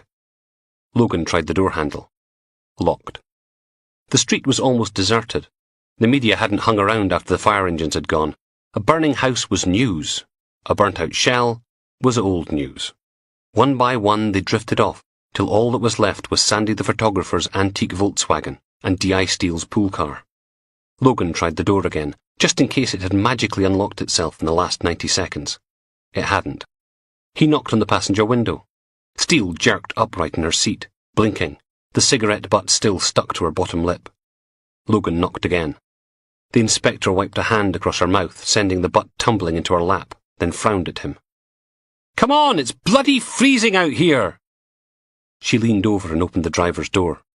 Logan scrambled in behind the wheel and turned the engine over, then cranked up the heat, treadling the accelerator, trying to get it to warm up faster. "Was having this really weird dream about Gloria Hunniford, and she was wearing this huge black cloak and carrying a scythe." Logan held up the little USB drive Colin had given him. "Got the arsonist and her accomplice on film. And she had this massive red strap on, and she wanted—" "You still got that airwave handset on you?" Steele blinked again, then shuddered. "How long does it take to get hypothermia?" "Mobile phone'll do." Steele passed over her little Nokia, and Logan punched in the number for control, then waited for someone to pick up at the other end. "Yeah, I need you to run a PNC check on one Ian Ledbetter, Newcastle, late teens, early 20s. While you're there, see if he's got a sister or a female cousin. Hadona Minty." He pinned the phone between his shoulder and his ear, flipped his notepad open, and pulled the lid off his biro with his teeth. "Uh-huh," scribbling down the details as control gave him everything the police national computer had on Ian and Wendy Ledbetter. "Right, I need you to get a lookout request on both of them." "Fit for?" "Arson, Richard Knox's house." "Oh, aye. You sure we shouldn't give them a medal instead?" "Just get them picked up." He snapped the phone shut and handed it back. "Got any fags?" "All out." He clicked on the headlights and pulled away from the curb, the Vauxhall's wheels crunching through the snow. "In that case, you can drop us off at home on your way back to the station." Logan groaned. "It's nearly 11. I'm not going back to the—" "You've got to sign the pool car back in, you idiot. And while you're at it, check on the search teams. I want to know what else is lurking in Gallagher and Yates' grotto of fun. But, and tell Big Gary I said to put us both down till midnight on the overtime. Got a kid in the way after all." Nighttime CID were all gathered around the middle set of desks in the office, drinking tins of iron brew and sharing 2 coffee table-sized pizzas, the smell of garlic, tomato and spicy sausage hanging in the air. Detective Inspector Bell handing out the food and telling stories of the good old days. Logan turned down a slice and slumped over to the DS's cubbyhole. Someone had stuck up a sheet of A4 on the wall with "The Wee Hoose" printed on it. The door was locked. "Oh, for fuck's..." He closed his eyes, screwed up his face, then placed a hand against the wood. Know what? Who cared? Steele would just have to wait for her update. It wasn't as if she could do anything about it till the morning anyway. And at least this way he'd be home before midnight, hopefully to find Samantha still at the flat. Logan turned on his heel and the door clunked open behind him. Crap. He turned back and pushed through into the little room. Doreen's desk was as immaculate as ever. Mark's was covered with dusty cardboard boxes from the archives, but Biohazard Bob's was a disaster area. He was sitting with his back to the door, ruffling a sheath of paper into some kind of order. Logan paused. "You weren't in here playing with yourself, were you, Bob?" The DS cleared his throat. Didn't look around. "Just getting caught up on some paperwork." "With the door locked?" Shrug. He ran a hand across his face. "What are you doing here? Thought your shift ended 6 hours ago." "You and me both." Logan collapsed into his office chair, jabbed a finger at the computer's power button. "Ding Dong's got pizza out there if you fancy it." Another shrug. "Not hungry." Silence. Just the whir and bleep of the machine coming online. "You okay, Bob?" Pause. "Yeah, fine. Never better." "Okay." Logan logged into the crime management system and called up the police search advisor's contact details, then dug out the airwave handset from under a pile of junk in his top drawer and punched in her warrant number. "Aye, just finishing up now. Got a couple kilos of heroin in the back of the cottage and 2 bin bags of ecstasy." "What about the IB?" "Done a wee while ago. Now they're awa building a snowman." All right for some. Logan thanked her and hung up, then called the hospital for an update on Norman Yates. Still critical, but stabilising, which wasn't bad for someone who'd been shot 3 times. Logan cobbled together a quick incident report on the fire at Knox's house and how they'd identified Ian and Wendy Ledbetter, then sent it off to the printer. While it was chuntering away to itself, he called up his emails and checked to see if anything interesting had come in. Couple of memos, a new directive about stop and search procedures, something from DC Rennie inviting him to a stag night in Amsterdam at the end of the month, one from a DI in Northumbria Police saying they'd been to see Knox's cellmate, Oscar Renwick, in Franklin Prison about the 4 house fire murders Logan had identified. Renwick had been up for probation in 3 weeks, but with this on the go, it looked as if he'd be waiting at least another 16 years before he set foot in the real world again. And the DI would be writing to Aberdeen's chief constable to tell him how it wouldn't have been possible without Logan's help. Logan grinned. Result. Then there were a couple from someone offering to embiggen your trouser beast and the women's will queuing up. And right at the bottom, an email from Beatty, CC'd to Dildo and the woman from HMRC, saying how pleased he was they'd made so much progress at the meeting that afternoon. So the rats in the basement hadn't eaten him alive. Shame. Logan closed his eyes. Bugger. He'd forgotten to call Dildo about Gallagher and Yates. Too late now. He scribbled himself a note and stuck it on his monitor, then powered the computer down and grabbed the sheets of paper from the printer. He stopped with one hand on the doorknob. You sure you're okay, Bob? What are you, my mum now? Bob turned around for the first time, eyes red-rimmed and swollen. A forced smile. Go on, sod off home. Give that redhead IB tech of yours a good seeing to from me. Logan didn't answer that. He pushed into the flat and flicked on the hall light. Silence. The whole place was in darkness. Sod. He peered into the bedroom, closed his eyes, sighed, then shut the door gently. Samantha was still there. She hadn't abandoned him for a static caravan. At least that was something. He dumped his coat on the hook and wandered into the kitchen, stared at the contents of the fridge for a while, before helping himself to a tin of iron brew, opening it on the way through to the lounge. Maybe watch a little telly to help him unwind. The curtains were drawn, the only light coming from the LEDs on the TV and PlayStation, and the blinking one on the answering machine. Logan closed his eyes and groaned. Probably Steele, or even worse, his mother. He took a scoop of vaguely fruity fizzy juice and hit the button. Message 1. Hello, Logan, it's Hamish. Fuck! A mouthful of sticky iron brew sprayed out over the sideboard. Logan scrabbled for the volume control, turning it down in case Samantha woke up and heard Aberdeen's biggest crime lord leaving a message on his bloody answering machine. He squatted down and hit play again. Message 1. Hello, Logan, it's Hamish. I notice you've not done anything with your money yet. Oh, fuck. What the hell was wee Hamish Mowat thinking? It's important for the local economy that we all do our bit, don't you think? Don't leave it too long, eh? Oh, and do let me know if you need any more. Beep. End of messages. He flipped open the cover and hauled the little cassette out. What if someone found out? What if Samantha picked up his messages? How the fuck was he supposed to explain it? He dug his fingernails into the cassette, tugging out the tape and unreeling the whole thing until there was a spaghetti mess of shiny brown-black ribbon curled across the sticky sideboard, then dropped the plastic case and stomped on it. Still not enough. The IB could just wind it back onto another cassette.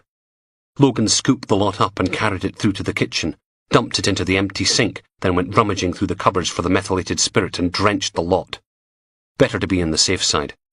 He tore a dozen pages out of that morning's press and journal and mixed them through the slippery mess before throwing the window open and dragging out his lighter.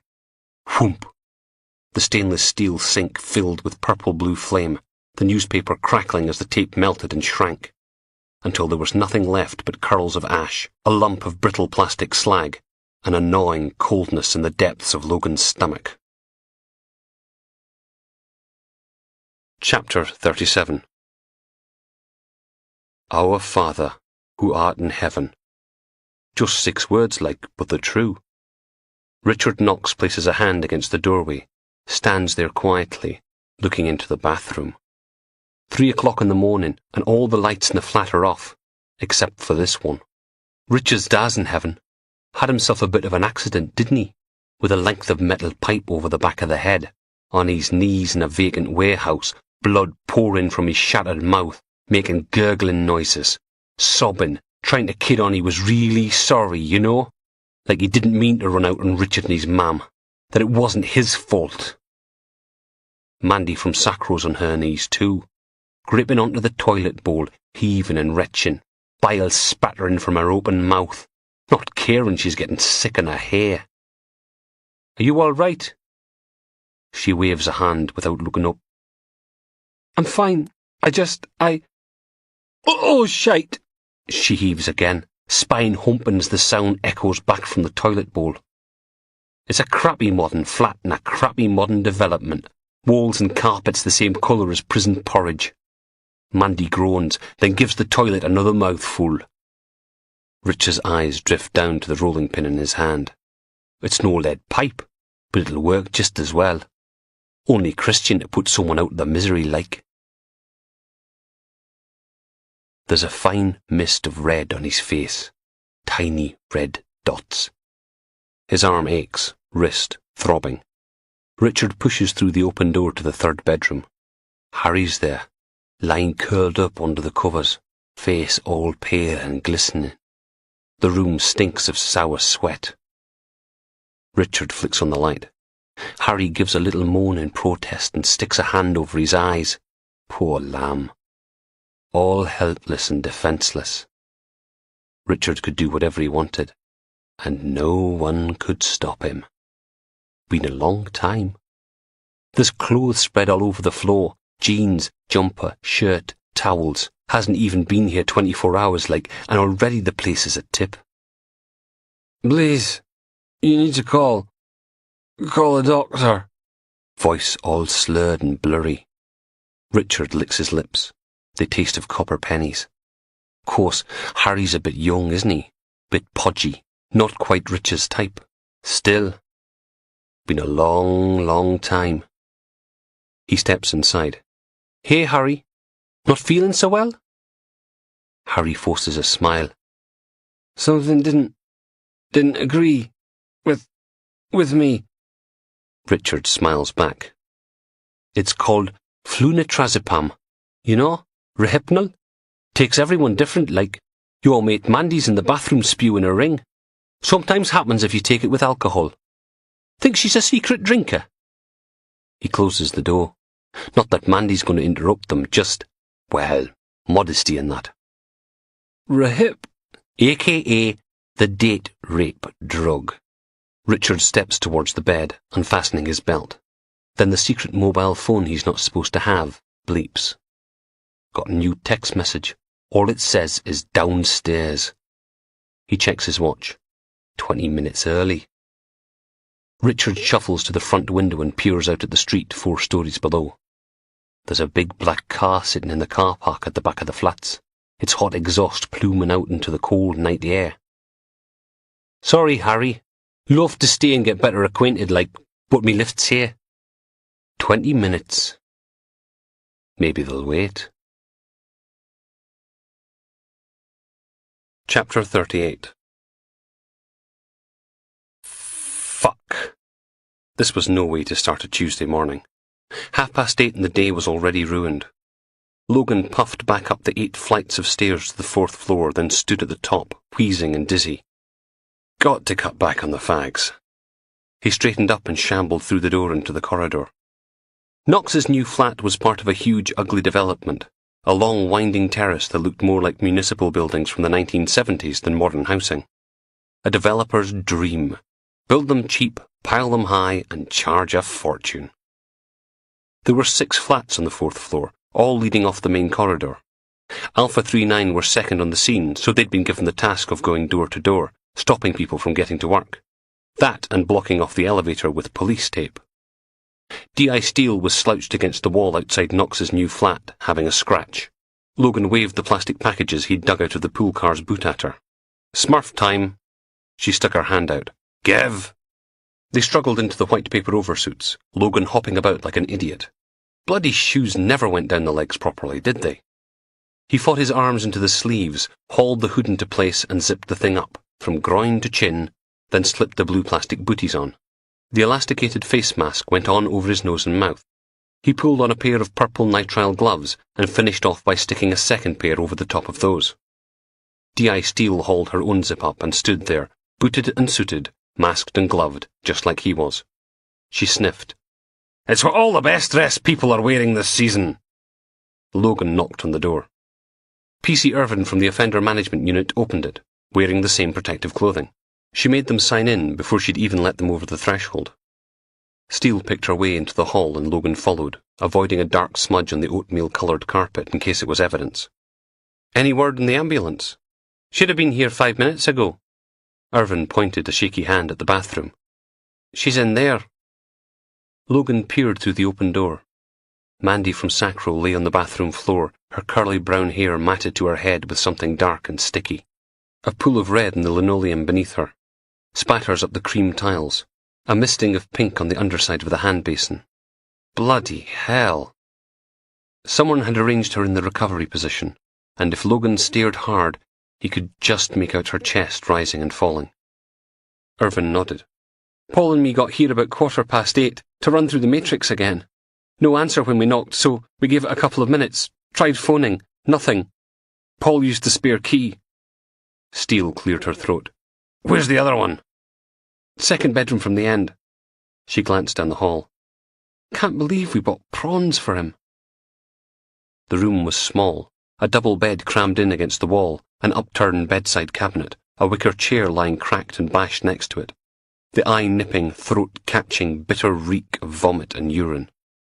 Oh, Jesus. Harry, the other Sacro volunteer, was tied face down on the bed, a stack of pillows under his groin, propping his backside up in the air. Naked. Blood caking the sheets around his ruined face, his back covered in scarlet welts, bite marks, cigarette burns. Steele blinked, voice muffled by the mask. "Is he—" "He's alive." The inspector turned and smacked P.C. Irvin on the chest. "Then why the bloody hell haven't you untied him? Fuck is wrong with you?" "But we don't have a camera, and the crime scene—" "Fuck the crime scene!" Steele stormed into the room, grabbed the t-shirt tying Harry's right ankle to the bedpost and hauled. "Inspector, I really don't think this is a good—" "He's been raped, you bloody idiot!" Steele yanked on the t-shirt again. "Laz! Into the kitchen! Get me a pair of scissors! Knife! Something! But now!" Logan ran through the house, plastic booties slipping on the vinyl floor. He rummaged through the drawers, grabbed a pair of kitchen scissors and a box of freezer bags, then hurried back to the bedroom. Steele was kneeling on the floor next to the bed. "What's his name?" Constable Irvin glanced at Logan and back again. Harry Weaver. He used to be a—" "Harry! Can you hear me, Harry?" Logan stopped at the foot of the bed. "Anyone got a camera on their mobile?" "Yeah, but it's not—" "Harry, it's going to be okay!" "Better than no photos at all, right?" Irvin unzipped the front of her oversuit and reached inside, coming out with some sort of fancy touch-screen thing, then zipped herself up again. "Right." She stepped up and held the phone out, pressed something and it went click. A little burst of flash, another click, another flash. "Does it do video?" She nodded. "You can upload to Facebook and just video the bloody scene." "Harry! Come on, Harry! You're safe now!" "Oh, right." Logan pointed at the t-shirt with his scissors. "Close up." Irvin did what she was told. Then Logan carefully cut through the shirt where it looped around Harry's ankle. "Other leg." "Harry! Come on! Speak to me, Harry!" "Wrists." Finally, the naked man was free. There was a muffled groan.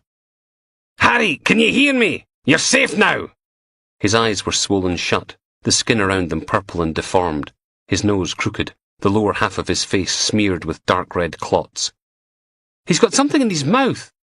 P.C. Irvin stuck her phone in his face, till Steele batted her away, leaving scarlet smears on her white oversuit. The inspector cupped one hand around Harry's forehead, supporting it while she pulled a matted lump of black from his mouth. Logan popped open one of the freezer bags. "What are you playing at?" "Didn't have any evidence ones with me."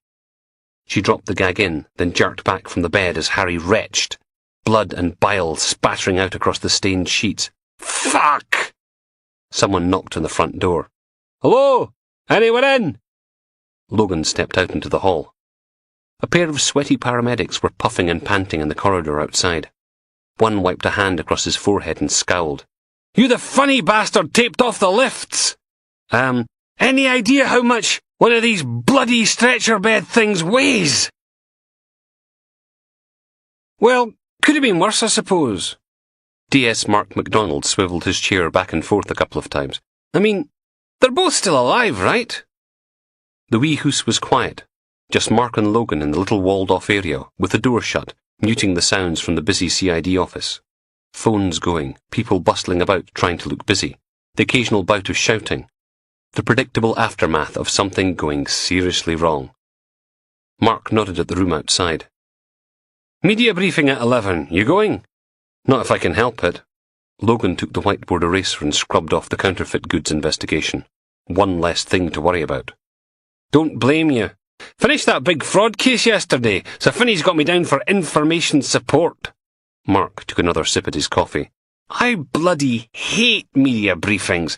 Like feeding time at the zoo. And all the animals are bastards. Logan went back to his desk and checked his email again. Success.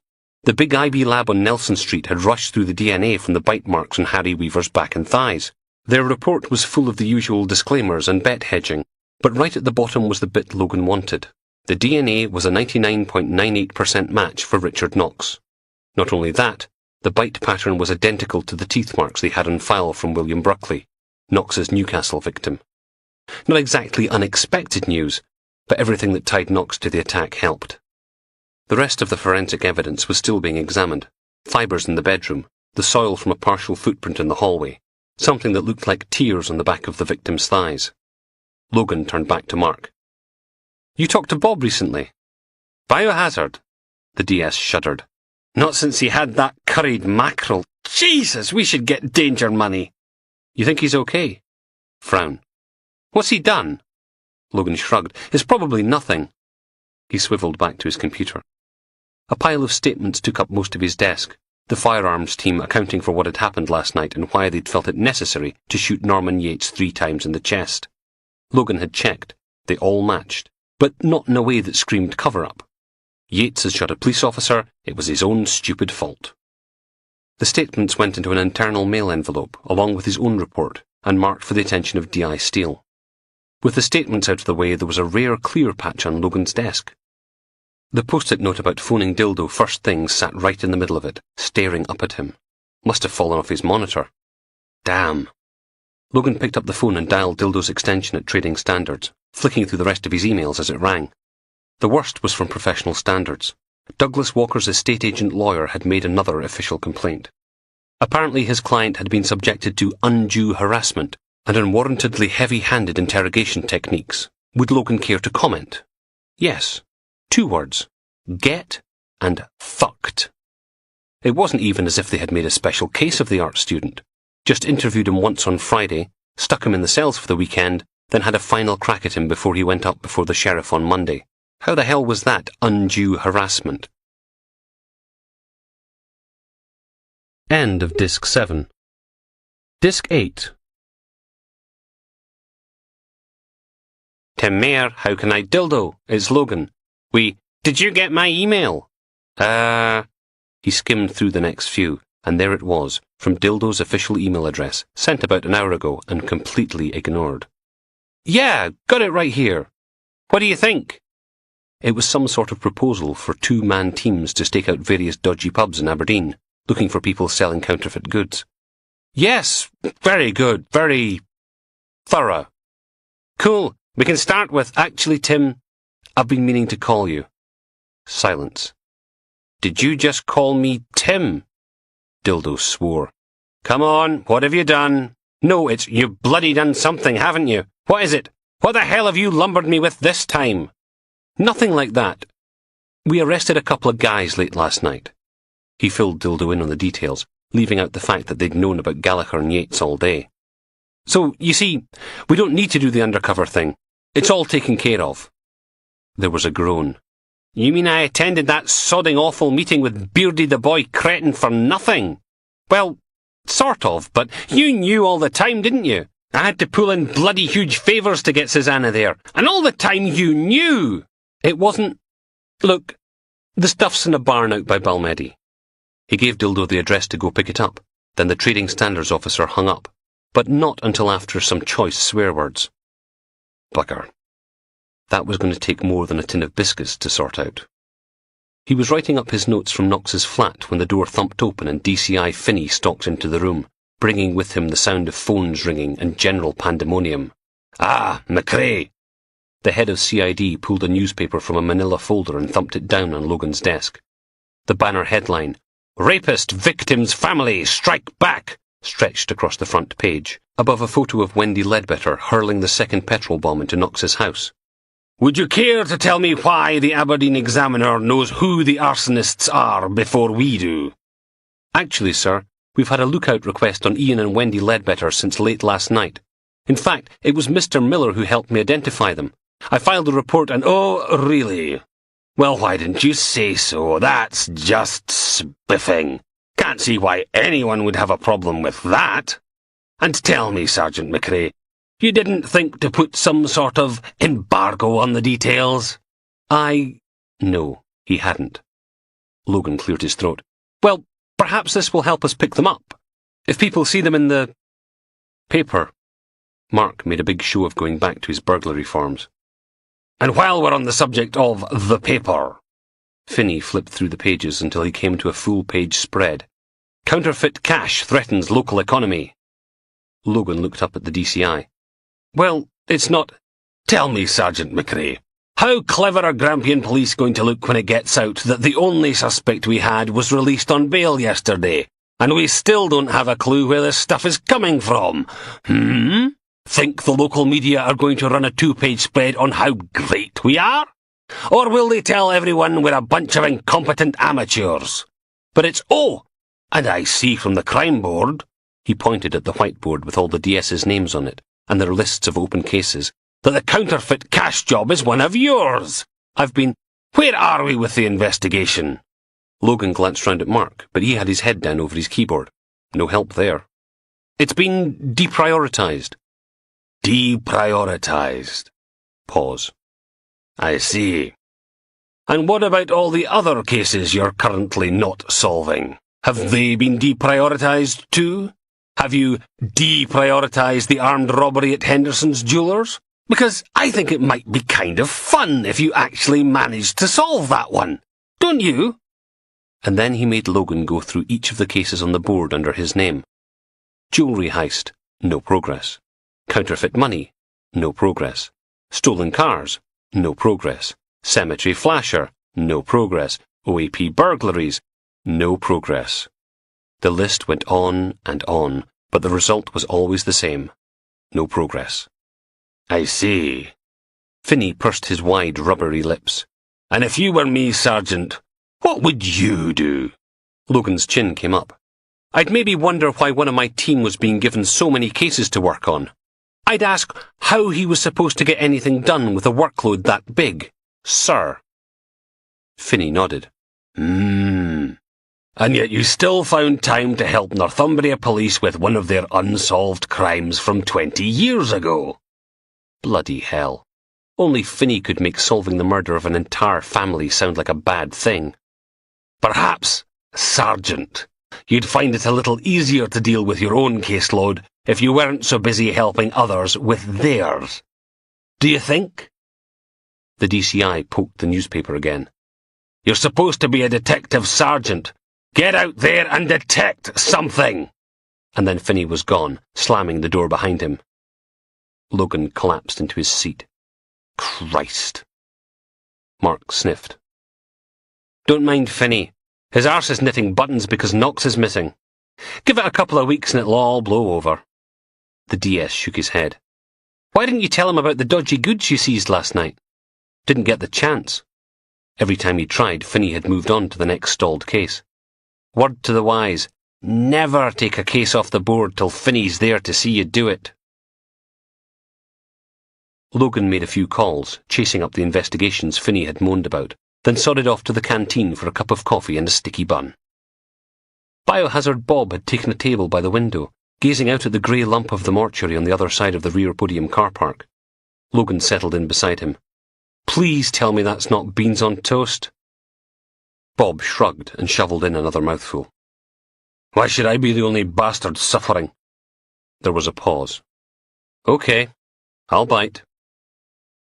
You're looking at the lucky recipient of another junkie drug dealer with the shite kicked out of him. They found the poor sod about 1 this morning, nearly died of hypothermia. Which brings us to my next moment of joy. He scooped up more beans and chewed as if they were poisonous. You remember Big Willie? The tramp used to hang about on George Street, occasionally getting his knob out for the tourists. Turned up behind the recycling bins at Sainsbury's, stiff as a board. Got his post-mortem in 20 minutes. Yeah? Logan took a sip of coffee. Well, I just got my arse handed to me by Finney for solving a 20-year-old murder in Newcastle. Bob picked up his milky tea and held it out.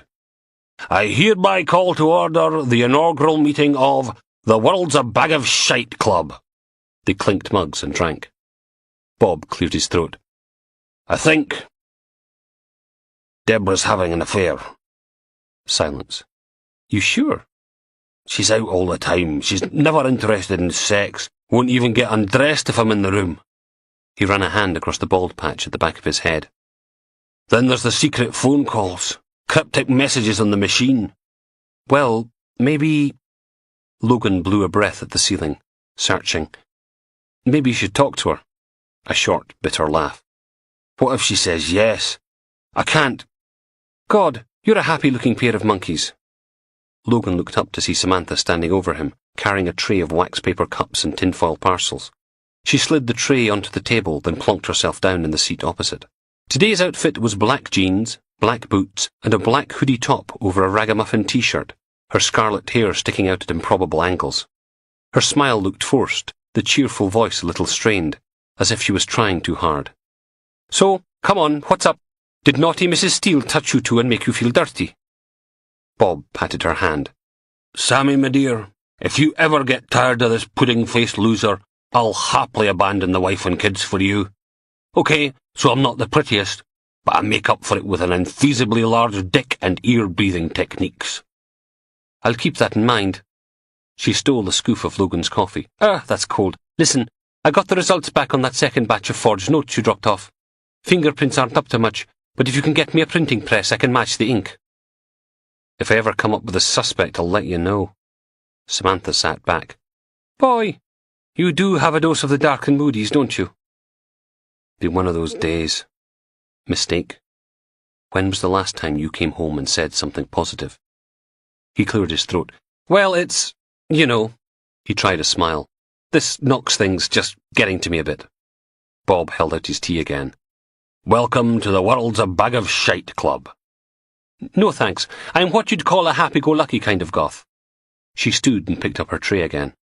If it makes you feel any better, I hear on the grapevine that our homegrown counterfeit 20s are being spotted as far away as Carlisle. Who says local businesses can't make a difference? Great.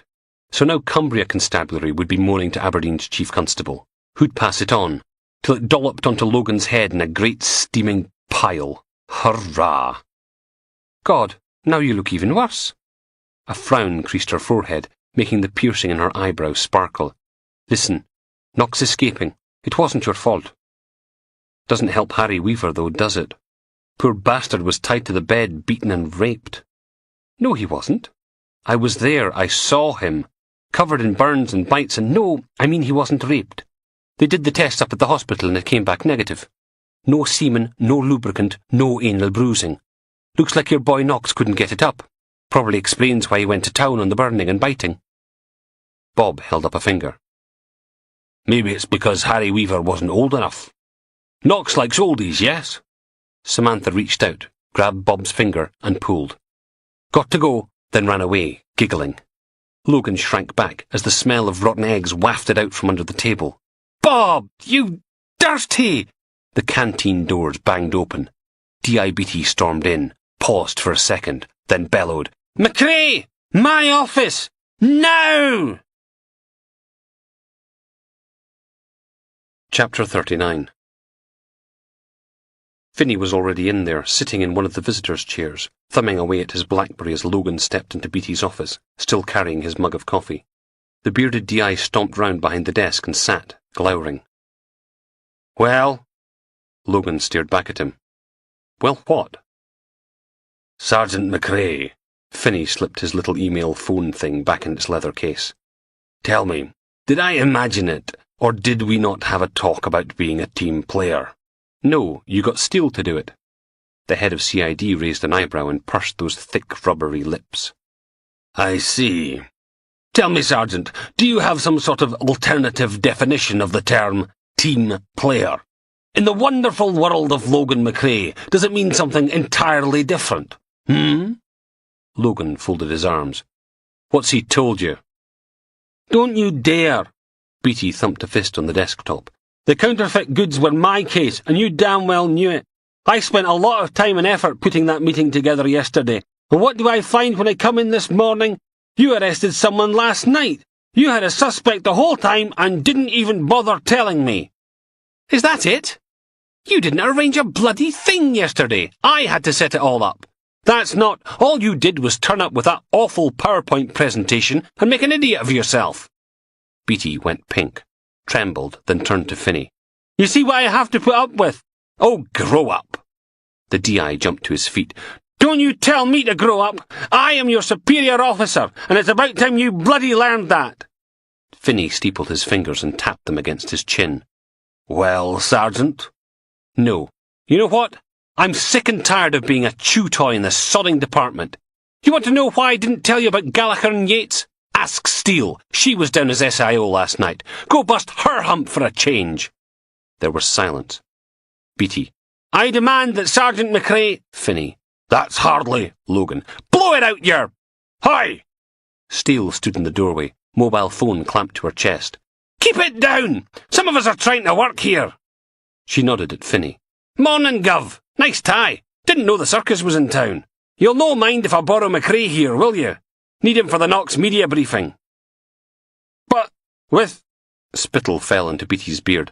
This is exactly what I'm talking. I'll leave you to it. She grabbed Logan by the sleeve and hauled him out of the office, closing the door behind them. Always have to be such a pain in the arse. Logan feathered the brakes, turning the CID pool car into the entrance of Cairnview Terrace. The road was like glass.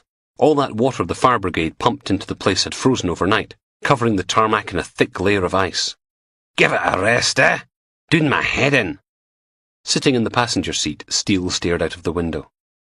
A detective sergeant's this bad down in Newcastle. Always. Danby's deep bass rumble filled the car from the back. What about the CCTV cameras? Don't ask. Bloody things were meant to be installed before Knox moved in. Technical difficulties, my fruit-flavoured arsehole. Idiots in the surveillance van weren't much better. Thing was parked the wrong way around. Knox probably walked right past them and they never even blinked. Should have heard the bollocking they got. Thought one of them was going to cry. The song on the radio ended and the DJ announced that the news was coming right up after these messages. Danby drummed his fingers on the back of Logan's seat. Search teams? Somewhere between sod and bugger all. Got lookout requests on the go with every force in the UK. Emailed posters to every port, airport and bus terminal. Steele shrugged. I'm no holding my breath, though. If our wee raping tossbag's sitting on X million quid's worth of gangsters' money, he'll be away on a fake passport to the Costa del Pervert by now. Logan sniffed. Battery's holed up somewhere torturing someone's grandfather. God, you're a wee ray of sunshine today, aren't you? Logan just grunted, trying to keep the car from mounting the pavement as it slithered to a halt outside the burnt shell of Knox's house. Oh, here we go. Steele reached out and turned up the radio. Angry scenes. Grampian Police issued this statement. DCI Finney's voice crackled out. Richard Knox is considered extremely dangerous. If anyone sees him, they should call 999 immediately. Do not, under any circumstances, approach him or try to apprehend him yourself.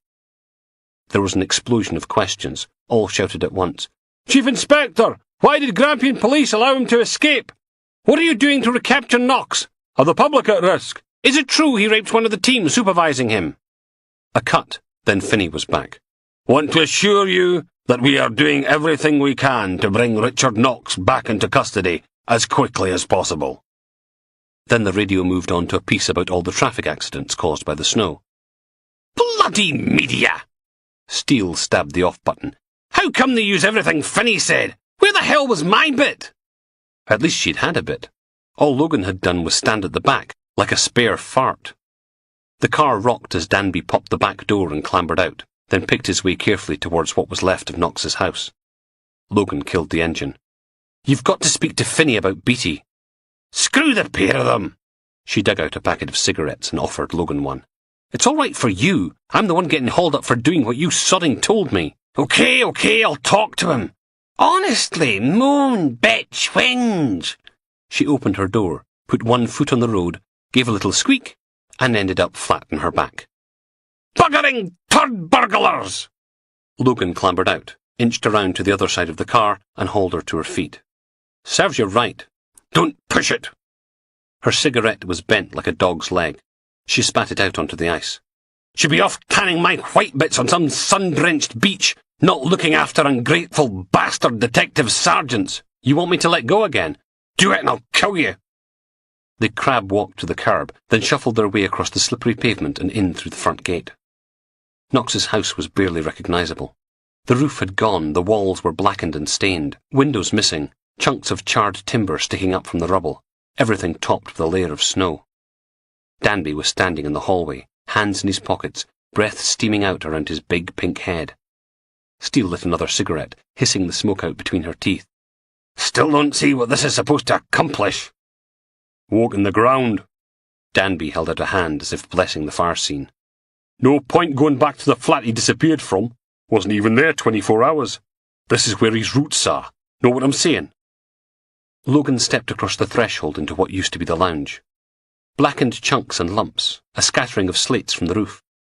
Humped shapes that could have been the remains of the sofa, or bits of collapsed ceiling. It was impossible to tell. The place stank of melted plastic and bitter charcoal. "Don't think his roots exist anymore. They've all burned."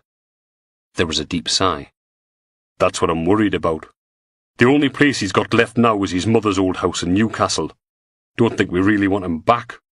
At least when we knew where the filthy little bastard was, we could keep an eye on him. But now—" Logan nudged a twisted metal shape with the toe of his shoe. Took a moment to realise it was the 3-bar electric fire Knox prayed to every day. "Pfft, sod this. It's too cold to be buggering about outside." Steele jammed her hands in her armpits. "You two can commune with the spirit of Pocahontas all you like. I'm going back to the car." Logan looked up and watched Danby haul a section of metal pipe from the rubble and start poking. On his own, in a strange city, surrounded by ruins. The car door clunked shut, leaving them alone. "Why are you really here?" Danby didn't turn around. "Told you. Knox has info on Mental Mikey's operation." "You hate him, and he hates you. Why would he tell you anything?" "He'll be heading south." The metal pole poked into a mound of something that disintegrated. "We'll need to start pulling in the local perverts, see if he contacted any of them for help. Know what I'm saying? I'll get my team to do the same in Newcastle." Logan just stared at him. Silence. Another sigh. "Billy Adams was my friend, and Knox killed him." "Thought Knox was in prison when Adams killed himself." "Nah, he didn't stick the gun in Billy's mouth, or pull the trigger, but he might as well have done. See, I got Knox on the forensic evidence from William Brookley, but how do you think I knew to look at him in the first place?" Logan frowned. "You said Adams heard rumours Mental Mikey's accountant was into—" "I knew because he raped Billy. Must have found out he wasn't really on the take, or Billy slipped up somewhere, but Knox had him in that basement for 3 days. I saw him after he escaped, bruised to hell, back all covered with bite marks and cigarette burns." Danby let the metal pole clatter to the ground. "Wouldn't talk about it, wouldn't press charges, wouldn't even let me tell anyone. And 3 months after we put Knox away for what he did to William Brookley, Billy drove off into the middle of nowhere with a shotgun." The DSI kicked a lump of charcoaled wood down the hall. "That's why I'm here, so that bastard Knox can't get away with it again." The old man's screams, high-pitched and angry.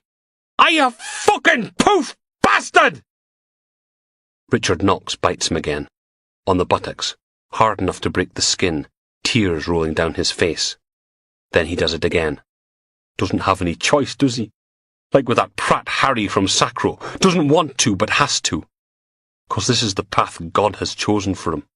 Ah! The room's cold. A crappy little bedroom in a crappy little house out in the countryside, surrounded by sheep and snow. It's got puffy pattern wallpaper, painted a rancid butter yellow, and a double bed with one of them tartan blankets on top. scratchy beneath Richard's naked skin. Maybe it's the old man's house. Maybe he's just visiting. Doesn't really matter, does it? Ah, fuck! That hurts! It's a test. Has to be. Another test from God. Richard stifles a sob, face pressed against the old man's thigh, and bites down. Hard. Chapter 40. Any luck? Steele didn't look up from the paperwork heaped on her desk. Bugger all! Fair enough. Logan added another couple of sheets to the pile. I got them to pull all the security camera footage for any businesses within half a mile of the Sacro flat, like Danby wanted. No sign of Knox. Steele was a dead jellyfish in her chair, staring at the ceiling tiles, limbs hanging loose. Finney's going mental. The newspapers and TV are milking it like a pregnant whore. Peasants are revolting, and we've still got sod all clue where Knox is. You speak to Finney and Beattie yet? Susan won't talk to me. My career's a used sodding tampon. I've got itchy bits, and I'm out of fags. Scowl. If there is a God, he's a rotten bastard. Logan dug out a packet of silk cut and chucked it onto the desk. I'm cutting down. She just flopped there. Why am I even bothering? Gallagher's up in front of the sheriff at 3:30. Want to go have another go at him? Or the van driver? Never makes any bloody difference, does it? She winkled out one of Logan's cigarettes and opened her office window. Where's Danby? Logan stared at her. Are you going to speak to Finney and Beattie or not? I'll talk to them. Jesus, nag, nag, nag. You're worse than bloody Susan. Do you want to get me fired? I said I'll talk to them. She reached into a drawer, then threw something across the desk at him. A mobile phone. Not that you deserve it. It was one of those touchscreen jobs, all new and shiny. It must have cost a fortune. Logan felt his face flush. Thanks. Nicked it from the lost and found. Get your mate the van driver in an interview room and I'll go see Lord Volder Finney. The SIM card was about the only bit of Logan's mobile still in one piece. He popped the back off his new, slightly stolen phone, slipped it in, and turned the thing on. There was a small pause, then the dings and bleeps started. You have 57 new messages. Logan switched it off again. Sod that. He headed downstairs instead, signed the van driver out of custody, and stuck him in interview room number 2, the one with the broken radiator, that stank of cheesy feet. Arnie Urquhart cupped his hands to his mouth and blew. He had hate tattooed between both sets of knuckles. A blue swallow on the side of his neck, a spider's web on his wrist, and eyes that darted left and right every time anyone in the room moved. Logan sat on the other side of the interview room table, the audio and videotapes all set up and ready to go as soon as D.I. Steele arrived. PC Butler was on looming duty, just over Urquhart's shoulder. The van driver licked his lips. Always this cold in here. Logan stared at him. Did I say you could speak? Urquhart shrank back in his seat. Sorry. So much for the hard man act. He was right, though. The little room was freezing. Logan thumped an evidence bag down on the tabletop. There were 2 rectangular packages inside, both about the size of a house brick, wrapped in light brown packing tape. One was slit open, showing the hard packed powder within. Uncut heroin. About 650,000 quid's worth. Urquhart squirmed. Did that sound like a question to you? He pressed his lips together, looked down at his tattooed hands, shrugged. This stuff came from Fraserburgh, didn't it? Saturday night. Urquhart fidgeted. You can answer that. I don't... A DI was stabbed, Arnie. That's attempted murder, and you're an accomplice. He flinched, as if he'd been slapped. But... Logan suppressed a smile. Now all they needed was Steele to get her finger out and... The door opened. Speak of the devil. The inspector stood just outside the room, lips pressed into a thin, downturned line. Stick him back in his cell. Logan got to his feet. Mr. Urquhart was just about to... I don't care. Our wee art student friend with a counterfeit 20s. His mum and dad just got back from Corfu. Found him in his bedroom. Gin and sleeping tablets. Chapter 41. He was in here. The PC opened the door. The familiar smells of turpentine, oil paint and bitter vomit curled around Logan as he followed Steele into the room. The house was silent, just the tick-tock of a clock somewhere on the floor below. The constable flicked on the light, turning the window into a mirror. Douglas Walker's bedroom looked much the same as it had the last time Logan was there. The same half-sketched painting on the easel, the same unmade single bed, the same flat-pack wardrobe with the same little computer desk and cheap swivel chair. The only difference was the puddle of sick on the floor, next to an empty litre bottle of Plymouth gin, and a little white packet from a chemist's. Logan snapped on a pair of gloves, squatted down, picked up the empty packet and read the label. Temazepam. Steele wrinkled her nose. Can we no open a window or something? Logan levered up the edge of the mattress, peering between it and the bed frame. Nothing. The inspector's voice came from over by the wardrobe. If you're looking for porn, I can bring some in tomorrow. You like Dutch gay hardcore, right? Looking for counterfeit money, actually. If he was getting more in from Middleton, it'll be around here somewhere. He let the mattress fall back and Steele sat on the end. She glanced around the room. He'll leave a note. The constable shrugged. Dunno, didn't want to disturb anything. Bay left a poem. Artistic types always leave bloody poetry. Logan went through the chest of drawers, wardrobe, computer desk, the toolbox full of oil paints and charcoals, but there was no sign of any notes, suicide or counterfeit. Nothing. Wanted to keep it mysterious. Logan stared at her. It's not funny. She shrugged. If he'd actually managed to do himself in, then it wouldn't be funny. But he didn't, did he? Cocked it up. That's bloody students for you. They'll no put the effort in. The constable shifted his feet. He's in a coma. Logan knelt on the floor, taking care to avoid the puddle of sick. Nothing under the bed either. Don't see what the problem is. Steele leant back and had a scratch. I mean, you want to kill yourself, up to you, isn't it? Long as you don't do it driving the wrong way up the motorway, it's nobody's business, but... She stopped fiddling with herself and scowled at Logan. What? He was terrified they were going to put his name in the papers. Didn't want Mummy and Daddy Dearest to know. Or, Logan stood, taking another look around the room. Maybe he thought whoever he got the cash from would come after him. Might be some clue in the suicide note, if we can find it. He's no bloody dead. Want to know why he did it? Get your ass up the hospital and ask him. Logan dragged a big black leather portfolio out from between the wardrobe and the single bed, dumped it down on the mattress beside Steele, and unzipped it.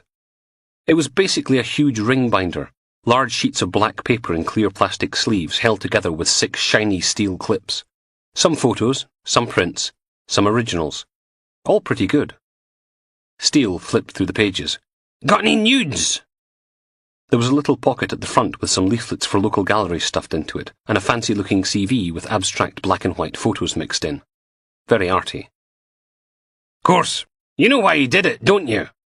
Logan looked up. What, Walker? No, Finney. Sent us out here 'cause he's pissed off about Knox going missing. Spreading the misery. Petulant tit. She looked up at the constable. Anything else? Any missing kitties we should be getting out of trees? Stolen gnomes, stuff like that? The PC's cheeks went pink. It's not my fault, I just... Come on, Laz. She levered herself off the bed. I hereby declare this a waste of CID resources. Our plucky boys in uniform can save the day for a change. We've got a van driver to interview before they let the bugger go. The airwave handset clipped to the constable's shoulder started making bleepy noises. He fumbled it round to his mouth and squeezed the button. 10120, over. A broad Aberdonian accent crackled out of the little speaker. That you, Lachlan? Roger that, Control, over. You still got DS McRae there, Lachlan? I mean, affirmative. Do you want? Tell the loon to switch his bloody phone on. There's been another of his wee jewellery heists. Mackenzie and Kerr, that place on Huntley Street, next to the Naughty Knicker shop. Logan hauled out his notebook, flipped it open, scribbled down the jewellery shop's details. Does he know if... See if you're going to the Naughty Knicker shop! D.I. Steele jabbed her elbow in Logan's ribs. Shite! Logan flinched. The notebook tumbled from his fingers, splatting down in the puddle of sick. Steele blew at her cheeks. Clumsy? It wasn't clumsy, it was you! He looked down at the vomit-sodden book. No way he was picking that up. Logan grabbed one of Douglas Walker's fancy CVs, writing Mackenzie and Kerr, Huntley Street on the back of it. Ask them how much he got away with. The constable relayed Logan's question. About 200 thou, give or take a couple of watches. A much better haul than last time. And you're sure it's the same person? The constable hadn't even opened his mouth before the voice of control crackled back. I am sure. Your money had a sawn-off sledgehammer and a wee bairn wi' him. There was a pause. And D.I. Beattie's looking for you. Something about a flasher? As if Logan didn't have enough to worry about. He flipped open an evidence bag, turned it inside out, then used it as a pooper scooper to pluck his notebook from the rancid mush. He sealed it closed, the sodden pages feeling cold and slimy through the plastic. Tell him he'll have to take it up with D.I. Steele. Turn your bloody phone on, and tell him yourself. It took over 40 minutes to get into the centre of town.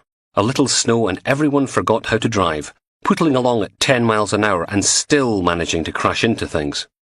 Logan parked the pool car just down from the jewellery shop. Huntley Street was a little cobbled road, setting off from Union Street at a jaunty angle. The granite bulk of St. Mary's Cathedral loomed on the other side of the road, a mass of sharp edges and shadow, washed in yellowy streetlight. Thick flakes of white drifted down from the dark orange sky. Mackenzie and Kerr, jewellers by appointment to Princess Anne, according to the understated sign above the shattered window, was sealed off behind a cordon of blue and white police tape, a filthy patrol car sitting right outside it. Logan stepped out into the bitterly cold evening, then stood there, waiting for D.I. Steele to finish staring at the display of basques, suspenders and shiny leather kinky boots in the window of the shop next door. She hitched up her trousers. You need me? I'll be in there trying on something naughty. Logan picked his way across the slippery cobbles, ducked under the cordon, and peered in through Mackenzie and Kerr's shattered shop window. All the display cabinets lay smashed and empty on the floor, the counter little more than a broken wooden frame. The burgundy carpet was awash with glass, chains of gold and silver trodden into the deep pile. He pulled on yet another pair of gloves, hauled the buckled front door open, and stepped inside. It smelt vaguely of wee, and dust, and air freshener. A handful of rings and bracelets lay scattered on the glass-strewn velvet of the counter. A face poked through from the door at the back of the room. Sarge! P.C. Guthrie grinned, his cheeks straining like an overgrown, shaved hamster's. He chewed, swallowed, then pointed over his shoulder. Got the kettle on if you want a brew. Guthrie led the way into a little kitchen, just big enough for a small fridge, kettle, microwave and bread bin, a half-size sink and draining board, a tiny table complete with carrot cake, and 2 wooden chairs, both occupied by grey-haired women, one in a pink twin-set and pearls combo, the other wearing enough tweed to upholster a medium-sized hippopotamus, which was appropriate. P.C. Guthrie did the introductions. Ladies, this is Detective Sergeant McRae.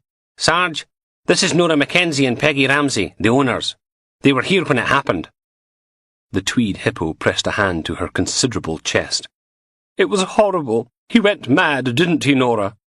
Twinset and Pearls nodded, setting the sag of skin beneath her chin wobbling. Smashed everything. Everything. Kept screaming it wasn't his fault. On and on. I was terrified, wasn't I, Nora? Look at the state of the place. It's all ruined. Logan held up his hands. Did either of you get a good look at him?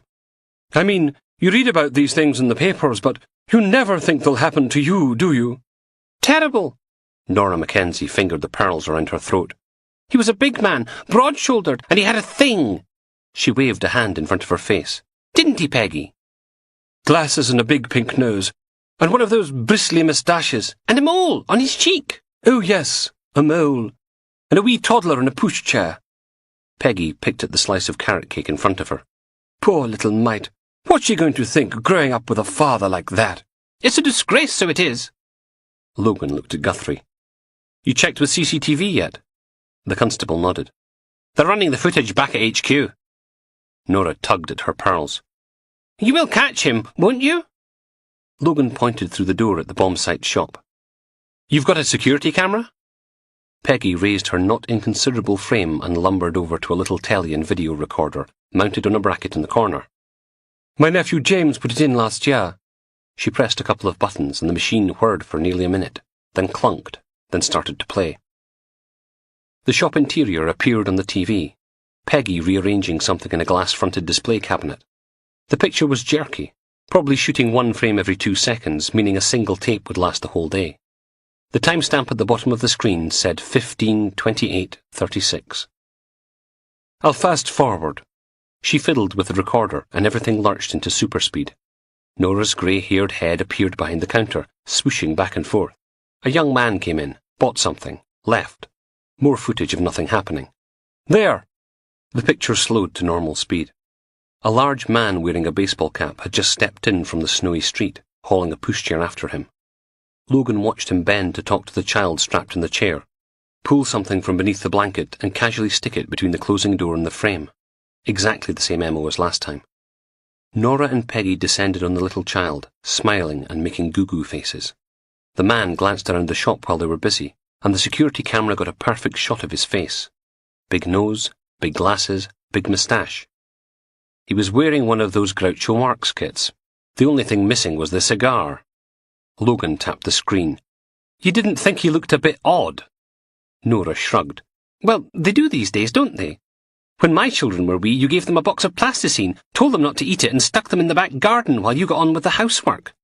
These days it's all television and Happy Meals and keeping them entertained the whole time." On screen, Nora turned away from the pushchair, frowned, then picked up the floppy-eared bunny the man had dropped between the door and the frame, and handed it back to the toddler with a smile.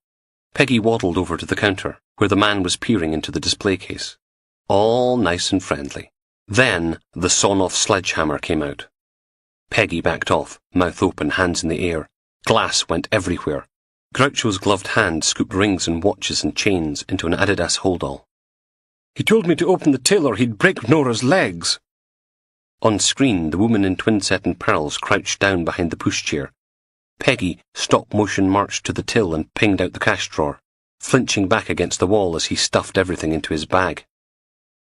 "Of course," she raised the uppermost of her chins, "I tripped the silent alarm."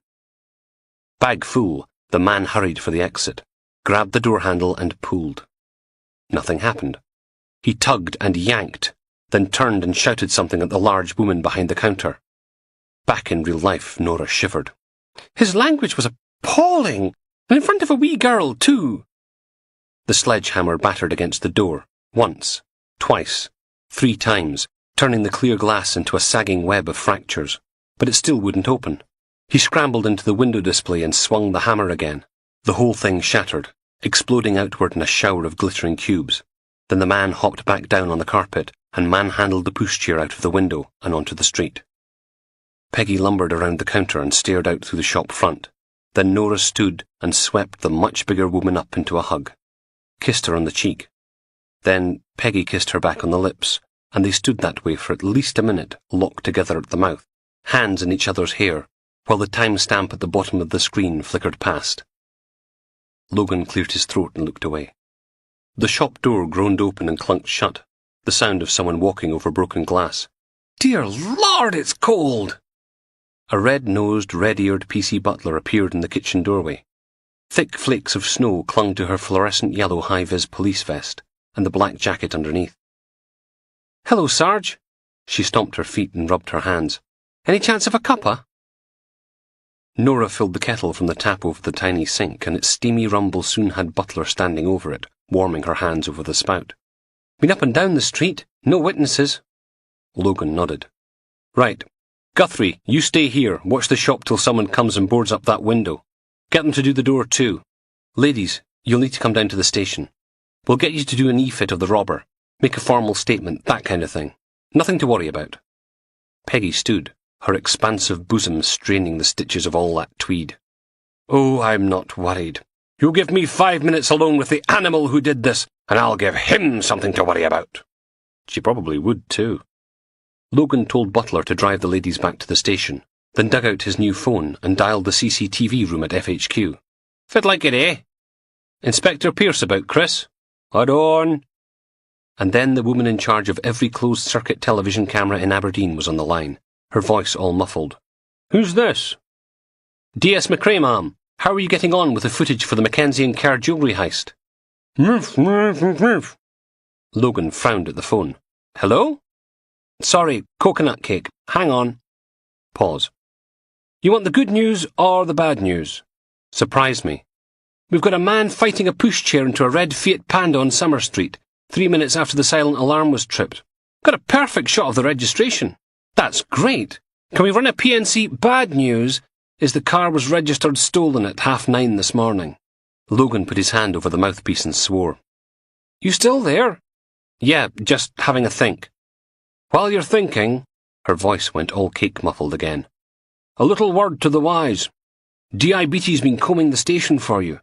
I've had him down here twice in the last hour, asking if we've seen you on any of the monitors. Bugger. Logan chewed the inside of his cheek for a moment. Who was the car registered to? I mean, someone's going to have to tell him his car's been used in an armed robbery, aren't they?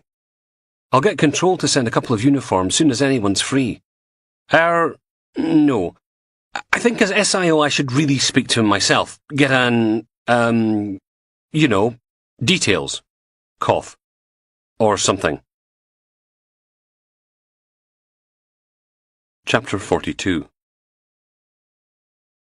Alan Gardner's living room was uncomfortably warm, a wall-mounted flame-effect fire blazing away beneath a mantelpiece laden with photo frames. More pictures hung on the wall, a happy family sharing holidays and birthdays. Alan shifted in his creaky armchair and stared at the fire. Might as well have it up full blast. Bloody electric's getting disconnected tomorrow. What little hair he had left was white and tufty, most of it concentrated in 2 feral eyebrows, the rest holding on for dear life behind his ears. He sighed, looking out at the Spartan living room, reflected in the black mirror of the bay window. No television, no sofa, no bookcases. There wasn't anywhere for Logan to sit. He reached for his notebook, top lip curling as his fingers touched the evidence bag he'd stuck it in, locking in all that vomity goodness. It was all cold. Can you remember where you parked your car, Mr. Gardner? The man shrugged, then worried at a hole in his threadbare green jumper. My wife died last year. March. Kidney failure. We were on holiday in Kenya. Logan looked above the mantelpiece, finding a happy blonde lady with her balding husband, the pair of them grinning like idiots in the basket of a balloon, pale yellow grass far below. I'm sorry. At least it was quick. He shifted again, making the chair creak. Quick and painful. Doctors said there was nothing they could do. Hit Stacey really hard, losing her mum like that, never getting to say goodbye. Silence. About the car, Mr. Gardner? What? Oh. Yes. It was parked round the corner. Couldn't get it out front because that idiot next door always leaves his sodding car outside my house, rubbing it in because he's got a brand new Audi estate and I'm driving a third-hand Fiat Panda. Gardner tugged at a bushy eyebrow. Surprised he doesn't park his wife out there too. Logan scribbled the details down on the sheet of paper he'd liberated from Douglas Walker's bedroom. Have to pick up a new notebook when he got back to the station, one that didn't reek of art student vomit. He checked his watch. Nearly 6:15. Beatty would be long gone, back home to put curlers in his beard or whatever the hell it was he did when he wasn't making Logan's life miserable at work. Right, well, I suppose I should be heading. Gardner hauled himself out of his chair and walked Logan to the front door. Are you a family man, Sergeant? Logan pursed his lips. It's kinda complicated. Gardner nodded, his eyes watery rimmed with pink, bit his bottom lip. Never gets any easier, does it? He rubbed his hand across his face. I'm sorry, it's been a tough couple of months. Logan laid a hand on his arm. If we find your car, I'll let you know. Can I get a crime number for the insurance? I'll get someone to phone it through. Logan trailed off. The hallway had a set of stairs leading up to the first floor. Did you hear... There it was again, a soft gurgling noise. Logan looked back at Gardner, then took a step towards the stairs. Well, Gardner unsnibbed the front door. Anyway, thanks for coming. I know you must be very busy. Upstairs the gurgling stopped and the crying started, quickly building to anguished howls. Gardner smiled, a single bead of sweat trickling down his pink neck. I must have left the TV on in the bedroom. Logan put his hand on the balustrade. The old man flinched. If I search this place, am I going to find a pushchair, a sawn-off sledgehammer, and a bag full of stolen jewellery? I don't... Your car wasn't stolen, was it? Gardner just sagged. The upstairs bedroom seemed to be the only place in the whole house with any furniture. It had bright yellow walls, a pile of soft toys, a sparkly mobile, and a big wooden cot. A little girl, dressed in a tiny princess/fairy costume, was imprisoned inside, holding onto the bars. Alan Gardner sat on the floor, clutching a floppy-eared toy bunny, identical to the one on the security camera footage. It's under the crib. Logan squatted down and dragged out a black and red Adidas holdall. He dumped it on the pink carpet. It was full of watches, chains, rings, brooches and bracelets, gleaming in the light of a Bob the Builder bedside lamp. A big wad of cash, stuffed in the side pocket. What happened to the first lot, from Henderson's? Sent it off to one of those cash for gold places you see on the telly. Haven't even got the cheque back yet. Alan Gardner, I'm arresting you on suspicion of... I didn't have any choice. He kept his eyes fixed on the bunny rabbit. Where's the sledgehammer? She's my daughter. What was I supposed to do? Let him hurt her. Logan turned and looked at the fairy princess in the cot. Who'd want to hurt a little girl? Not Nicole. Her mum. Stacy. My daughter. Gardner creaked himself upright and handed the rabbit into Nicole's sticky little fingers. When Laura died, Stacy got involved with the wrong kind of people. Started taking drugs, drunk all the time. She just couldn't cope. Gardner reached down and ruffled his granddaughter's hair. So now I look after Nicole. She's my little tatty heed, aren't you? The girl grinned, still chewing on the bunny's floppy ear. And now Logan was supposed to feel all sorry for him. You robbed 2 jewellery shops, threatened the assistants with a sledgehammer. Gardner looked up, eyes pink and damp. What was I supposed to do? Stacy ran up a lot of debts, drugs. There was a man who was going to cut her if she didn't pay it all back. Break her legs. Worse. The interest is crippling. He reached down and picked the fairy princess from her cot, holding her tight. I sold everything. Cashed in my life insurance, pension, sold my car, put the house on the market. She's my little girl. What was I supposed to do? Damn. How about call the police? He said if I went to the police, they'd never find her body. Logan closed his eyes, ran a hand across his forehead, swore. What's his name? I don't know. I never spoke to him. But you said he always made Stacy phone. They stood there in the gaily coloured bedroom, Logan swearing, Gardner crying, Nicole making nonsensical gibbery sing-song noises. Custody was busy, shouts and threats coming from the lower corridor of cells where the female prisoners were normally kept. Logan hefted the sawn-off sledgehammer onto the desk, along with the Adidas holdall, both stuffed into oversized evidence bags. 2 exhibits to sign in and 1 prisoner. The custody sergeant nodded, reached below the level of the desk, pulled out a clipboard, and clacked it down next to Logan's evidence bags. Sergeant Downey's skin was so pale it fluoresced slightly in the overhead light, his hooded eyes moving restlessly across his twilight domain, the poster boy for generations of exuberant inbreeding. He raised an eyebrow, giving Logan's prisoner the long, hard stare.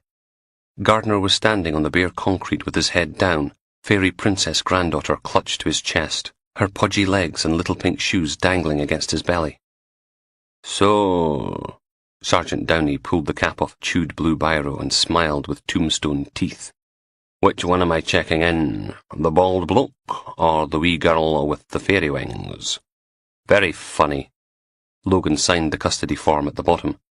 Mr. Gardner's going to be helping us with those jewellery heists. I see. The sergeant took the clipboard back and started ticking boxes. And would Mr. Gardner like a wake-up call, newspaper, breakfast in bed? Don't be a dick, Jeff. Twitch. Fair enough. You got any PCSOs knocking about? I need someone to look after the kid till social services get here. Sergeant Downey laughed. You're kidding, right? I've got half a female rugby team downstairs screaming blue bloody murder. Must be that time of the month. Speaking of which... He leant forward and lowered his voice to a whisper. Think Steele's on the blob, too. Been stomping about like someone smeared her tampons with deep heat. Beware of the lesbian. Logan's phone was ringing again. The wee hoose had been relatively quiet, unlike the main CID office, giving him a chance to type up Alan Gardner's confession before heading off home. He peered at the phone's display, making sure it wasn't that idiot Beatty before picking up. McRae? DSI Danby's huge bass voice boomed out of the earpiece. Any news on Knox? Logan snatched the phone away from his ear. Bloody hell! He trailed off. DS Doreen Taylor was staring at him, her eyes bugged out, her mouth an angry line. She pointed at the little fairy princess sitting on her desk, legs dangling over the edge. Nicole's wings were getting crumpled, and the chocolate biscuit they'd used as a bribe to stop her crying was slowly making its way all over her face. Doreen jabbed her finger at him, her voice a sharp whisper. Language! Logan grimaced. Sorry. He swiveled his chair around until he had his back to them both, then turned the volume down on the phone. Sorry, sir. Had to close the door. They're still swamped with sightings of Knox. That last part was true, at least. The phones hadn't stopped ringing in CID all day. How many worth chasing up? Backshift are still checking, but you know what it's like. A big case like this brings out all the loonies. Logan clicked on his email and skimmed through till he got to the message from the hospital. Harry Weaver from Sacro woke up an hour ago. DS MacDonald interviewed him, but he can't remember anything. Tox report says he was full of Rohypnol. The woman? Too early to tell. There was a pause. Been onto me team. No one in Tyneside's heard from Knox since he left, but there's a lot of folk wanting their hands on mental Mikey's nest egg. Better tell your people to keep their eyes open for Newcastle gangsters. Know what I'm saying? Logan groaned. Christ, that's all we... A pad of pink post-it notes clattered off his monitor. Doreen had her finger out again. Language! Oops. Logan went back to the phone, thanked Danby, and hung up. Newcastle gangsters. As if things weren't complicated enough. The handset had barely touched the cradle before it was ringing again. Oh, for f... He shut his mouth before Doreen could throw anything else. McRae? Samantha. Are you doing another late night? I mean, it's okay if you are. I just wanted to... You know. Logan checked the time on the computer. 19:40. Nearly 3 hours after the end of his shift. Drowning in paperwork. Caught the guy doing over the jewellery shops. Oh, well, never mind. He took a deep breath. Actually, I'm just about done. How about I pick up a Chinese on the way home and... Sod it. I can't. I've got an unattended minor here. Have to keep an eye on her till social services turn up. Logan closed his eyes and banged his head softly against his keyboard. It's not important. Of course it was. He could hear it in Samantha's voice. Doreen cleared her throat. I can look after her. Logan raised his head. There was a long line of gibberish stretching across his screen. Doreen ran a hand through the little girl's pale yellow hair. Nicole can help me prepare case papers for the golf club murder. Can't you, Nicole? The fairy princess stuck her thumb in her chocolatey mouth and sooked. To be honest, she'd probably be more help than most of CID. Hello, you still there? Logan made more keyboard gibberish. I'm on my way. Chapter 43. Logan picked his way down Marshall Street, a plastic bag from a nice little Chinese carryout on King Street swinging from one hand. The council hadn't bothered to grit this bit, and the pavement was a treacherous mixture of snow and ice, which would have been bad enough, but the road made a steep descent from Union Street all the way down to the docks, turning the whole thing into a toboggan run. The wind wasn't helping any either, hammering icy nails into his face, making his skin throb and ache with cold. He slithered to a halt outside the building's front door and fumbled in his pocket for the keys. Could barely see the lock in the gloom. He shifted sideways, letting the streetlight's yellow glow fall on the scarred wood. The key skittered around the lock before finally going in. And then the light disappeared. God's sake! Bulb had probably blown again. The seagulls liked to eat the rubber sealant, letting the water in, because they were rotten, evil, bastarding things. Not seagulls. The light hadn't gone out. It had been eclipsed by a huge shadow. Been waiting fucking ages for you. Oh, shit. Reuben. Logan span around, feet slipping on the ice, staggered, bounced off the damp granite wall and fell on his backside. Pain jagged across the base of his spine. The plastic bag made a dull thud as it bounced off the pavement beside him, egg foo young and prawn crackers going everywhere. Ow! He looked up to find wee Hamish Mowett's right-hand man standing over him, that scarred, fat face twisted into a grin. Classic. Didn't even have to lay a finger on you. In the dim light, the bruises were almost black, the plaster across the bridge of Reuben's nose a pale grey strip against the swollen skin. The big man reached inside his thick padded jacket and Logan flinched. Gun? Knife? Reuben sighed. Moron. He pulled out an envelope and threw it in Logan's face. It bounced and fell into his lap. Open it. Logan peeled back the self-adhesive flap. More money. Mr. Mowat says if you want any more, you go see this man. He pulled out a sticky note and slapped it onto Logan's forehead, then stood there, grinning as the snow battered down all around them. Logan pulled the note from his head and scowled at it. James Clay, and an address in the Bridge of Dawn. One of Reuben's massive hands clamped down on the top of Logan's head. See you around. He shoved, sending Logan sprawling on his back. Logan tensed, waiting for the kicking to start, but it didn't. Instead, he heard a car door slam, then the tractor rattle of a diesel engine starting up, a car driving slowly away. He sat up, watching the dented BMW pause at the bottom of the road, then turn right onto Trinity Quay and disappear into the night. What happened to you? Samantha looked up from her spot on the sofa, electric fire blazing, a cup of tea steaming away on the coffee table, some sort of costume drama on the telly, and a book open in her lap. Logan dumped the plastic bag next to her mug, then struggled out of his jacket. Gonna have to share the chow mein. The seat of his trousers was soaked through and his left hand throbbed, the palm scraped and stinging. He sucked at it, then scowled at the little beads of red that seeped through the skin. You okay? Fell on my arse. Logan took off his trousers and hung them over the radiator. I'll get the plates. She disappeared, calling through from the kitchen. You've got a message on the machine, by the way. Oh, God. Please, not another one from wee Hamish Mowat. He pulled the envelope full of cash out of his jacket pocket and stuffed the crumpled sticky note in with the 10s and 20s. There had to be over $1,000 in there, maybe 2. Logan, you want chopsticks? Yeah, thanks. He pressed the button on the answering machine, standing there in his socks, shirt and damp pants as D.I. Steele's voice crackled out of the little speakers. You rotten bastard! I had to walk back to the station! Bugger. She'd still have been in the naughty knicker shop when he'd headed off to tell Alan Gardner his car had been used in a jewellery robbery. Was bloody soaked through by the time I got back. Had to interview that bastard van driver dripping wet. If I die of pneumonia, you're sodding for it! There was more, none of it flattering or polite. Logan hit delete. You all right? Yeah, just cold and tired. He didn't look around. He could hear her walk into the room, the clatter of plates on the coffee table, then the warmth of Samantha's body against his back, her arms wrapping around him, her breath hot on the back of his neck. It was nice. Intimate. Maybe they'd be all right after all. God, you are freezing, aren't you? Logan gave a little shudder and slipped the envelope up the sleeve of his shirt. Baltic out there. Right.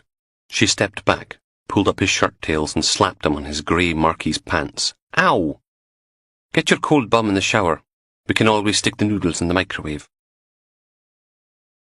The bathroom filled with steam, the shower hissing and gurgling into the white plastic bathtub, the blower grumbling hot air from the dusty unit mounted on the wall. Logan locked the door and settled onto the toilet lid, pulled Reuben's envelope from his sleeve and counted the contents. £2,460, all in used notes. Less than last time, but then Logan hadn't actually done anything to deserve it, unless you counted elbowing Reuben in the face. He smoothed out the crumpled post-it note, the name and address of the man to speak to if he wanted more cash from the DIY self-service bribery buffet. Nearly £6,000 when you added in the envelope hidden away in the back of the airing cupboard. Not that much in the great scheme of things. Not compared with being a corrupt bastard. Chapter 44. Bloody jocks are useless. Detective Superintendent Graham Danby sits on the end of the bed, wearing the white fluffy bathrobe that came with his tartan hotel room. Remote in one hand, mobile phone clamped between his ear and shoulder so he can have a good scratch at his sack. Don't really know, Val, love. All depends how long it takes to sort things out up here. You know what I'm saying? 11 o'clock. There's a film starting on Sky, but he can't concentrate for more than 5 minutes, so he skims through the channels, always ending up with Sky News and their coverage of Richard Knox's escape. Hysterical, in both senses of the word. Graham slumps back on the bed, dressing gown falling open. Not like there's anyone there to complain, is there? And I managed to find this lovely blue bikini. Her voice goes up and down in that sexy Fife accent of hers that always gets more pronounced on the phone. It's going to be so nice to be warm again. Graham flicks through the channels. Sports, music, documentary about Hitler, American sitcom. Then back to the news. You won't need the top, though. Don't want white bits, do you? He can hear the smile in her voice. You're a bad man, Graham Danby. There's a knock at the door. Graham groans. What? Hold on. He stands, ties the robe shut and shuffles into the complimentary toweling slippers. When are you coming home? Graham marches over to the door and undoes the latch. Told you, when I'm finished here. Another knock. Mr. Danby, hospitality management. You have a problem with your shower. But the flights are booked for Val. It's not a problem, you know what I'm saying? He opens the door. I can always meet you out there, and his head snaps back. Graham stumbles, pain bursting inside his nose. Fucking... Everything tastes of blood. Another thump hard in his chest, knocking all the air from his lungs. Detective Superintendent Danby staggers against the bed. Thump. A stabbing ache in his kidneys. He grits his teeth and throws a punch, eyes watering too much to aim, just going on instinct. Misses. Something hard cracks into the back of his head. The world goes white and crackly. Then the carpet rushes up to meet him, slamming into his cheek. His phone skitters away under the bed. Val's voice tinny and far away as she makes plans for their trip to New Zealand. His early retirement. Their happy life together. A boot cracks into his ribs. Get up, you fat bastard! A Newcastle accent. Oh, Jesus, no. Not now. Not when he was so close. Graham gets his right arm underneath him and pushes himself to his knees. Fucking bastards! The words won't come out right. His face isn't working. He struggles to his feet, rocking back and forth in his heels. The room swirls around him. Blink. He wipes a huge fist across his blurry eyes. Bloody kill! A shape swims into focus. Woman. Short. Blonde hair cut in a shoulder-length bob. Jacket, jeans, cowboy boots. A werewolf smile. Dear Danby, so nice to see you again. How's the wife and kids? He staggers back a step. You! She looks to the side. Neil? Something slams into Graham's head. Darkness. They carry him down the service stairs at the back of the building. Can't use the lifts because of the security cameras. Neil grunts, arms wrapped around Danby's torso. Christ, he weighs a ton!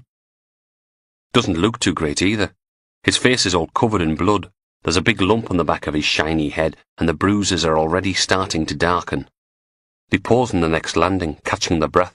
Danby's white bathrobe is all stained red down the front, flopping open. Tony frowns. What?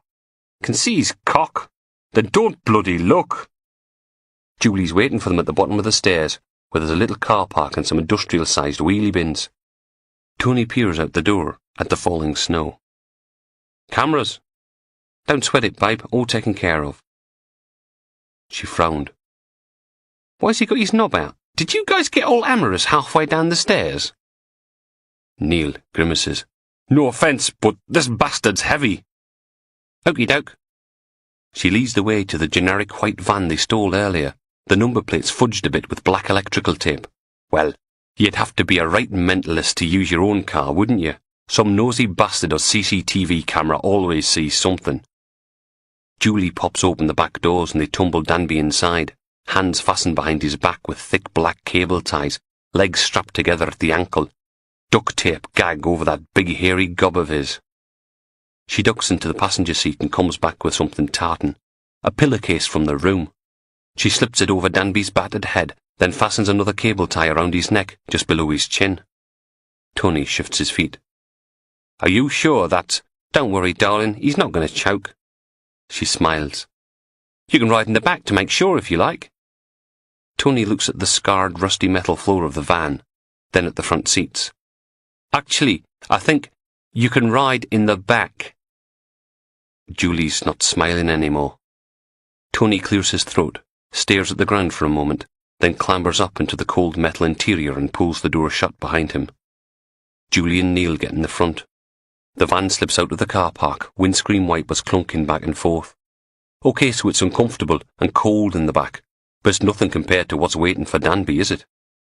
Always got to look on the bright side.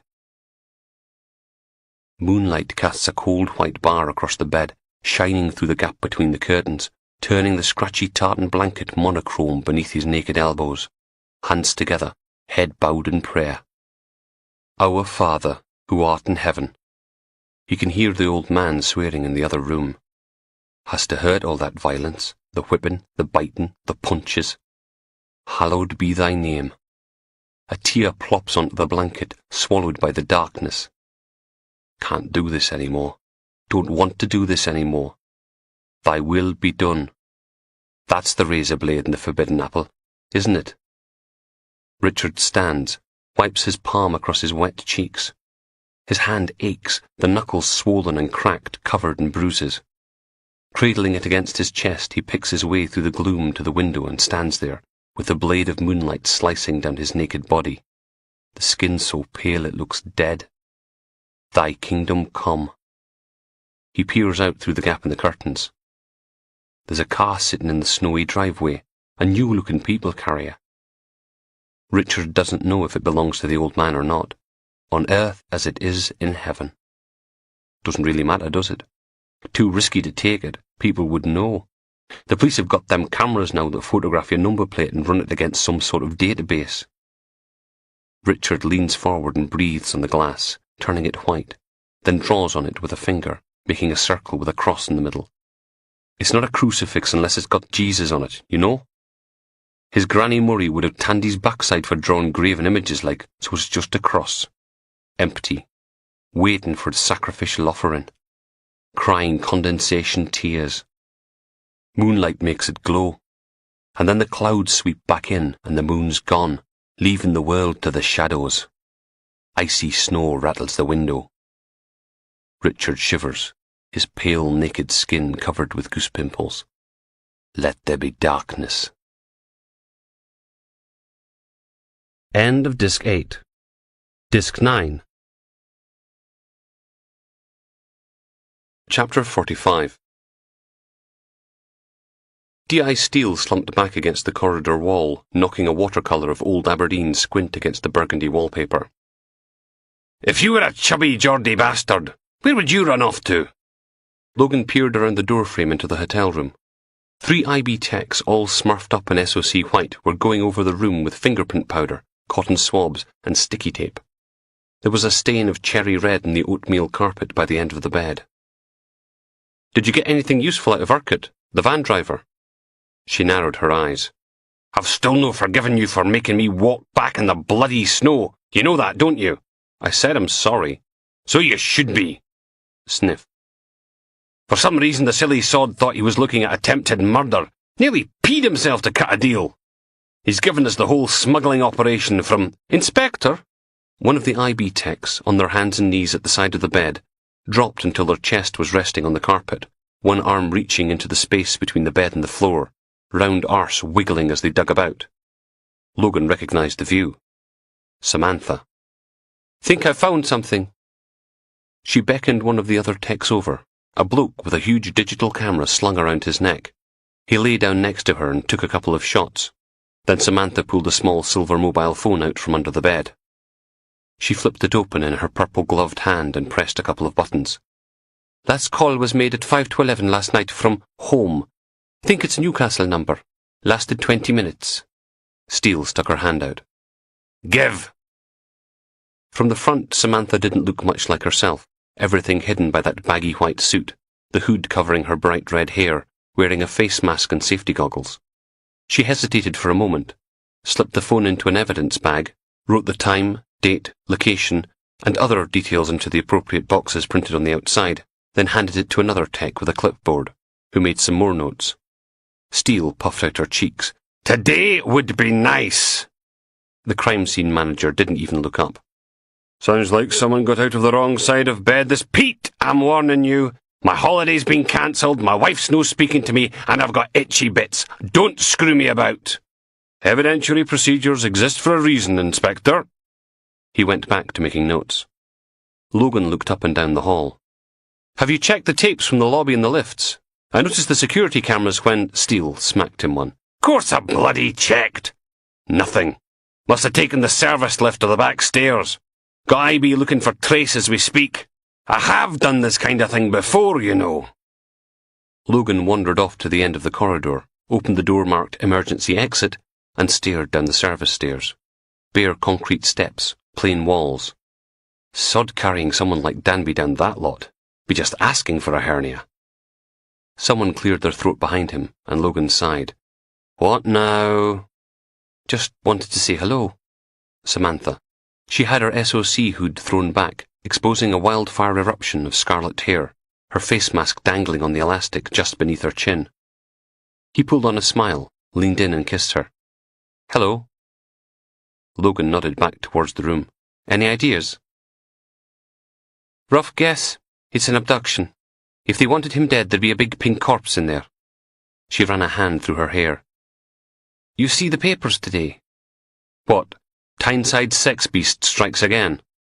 Richard Knox had attacked an old man living in Cove, just south of the city, and the Aberdeen Examiner somehow managed to secure a huge exclusive. Finney hadn't exactly been pleased, especially when it turned out that Danby had gone missing too. "Actually," a little wrinkle appeared between Samantha's neatly plucked eyebrows. "You know what? It'll wait." She leaned in and planted a soft kiss on his lips. "Now I'm really starting to worry." She looked away. "They found that kid's suicide note, the art student. He'd posted it on Facebook. Got a 2-page spread in the Examiner, printed the whole thing. Said he couldn't live with the constant police harassment." Logan stared at her. "What bloody harassment? I interviewed him twice." She backed off, hands up. "Hey, I'm only telling you what was in the note." "Little bastard! How could he say that?" Logan buried his face in his hands. You know what this means, don't you? Parents make a formal complaint and I get hauled up in front of professional sodding standards again." Which explained why Big Gary wouldn't look him in the eye when he'd signed in at the station this morning. Steele came lumbering up the corridor. "Called the number. Danby's wife. She spoke to him last night. Hung up after the line went dead for a while. Says he falls asleep in front of the telly a lot." Steele looked Samantha up and down. "Hey, Red?" "Inspector?" Silence. "So, tell me." Steele smiled. "Collar and cuffs. They match." "I need to get back to the scene." Samantha marched back towards Danby's hotel room, her cheeks bright pink. Logan closed the stairwell door. "Did you have to do that?" "Love life's in the crapper, remember? Gotta get my jollies where I can." She made for the lifts, dragging Logan behind her. "Come on, we've got an old manny to visit." Sunlight struggled through the blinds into the overwarm room.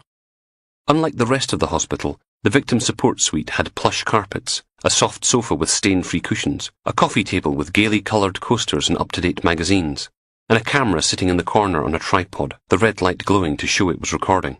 An old man crouched in a floral print armchair, his clawed fingers picking at the seam of his trousers. His face was a mess of green and purple bruises, a bite mark clear on the wrinkled skin of his left wrist. Even so, the doctor said he'd got off lightly compared to Harry from Sacro. Small mercies. His voice was barely a whisper. "Want to go home?" "I know, Jimmy, I know. We just need to ask you a few more questions." The family liaison officer shifted on the sofa. "Can you describe the man who attacked you?" "Don't want to be here. Want to go home." Sitting in the little observation room next door, Logan watched D.I. Steele reach forward and take one of Jimmy's hands. "It's okay, Jimmy.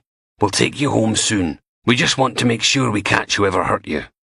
Her voice came from a small speaker bolted to the wall on the dark side of the two-way mirror. Logan settled back in his plastic chair and picked up the copy of that morning's Aberdeen Examiner, abandoned on the little desk where the DVD recorder and the TV screen sat. The front page headline screamed, "Tyneside sex beast strikes again! Richard Knox on rape rampage in the northeast!" above a photo of Jimmy Evans' bruised face. Christ knew how Colin Miller managed to get his hands on the victim before the police. According to the paper, Jimmy Evans was a retired shipbuilder from Sunderland who'd moved to the northeast of Scotland after the death of his wife. An unremarkable man who'd lived an unremarkable life right up until yesterday afternoon. He'd come home and discovered someone breaking into his garage, tried to be a have-a-go hero, and ended up with Richard Knox. There was a lurid account of the attack, and then a little tagline saying, "Comment on page 6. Sod the commentary. Logan flipped through the rumpled newsprint, looking for Douglas Walker's suicide note. He found it on pages 9 and 10, printed like a screen grab, complete with the first few replies and comments from the art students' Facebook friends. Steele had been right. A chunk of it was in poetry. According to the accompanying article, Walker was a naive young man who'd got caught up in things he didn't understand and been persecuted by the police because of it. The note claimed he'd been interviewed all weekend, never allowed to sleep, pressured to make a confession, and the harassment had kept up once he'd been released on bail, never ending, poking and prodding, until Douglas Walker just couldn't take it anymore. He was sorry. Lying tosser. Twice. Logan had interviewed him twice, and never at home. Through in the victim support lounge, Steele and the FLO were still trying to tease information out of Knox's latest victim.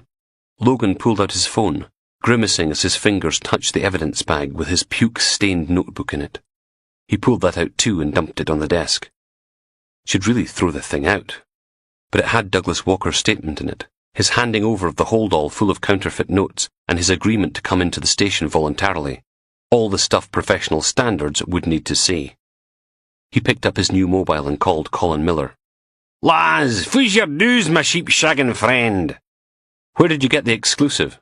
"What? No witty repartee?" Sigh. "Which one? Got 3 in the paper of the day. Sex scandal rocks local school, drug dealers vigilante fears, or Tyneside sex beast." "That one. How did you get hold of Jimmy Evans before we did?" "The Almani. His son emailed me." Logan flipped back to the paper's front page.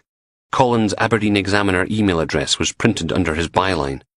"Email? Member of the BlackBerry generation, Laz. Online 24/7. Found out just in time to get it in. Hold the front page, the whole works. Brilliant, so it was." Pause. "So, what do you think? Knox has to be escalating, right? First his sacro handler, and now the old boy. 2 in 2 days. I'm not giving you a quote, Colin. Oh, come on, man. I'll make it sources close to the investigation if you like." Logan put the paper back on the tabletop. "Tell me about Jimmy Evans and I'll think about it." "The son's up visiting from Sunderland with his wife. They come back from some party, and there's the old man in the back garden, wandering in the snow, wearing nothing but his jim-jams. They bundle him into the car and drive him straight to A&E. Son emails me from the waiting room, 'cause he's seen my stuff in the papers." "They didn't search the house." "Laz, if your dad was working on a dose of hypothermia with his face all battered, would you?" Chapter 46. "I'm not your enemy, Logan." The chief inspector took a sip of tea, peering at him over the rim of the mug. "All I'm saying is I should be out there, searching the house." "Oh, I'm sure D.I. Steele can manage without you for an hour or so." Chief Inspector Young, filling in while Professional Standards arch-bastard Superintendent Napier was off at a conference somewhere, smiled. He had broad shoulders, short hair greying at the temples, big meaty fists, the knuckles criss-crossed with scar tissue, and small dark eyes surrounded by starburst wrinkles. The kind of man you'd want standing in front of you on crowd control or forcing entry into a drug dealer's flat. The Professional Standards Unit wasn't exactly Logan's favourite part of Force Headquarters, which was a shame considering how often he had to visit. Young shared his office with another chief inspector, who'd excused himself as soon as Logan arrived, giving them a bit of privacy for the bit where Chief Inspector Young bent Logan over the desk and, as Biohazard Bob so gleefully put it, proceeded without the aid of lubricant. Young nodded at the photocopied complaint sitting in the middle of the desk. "And you never visited Douglas Walker at his home?" Logan stared at him. "I only interviewed Walker twice, both times right here. With all due respect, sir, this is bollocks." You do know I can just check the custody log. Good, check it. Young glanced down at his notes. His lawyer claims this was part of an orchestrated campaign of harassment that started when you dragged Walker into the station under false pretenses. Not this again. Logan dragged the battered notebook from his pocket and peeled it open. The bitter, sharp scent of bile crept into the room. Chief Inspector Young recoiled slightly in his seat. What is that smell? It kind of fell in some sick.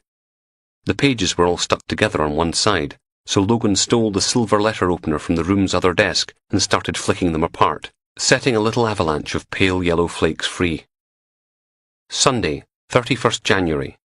Attended caravan in Steading Development, questioned Danny Saunders and fiancée Stacey Gardner in relation to armed robbery at Henderson's Jewellers.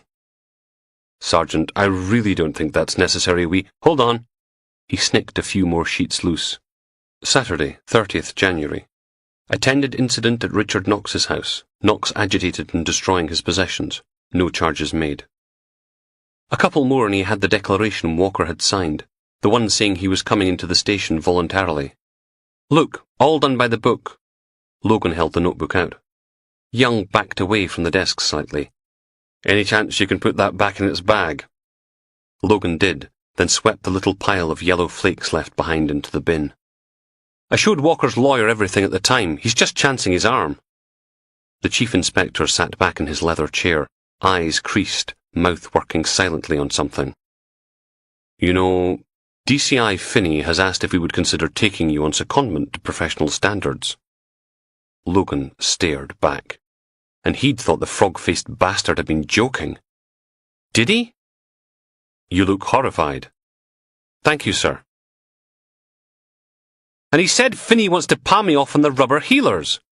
Logan shifted his shoulder, keeping the phone clamped to his ear as he washed the flakes of dried sick off his hands. The smell was getting worse as they rehydrated. D.I. Steele made wet chomping noises in his ear for a moment. I.B. found some decent prints in the window and the bedpost. If we're lucky, they'll match. Why the hell would anyone want to join professional bloody standards? Chase up the lab, okay? I want a definite on the bite marks and saliva by close of play. First thing I'd do is investigate that sarcastic bastard Finney. Are you even listening? What? Yeah, bite marks and saliva. Anything else? Victim's house is on the southeast corner of Cove, down its own wee driveway. Nothing behind it but fields in the North Sea. I want a fingertip search, 100-metre radius. Logan frowned. Does this whole thing sound off to you? And tell them to do it properly this time. No fuck-ups. Knox drugs his sacro handlers, beats the crap out of them, gets past the surveillance team, then stops off on the way down the road so he can torture and rape an old man in Cove, like it's a service station and he fancies a burger. Logan hauled the plug out of the sink, letting the water gurgle away. Do you think he's the one who snatched Danby? He could hear her chewing again. Want to say yes, but how's a weedy wee shite like that get the jump on someone like Danby? Never mind carry him down the stairs. So he had help. Would explain where he got the Rohypnol from. Half the heavies in Tyneside are after mental Mikey's millions. Maybe this is Knox's price. Help him get revenge on the guy who put him away, and then disappear. Aye, maybe. Pause. Listen, get on to Northumbria Police. I want to know what Danby's been working on, just in case it's no got anything to do with our wee rapist chum. And while you're doing the rounds, chase up Lothian and Borders. Andrew Connolly must have shown his baldy head somewhere by now. Just 'cause everything's going to shite doesn't mean I'm letting that big bald bastard get away with what he did to Steve Palmont. Biohazard Bob was hunched over a pile of paperwork in the wee house. He looked up as Logan entered, then went back to his forms. Shut the bloody door. Clunk. The noise of phones and harassed constables died down. Logan settled into his chair and called Northumbria Police. 10 minutes later, he had reference numbers for every case Danby had worked in the last 18 months, and a promise that the relevant files would be with him as soon as possible. Then he was put through to a Detective Inspector Walsh. You were the one told us about Oscar Renwick. Used to share a cell with Richard Knox in Franklin Prison. The Newcastle accent was clipped and angry. Logan frowned at the receiver. Yes? You got any idea how many man-hours we wasted looking into that? Wasted, but he was nowhere near any of them house fires. None. Had cast iron alibis. You know what I mean? Logan opened the spreadsheet of Knox's cellmates from Franklin Prison. But Knox said Renwick told him Knox is a sex offender, remember? They manipulate, that's what they do. But Knox managed to smuggle a mobile phone into his cell, and Renwick sold him out to one of the prison officers. Knox knew Renwick was going to be up for parole soon, so he told you a happy little fairy tale about murdered families. Bang! Big investigation and no parole for Renwick. Knox was using you to get his own back, and you fell for it. But I didn't know, and now I've got me governor breathing down me neck for all the overtime I've blown on this, Sergeant. Thanks. Thanks a bloody heap. But... He was talking to a dead line. The DI had hung up. Logan leant forward, banged his head on the desk, and swore for a bit. You ever think about the job? Logan sat up. What? The job. Bob was facing the wall, but he was speaking to Logan. What the point is. Every sodding day. Bob nodded. It's like the whole bloody city's on fire, and all we can do is piss on the bit in front of us. He thumped his pen down on the desk. I'm fucking sick of getting my pubes scorched off. Logan laughed, but Bob wasn't even smiling. You talked to Deborah, didn't you? I arrested someone yesterday. Every time his 11-year-old daughter got a bad mark on her homework, he'd tie her to the hot water pipes in the basement and crank the central heating up full. Arms and legs covered with these huge weeping blisters. His own daughter. Bob's shoulders sagged. Fuck's wrong with people? You want to swap horror stories? Because I've got some good ones. I talked to Deborah last night. Stood there and demanded to know what the fuck was going on. The secret phone calls, the weird messages, the whole lot. You know why she won't get undressed if I'm in the room? Why she won't let me fucking touch her? He picked up a box file and hurled it across the room, then sat there staring at the paperwork fluttering to the carpet. Shit. I'm sorry, Bob. She's been seeing a specialist. Breast cancer. He slumped back in his seat and stared at the ceiling tiles. Found a lump 6 months ago. She was scared to tell me in case I left her. Can you believe that? It went quiet again, and then Bob's phone rang. He sighed, rubbed his face, then picked up. Bob's House of Bouncy Boobies, Bob speaking. It was like watching someone pretending to be Biohazard Bob Marshall. The crude humour, the language, the mannerisms were all there, but there was no life to the performance. Logan picked up his own phone and set up Steele's fingertip search, then told the media office to get posters with Knox's face up in all the petrol stations from Aberdeen to London. It was a long shot, but if he had a car, he'd have to stop and fill it up somewhere. Then Logan downloaded everything he could from the police national computer relating to Danby's case numbers and sent the whole lot off to the printer in the corner. He bundled everything into a manila folder and grabbed his coat. Logan stood there for a moment, then put his hand on Bob's shoulder and gave it a squeeze. Still on the phone, Bob just nodded. Logan closed the door behind him. He headed down to the front desk. Big Gary was on, sucking his teeth and reading his book again, hunched over it like a fat gargoyle. Logan knocked on the worktop. Any chance of a pool car? No. Those idiots in nighttime CID have written off 4 of them since Monday, and there's a waiting list for the rest. Oh, come on, Gary, I only need it for, did you get my message? What message? Big Gary marked his place in the book with a drink drive die leaflet and slammed it shut. Every bloody time. He hauled out a sticky note and slapped it on the desktop. You're not getting on the waiting list till you've seen to your prisoners. I don't have any prisoners. Gardner should have been up before the sheriff by now. Logan snatched the note off the desk. For God's sake, Gary, I specifically asked for an early slot for him so he can get his granddaughter back from social services. Mr. Gardner was on at 9:15 and you're welcome. I'm talking about the couple you had a lookout request for. Blank look. Gary sighed, straining the buttons on his white shirt. Ledbetter, Wendy and Ian, the brother and sister who torched Knox's granny's place. Oh, that Wendy and Ian Ledbetter. Can't someone else? No. But Steele needs me out in Cove. Better hope you get a confession quick then, hadn't you? Logan stomped down to the custody area. The place was quiet for a change, just the faint burble of an airwave handset announcing the coming and going of Aberdeen's boys in black and fluorescent yellow. A police custody and security officer was eating a yogurt in the office that opened out onto the concrete corridor of the cell block. She froze as he knocked, the spoon halfway between the yogurt pot and her mouth, then stood. Logan waved her back to her seat. "Don't let me stop you." She shrugged and spooned in another mouthful. "You making a deposit or a withdrawal?" "Wendy and Ian Ledbetter." The PCSO rolled her eyes. "Only been here half an hour and they're already a pain in the arse." Logan flipped through the short stack of unfiled custody forms on the desk, spotting a couple of familiar names amongst them. "You hear about the bloke Biohazard Bob brought in last week?" Her face darkened. "The one tortured his own daughter? Oh yeah, I remember him fine. Never met anyone more in need of falling down the stairs a couple of times." She dumped her spoon on the desk, then upended the yogurt pot over her mouth, tapping the bottom and slurping. Logan waited for her to resurface. "Any chance of a squint at the custody log?" "Paper or electronic? Whichever's easier." "Knock yourself out." She hauled a thick ring binder from a shelf and thumped it down next to him. "You want me to get the Ledbetters into an interview room?" "I've got Butler waiting in number 4. We'll start with his sister." "Right. Back in a tick."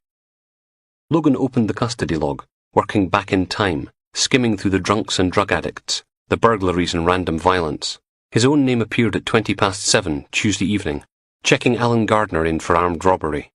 Then there was the usual mix of daily Aberdeen life, a mugging, a couple cases of shoplifting, 2 women done for kicking the living hell out of a Romanian bloke selling the big issue outside Boots. Biohazard's Father of the Year had been signed into custody on Monday afternoon, so with any luck the bastard got Sheriff McNabb and was right now being forced to pleasure some fat fucker in Craiginches. Serve him right. Logan went further back. His own name popped up again at 1:45 on Monday afternoon, handing Douglas Walker back into custody after a 15-minute interview. Fair enough. He skipped through the next few pages. Domestic violence, drunk driving, assault, another assault, more shoplifting, unlawful removal. And there he was again, checking Douglas Walker out of custody at 10:15 on the Monday morning. Logan frowned. 8 pages later and he was checking Walker out at 8:30 on Sunday evening. Then again at 6:22, and 4, 10 in the morning. Saturday was just as bad.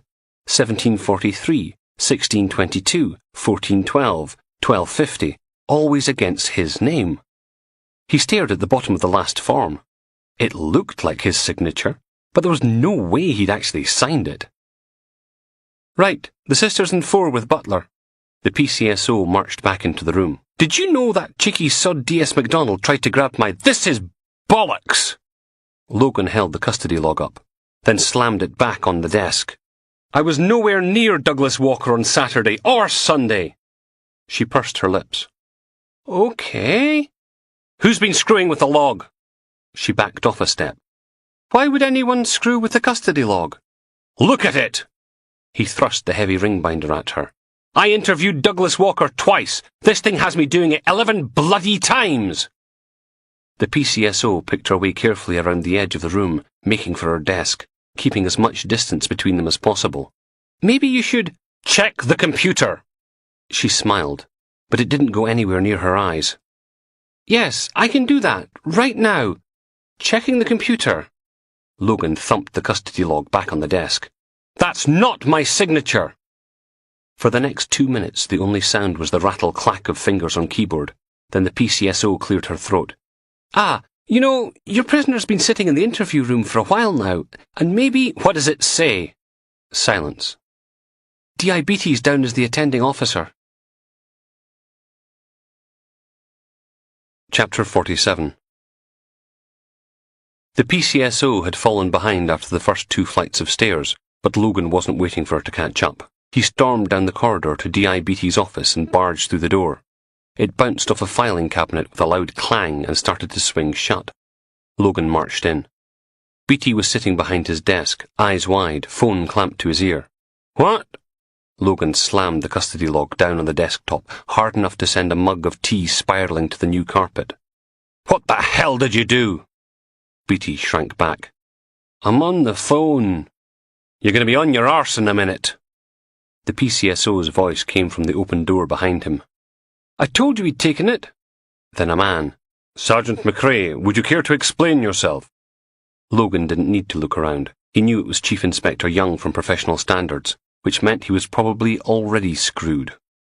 "Beattie faked the custody log." The DI's chin came up. "I don't know what you're here." Logan yanked the ring binder open, whipping through the pages until he got to the first forged custody record, the one that said he'd interviewed the art student at 8:45 on Monday morning. "Douglas Walker, checked out of custody at 09:45 Monday by D.S. McRae." Chief Inspector Young appeared at Logan's shoulder. "And how does that? At 9:45 I was making sure Richard Knox got through the lynch mob outside his house in one piece. You can check with D.I. Steele and half a dozen PCs. It was on the bloody telly." He flipped back a few pages. 6:20 Sunday night. I was arresting Angus Black for possession in Blackburn. This says I was interviewing Walker again, but the computer log says it was Beattie." The DI lumbered to his feet. "Sergeant, how dare you suggest—" Logan slammed his hand down on the open ring binder. "What? You couldn't figure out how to fiddle the electronic version? Bit more difficult than faking a signature, was it?" Beattie looked at C.I. Young. "Chief Inspector, I want to make a formal complaint about D.S. McRae's behaviour. You're a witness, right? You and—" He pointed at the PCSO. "You!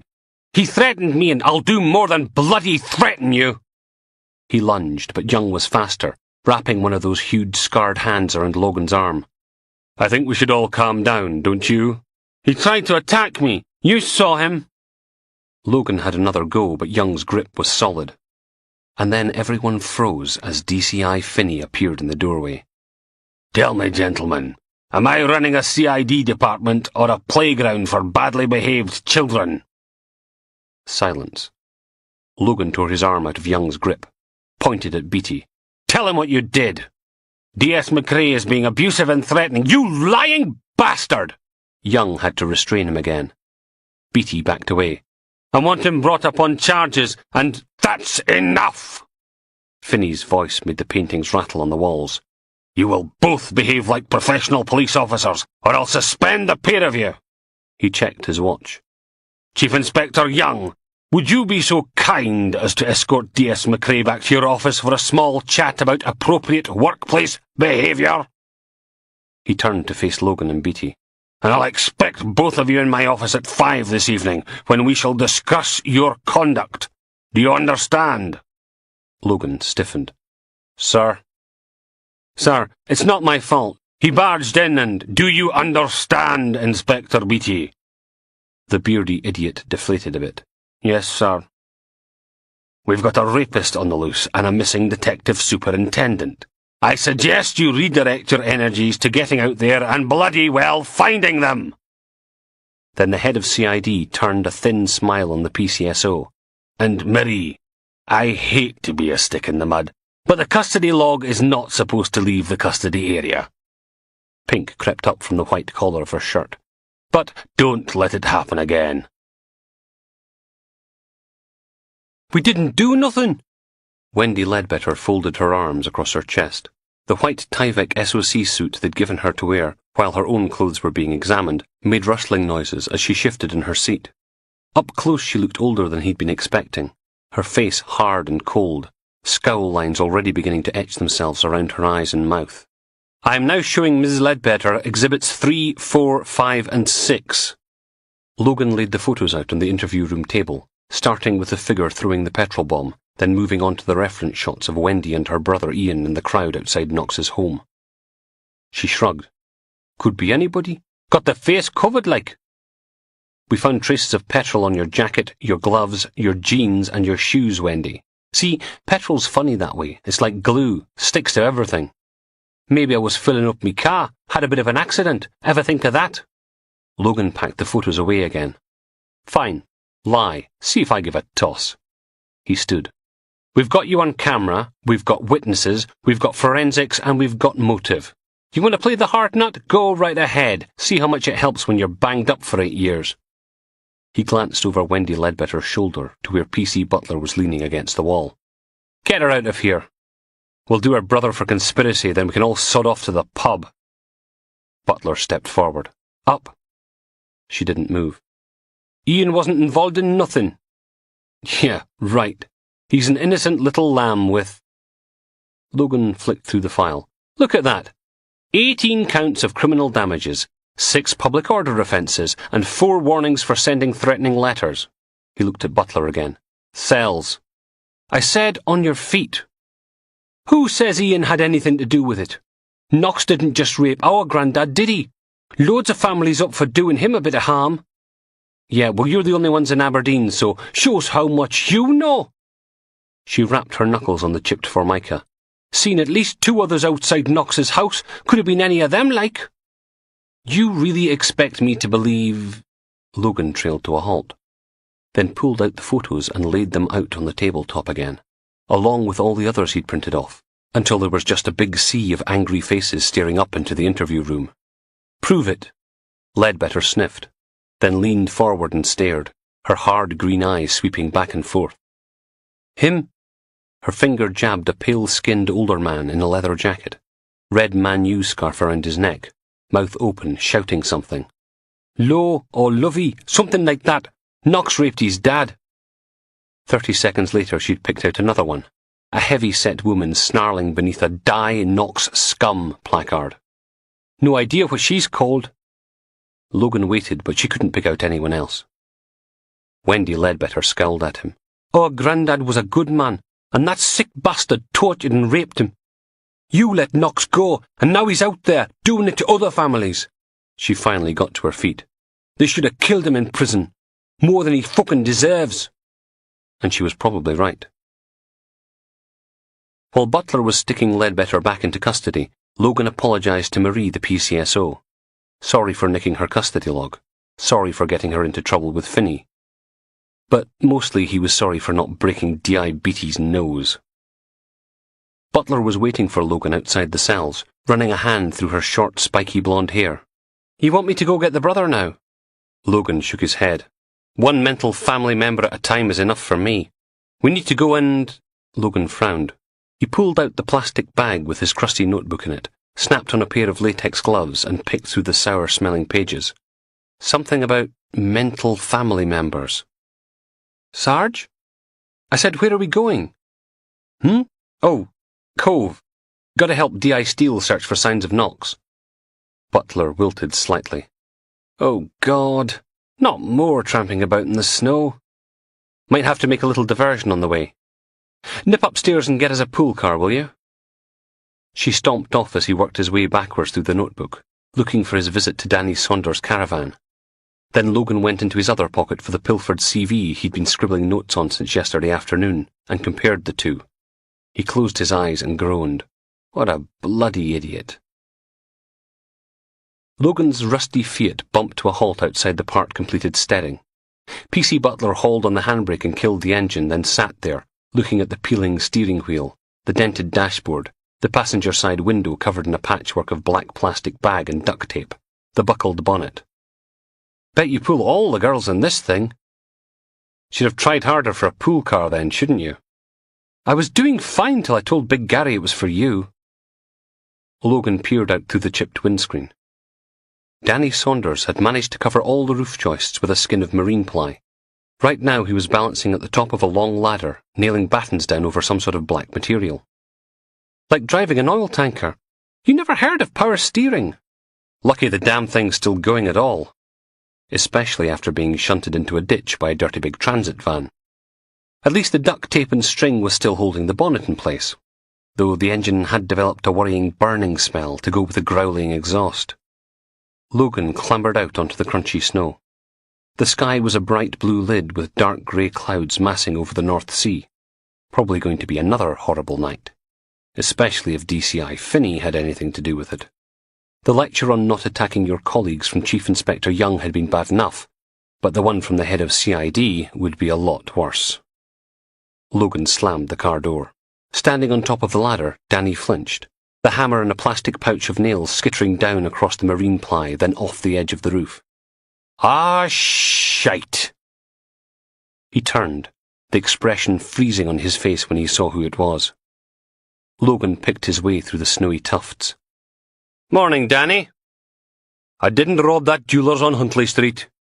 Yeah, I know. I arrested someone for that yesterday. Behind him, Logan could hear PC Butler climbing out of the car, scrunching over to back him up. Oh, aye. Funniest thing, but the guy was called Alan Gardner. Ring any bells?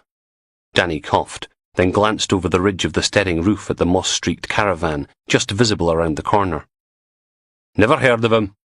You told him you'd break his daughter's legs if she didn't pay off her drug debt. Gotta get back to work. The roof gets all warped if it's not... Danny? Why can't I hear hammering? A woman's voice coming from the caravan. Logan turned to see the pregnant fiancée standing there with her hands on her hips, face flushed, mouth a hard line. You know we need that roof waterproof before it snows again. Don't make me come up there! Oh, Jesus! He straightened up and shouted back, It's the police! Logan clumped through the snow towards her. Stacey Gardner? You know fine well it is. What do you want? I had a very interesting chat with your dad, Stacey. Says he's sorry he hasn't come up with more money, but he kinda got arrested doing over a jewellery shop on Huntley Street. He hopes your dealer, Logan nodded at the man balancing on the roof, will give him a bit more time before hurting you. Stacey throttled the dishcloth in her hands. No idea what you're talking about. Danny sighed. Stacey, love, it's not... You shut up, Danny Saunders. I'm dealing with this. She took a step out onto the snowy ground. The old man can't cope since he got Mum killed. Lives in a little world of his own. Stacey, I said I'm dealing with it. She turned a cold smile in Logan's direction. So you see, you can't trust a word he says. He's lost it. Logan nodded. But you still trust him to look after Nicole, don't you? What is she, 2, 3? We had to put her into care. The pregnant woman stiffened. She's not my daughter anymore. I'm making a new life. He's sold everything for you. You know that, don't you? Car, furniture, telly, cashed in his pension. Even the house is up for sale because he thinks you're in trouble. Stacey turned and reached back into the caravan for something, keeping whatever it was hidden by her pregnant bulge. So he sends me money every now and then. Not like I don't deserve it, is it? Just my share of Mum's inheritance. It's extortion. She swivelled round, both hands behind her back, and sniffed as if fighting back a tear. It wasn't my idea. Danny made me do it. Up on the roof, her fiancé's mouth fell open. You lying cow! Where do you think Daddy got the idea to use a sledgehammer? That was Danny's trick. I was the one trying to talk you out of it. Stacey took a step forward, biting her bottom lip. Sorry, Danny, but I can't cover for you anymore. It was all his fault, officer. He made me do it. Logan looked back at the roof. Mistake. Stacey lunged, hands coming out from behind her back, 8-inch carving knife in one hand, steaming kettle in the other. The kettle lashed past, close enough for Logan to feel the heat on his cheek. He staggered back, arms over his head as the knife slashed down, the point tearing through the sleeve of his jacket. Logan's heel caught something buried in the snow and he went crashing down on his backside for the second time in 2 days, looking up at someone who wanted him dead. And then a blur of black and fluorescent yellow. P.C. Butler charged across the rutted ground, her peaked cap flying off. Stacey snarled and swung the knife again in a huge overhead slash. Butler darted in, arm up. She blocked Stacey's stab, reached through with her other hand in some sort of weird jiu-jitsu limb origami, and pulled, forcing the pregnant woman's arm to bend in ways it really wasn't designed to. Stacey's eyes bulged, then she screamed and lurched back into the wall of the caravan. You're breaking my arm! Drop the knife or I'll pop it right out of the socket! Get off me, you bitch! One more twist and the knife thudded into the snow, blade first, the handle sticking up into the air. Danny! Danny! Help me! They're hurting the baby! But Danny just sat on the roof of his house and stared at her. There was a gunshot sound and Logan's manky little Fiat puttered to a halt on the rear podium car park, leaving a cloud of grey smoke behind. She'd probably get that seen to. P.C. Butler killed the engine before it died on its own. Everyone out, now! If my baby's damaged by carbon monoxide poisoning, I'll sue! Butler turned and stared at her. Shut up! For once in your life! All the way into bloody town! Stacey Gardner pouted. You can't talk to me like that, For God's sake! Sitting next to her on the threadbare back seat, Danny Saunders gritted his teeth. Give it a rest, Stacey. That's right. shouted the pregnant woman in handcuffs. "Oh yes, you're such a big man, aren't you, Danny? Such a big—" Logan climbed out and slammed the car door shut, cutting off the rest. PC Butler stood on the other side of the dented Fiat, massaging her temples. "Why are we not allowed to gag prisoners anymore?" "Just get them processed and we'll head out to Cove. Let someone else listen to her bitch and moan for a while." Butler glared at the sky for a moment, sighed, pulled on her peaked cap, then wrenched open the car door and folded the driver's seat forward. "I said everyone out!" Logan left them to it. Logan had the wee hoose to himself while he waited for PC Butler to get Danny Saunders and his poisonous fiancée photographed, fingerprinted, DNA sampled and checked into separate cells. He spread Danby's cases out across the desk. The PNC printouts weren't exactly heavy on detail, more summaries and status reports. A couple of unsolved murders. One drug addict found with a bullet hole in the back of his head. One prostitute kicked to death behind the bins at a nightclub. One post office job, where the gang had got away with a pathetically small amount of cash after putting a pensioner in intensive care. Solved. One blackmail. A bank manager with a thing for Filipino ladyboys. Solved. A couple of demanding money with menaces. Something started ringing. It took Logan a minute to realize it was his new phone. "McRae? Logan, Dave Goulding.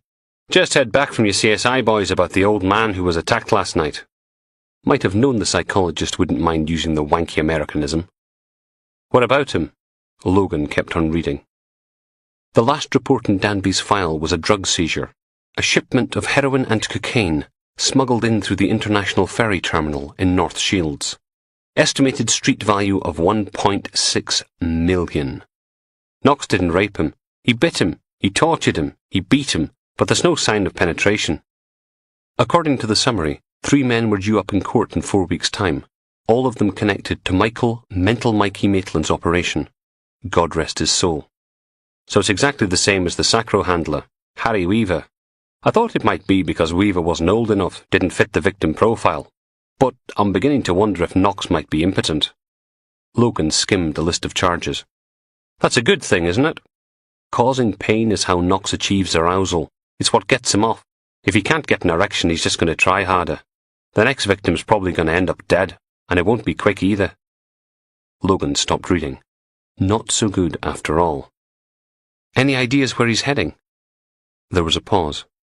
Well, Aberdeen's been highly traumatic for him, completely out of his comfort zone. He'll want familiar ground, somewhere he feels safe. All roads lead to Newcastle, which was pretty much what they'd been thinking anyway. Logan thanked the psychologist and hung up. Logan drummed his fingers on the desk, staring at the blank computer screen. God, the idea that Knox could get even worse. You should eat more roughage. Logan turned to find Doreen settling in behind her desk. What? You've got the same expression on your face my 6-year-old gets when he's constipated. Actually, I was thinking about Richard Knox. Join the club. DCI Finney's got everyone on either Knox or Danby. It's an absolute nightmare trying to get anything else done. She rearranged her cardigan. Do you know if our little fairy princess got to see her granddad again? Logan shrugged. I've been a bit, oh, for goodness sake, I'll do it. Doreen pulled the phone towards her and started dialing. Hello? Yes, I want to speak to someone about a little girl taken into temporary care last night. PC Butler stuck her head around the door. You ready, Sarge? Logan gathered all the files together and stuck them back in the folder. We got a pool car? Butler's expression soured. Guess. The Fiat groaned from second to third, then whined from third to fourth, and refused to do fifth at all. You know, Butler hauled the gear stick back again. I've got some friends who could arrange a little electrical fire if you like, claiming the insurance. I'll bear that in mind. Not that he'd get much for it. The thing only cost him £200. Logan ran his finger across the dashboard, leaving a clean grey line in the dust. Suppose you were a gangster. Cool, Butler grinned. Do I get to kneecap that sleazy git D.S. MacDonald? Just shut up and listen, okay? Suppose you were a gangster and some police officer had just cost you over $1.5 million in drugs. He's got 3 of your men banged up waiting for trial, and if they turn Queen's evidence, it's going to be bad news for your other business interests. What do you do? She didn't even pause. Kill them. Get a couple of mentalists inside to shank the bastards. Sent out a message. No one squeals. Logan looked at her. What if they're loyal? Not worth the risk. Gotta cut out the cancer before it spreads. She slowed down for a corner, the tires rumbling over a lumpy mixture of slush and ice. Then you go after the pig. Logan turned back to the window. That's what I was thinking.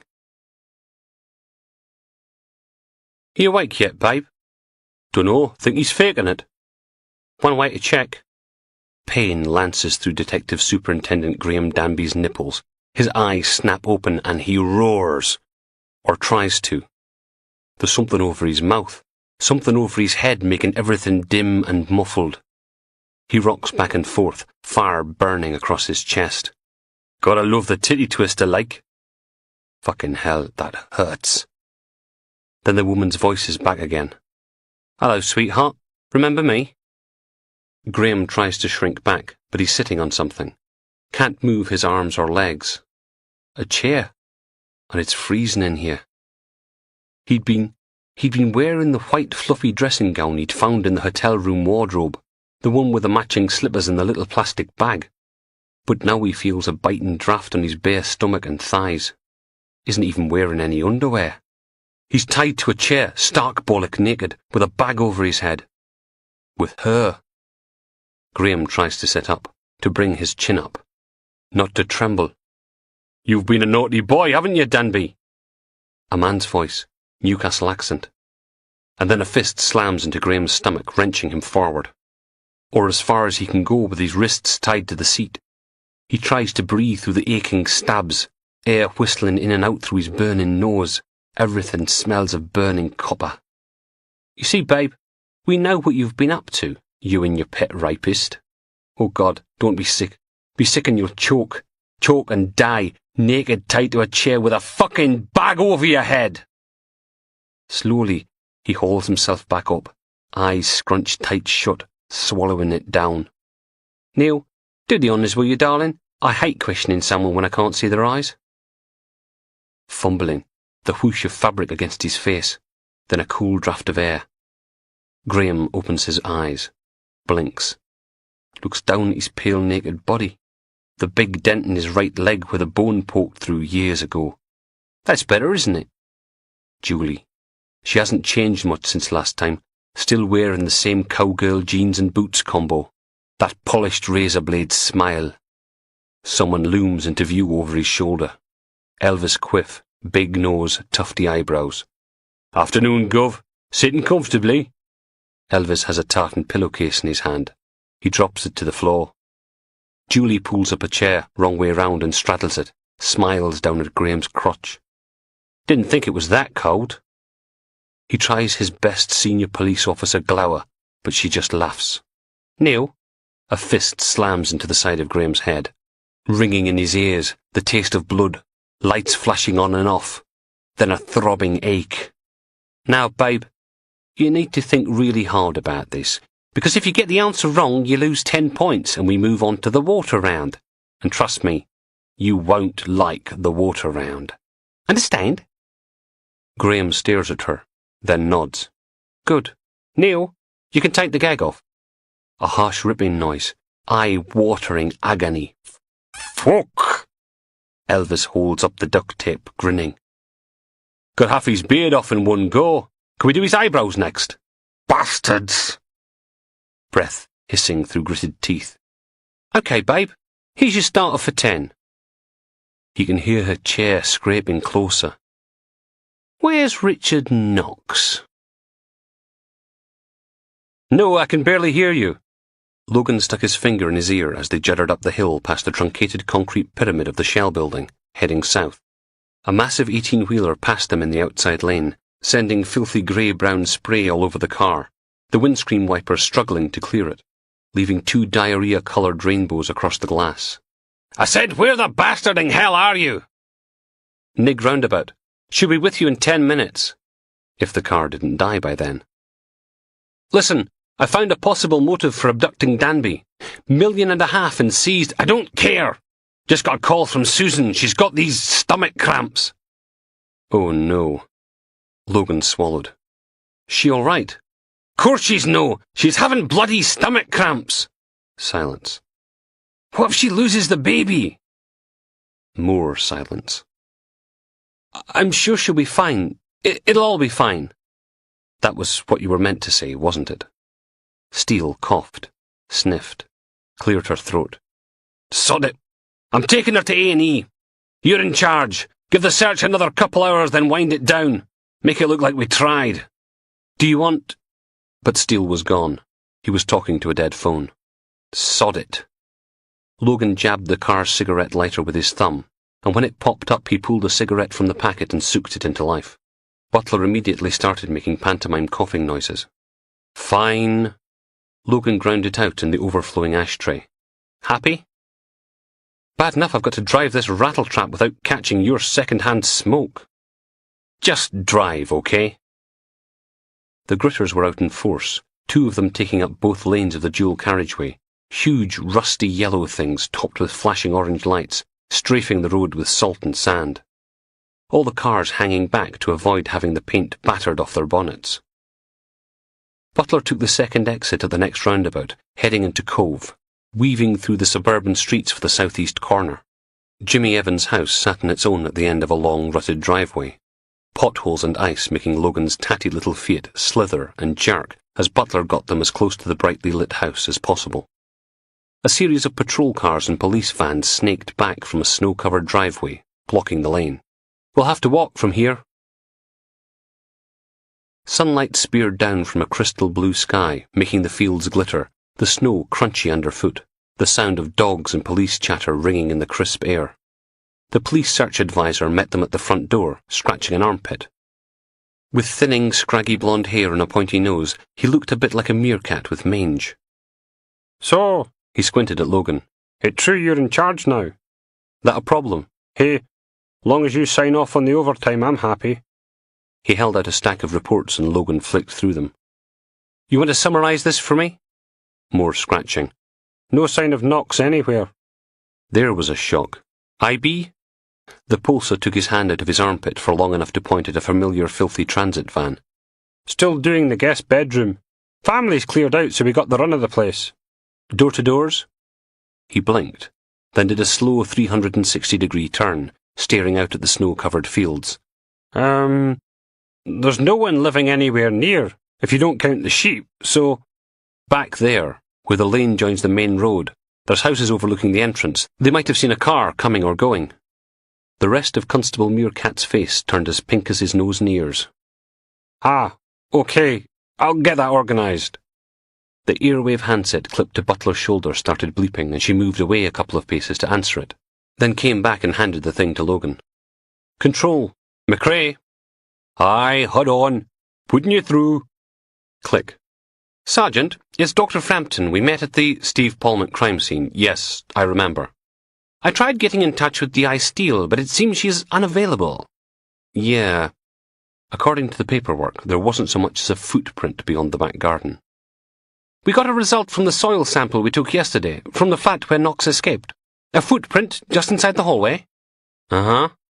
Logan handed the search reports back to the pulsar.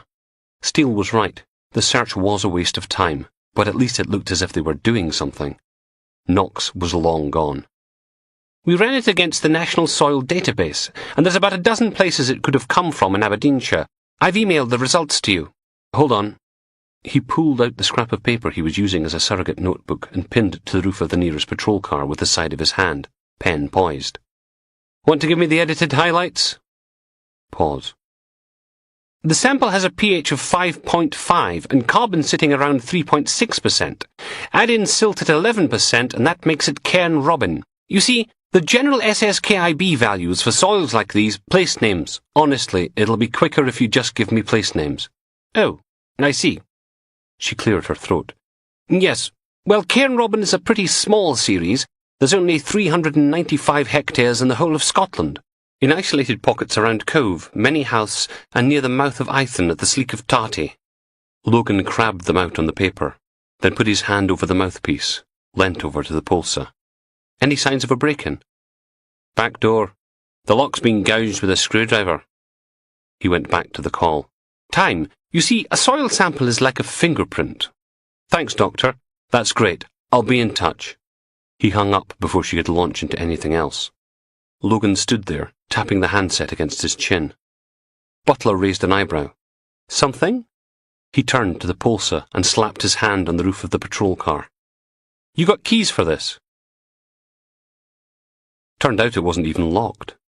Logan slipped into the passenger seat and fired up the little grey laptop mounted on the dashboard, using it to log into his Grampian police email address. Half a dozen messages from Beatty, which he ignored, and right after them the one from Dr. Frampton. He opened it, then clicked on the JPEG attachment, shifting in his seat as the picture file downloaded. It was a high-resolution map that looked as if it was made from stitched-together screenshots, the areas where the soil matched the print in the flat highlighted in red. One cluster of red blobs sat north of Balmedy, near Donald Trump's golf resort. One was about halfway to Peterhead, but the biggest concentration lay along the coast just south of Cove. Logan frowned at the screen. Most were just fields, but 2 of the blobs had houses in them. Logan zoomed in on the Cove section. See this? Constable Itchy squinted. No, that's wrong. He stuck his finger on the laptop screen and drew a little greasy circle inside the red bit. That's the search area. Steele only wanted 100 metres. Are we meant to search the rest of it? Only it's bloody freezing out there, and it'll be dark soon. Why was there mud from around the victim's home on the carpet of Knox's Sacro flat? Maybe whoever helped him escape stopped off on the way to check on potential targets? Logan looked up at the house. I need to speak to the victim, Evans. The Pulsar shook his head. Like I said, the family's cleared out. Son took the old man back to Sunderland. Said they didn't want him being on his own, you know, with Knox on the loose. Couldn't blame them. Give him a phone. I need to know if Evans saw anything suspicious, cars, people, over the last couple of days. Mind you, they'd have to be pretty open-minded mobsters to find their accountant an old man to torture and rape. Sarge? Logan blinked. Right. You two go grab a cup of tea. I've got some calls to make. Chapter 48. Richard Knox shivers. Standing at yet another bedroom window, wrapped only in his granny's patchwork quilt, the one that smells of old woman and cat. The back garden's pretty, like one of them Christmas cards with robins on it. All plants and snow and ice and that, fresh flakes floating down like cigarette ash. His hand hurts even more now, can barely move the first 3 fingers, they're so swollen. He pulls the quilt tighter around his shoulders, then creeps over to the door and puts his ear against it. They're arguing again. Arguing about him. Out in the middle of nowhere, let the bastard freeze to death. That wasn't the plan. I'm just saying, we don't have to. You can't just...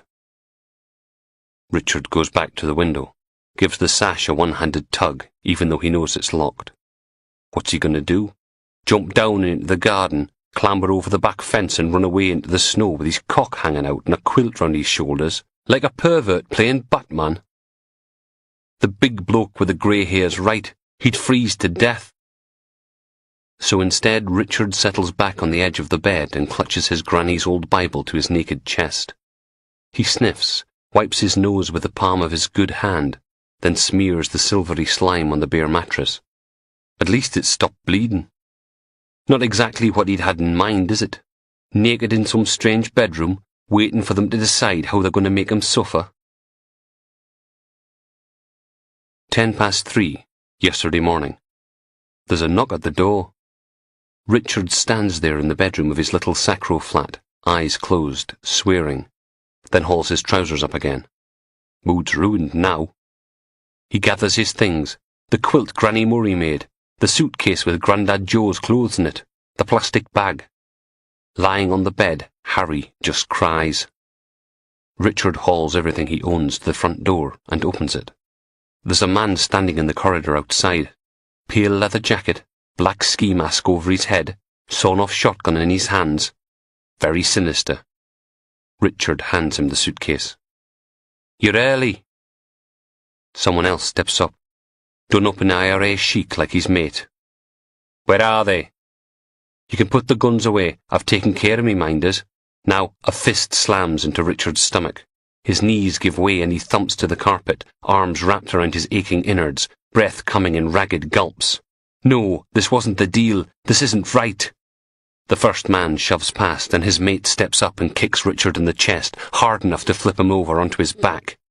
It's like being shot, but all he can do is gasp, can't even struggle as they drag him back into the flat. Clunk, the door closes. Man number 2 stops dead, staring into the bathroom. Then he peels off his ski mask, exposing a face like skimmed milk. His jaw falls open, eyes wide. Then he turns to Richard. You dirty! Another kick, this one hard enough to make Richard fold up like a fortune cookie, clutching his aching balls, moaning, tears streaming down his face. The other one says, What the hell's wrong with you? Bathroom, look in the bathroom. Fucking hell! Another kick. There's someone else in here. Silence. Fuck! And then they're back, dragging him through into the bedroom.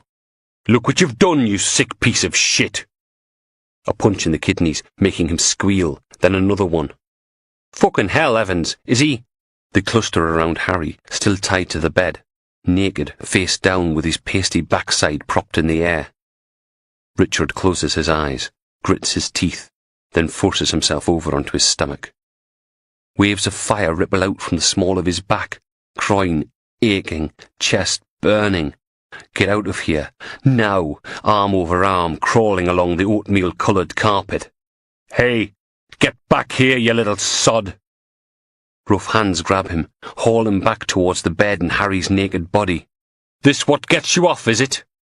A backhand slap snaps Richard's head sideways and he starts to cry. They're going to kill him. They're going to beat him to death in some crappy council housing flat for sex offenders. The one in the pale leather jacket backs up a step. You know what? This works. Fuck it, this works really well. Gotta call an ambulance. Police. Grab him. Lo, look at the guy on the bed. We have to. Fine, I'll do it myself. Those rough hands again, dragging Richard across the carpet, shoving his face against Harry's naked thigh. Richard struggles, but the guy digs his knuckles into the back of his neck. Bite him. Go on, bite him like you did my dad, you fucking freak! Don't, please! He hauls Richard's head back, then rams it forward into the hairy, clammy skin. You do as you're told, or so help me God, I'll break every fucking bone in your fucking body! I don't! Pain rips through his hand, bones grating against each other as the big man stamps on Richard's knuckles, crushing them against the carpet. Fucking bite him! Richard opens his mouth wide and sinks his teeth into Harry's cold flesh. Chapter 49. Logan closed the front door behind him. The beautiful blue sky was gone, replaced by a layer of featureless grey that hurled little shards of ice at him, stinging his ears and nose, cheeks and fingers. He shuffled into the lee of a police van, trying to get his lighter to work. Fourth time lucky. It caught and Logan dragged in a lungful of smoke, then spluttered it right back out again. Only his second cigarette today. Not bad for 3:20. Nearly an hour and 3/4 to go. Have to leave soon or get caught up in the traffic heading back to town. Rush hour was bad enough, but the snow would grind everything to a halt, and he wouldn't want to be late for his bollocking from Finney. That would be a dreadful shame. The phone in his pocket rang, the vibration travelling through to his ribs. Bugger off! It kept on ringing. Bloody hell! He dragged it out with numb fingers and hit connect. This better be bloody important. Sergeant, Logan, look, we got off to... It was a mistake, okay? Detective Inspector Beardy Beatty. Logan huddled closer to the van, breath steaming out around his head before being whipped away by the wind. You're bloody right it was. I didn't know this was going to happen. How could I know? You said he had all this counterfeit cash and I thought it would... What? What exactly did you think it would do? He watched a patrol car slithering away down the lane, its headlights cutting through the blue-grey gloom, catching the whirling snowflakes. You hounded an 18-year-old boy till he tried to kill himself, and then you tried to pin it on me. Sigh. Look, You're good at this policeman stuff. It's easy for you. I just wanted something to, be a success. Crack the counterfeit case. There was a long, silent pause. Logan switched his phone to his other hand, dug the numb fingers into his armpit, smoking with his eyes screwed up. Can you understand? Logan held his cigarette out at arm's length and let go. The wind snatched it out of his fingers, sending it spiralling away to explode in a shower of orange sparks against the IB transit van. Fuck off, sir. Logan hung up.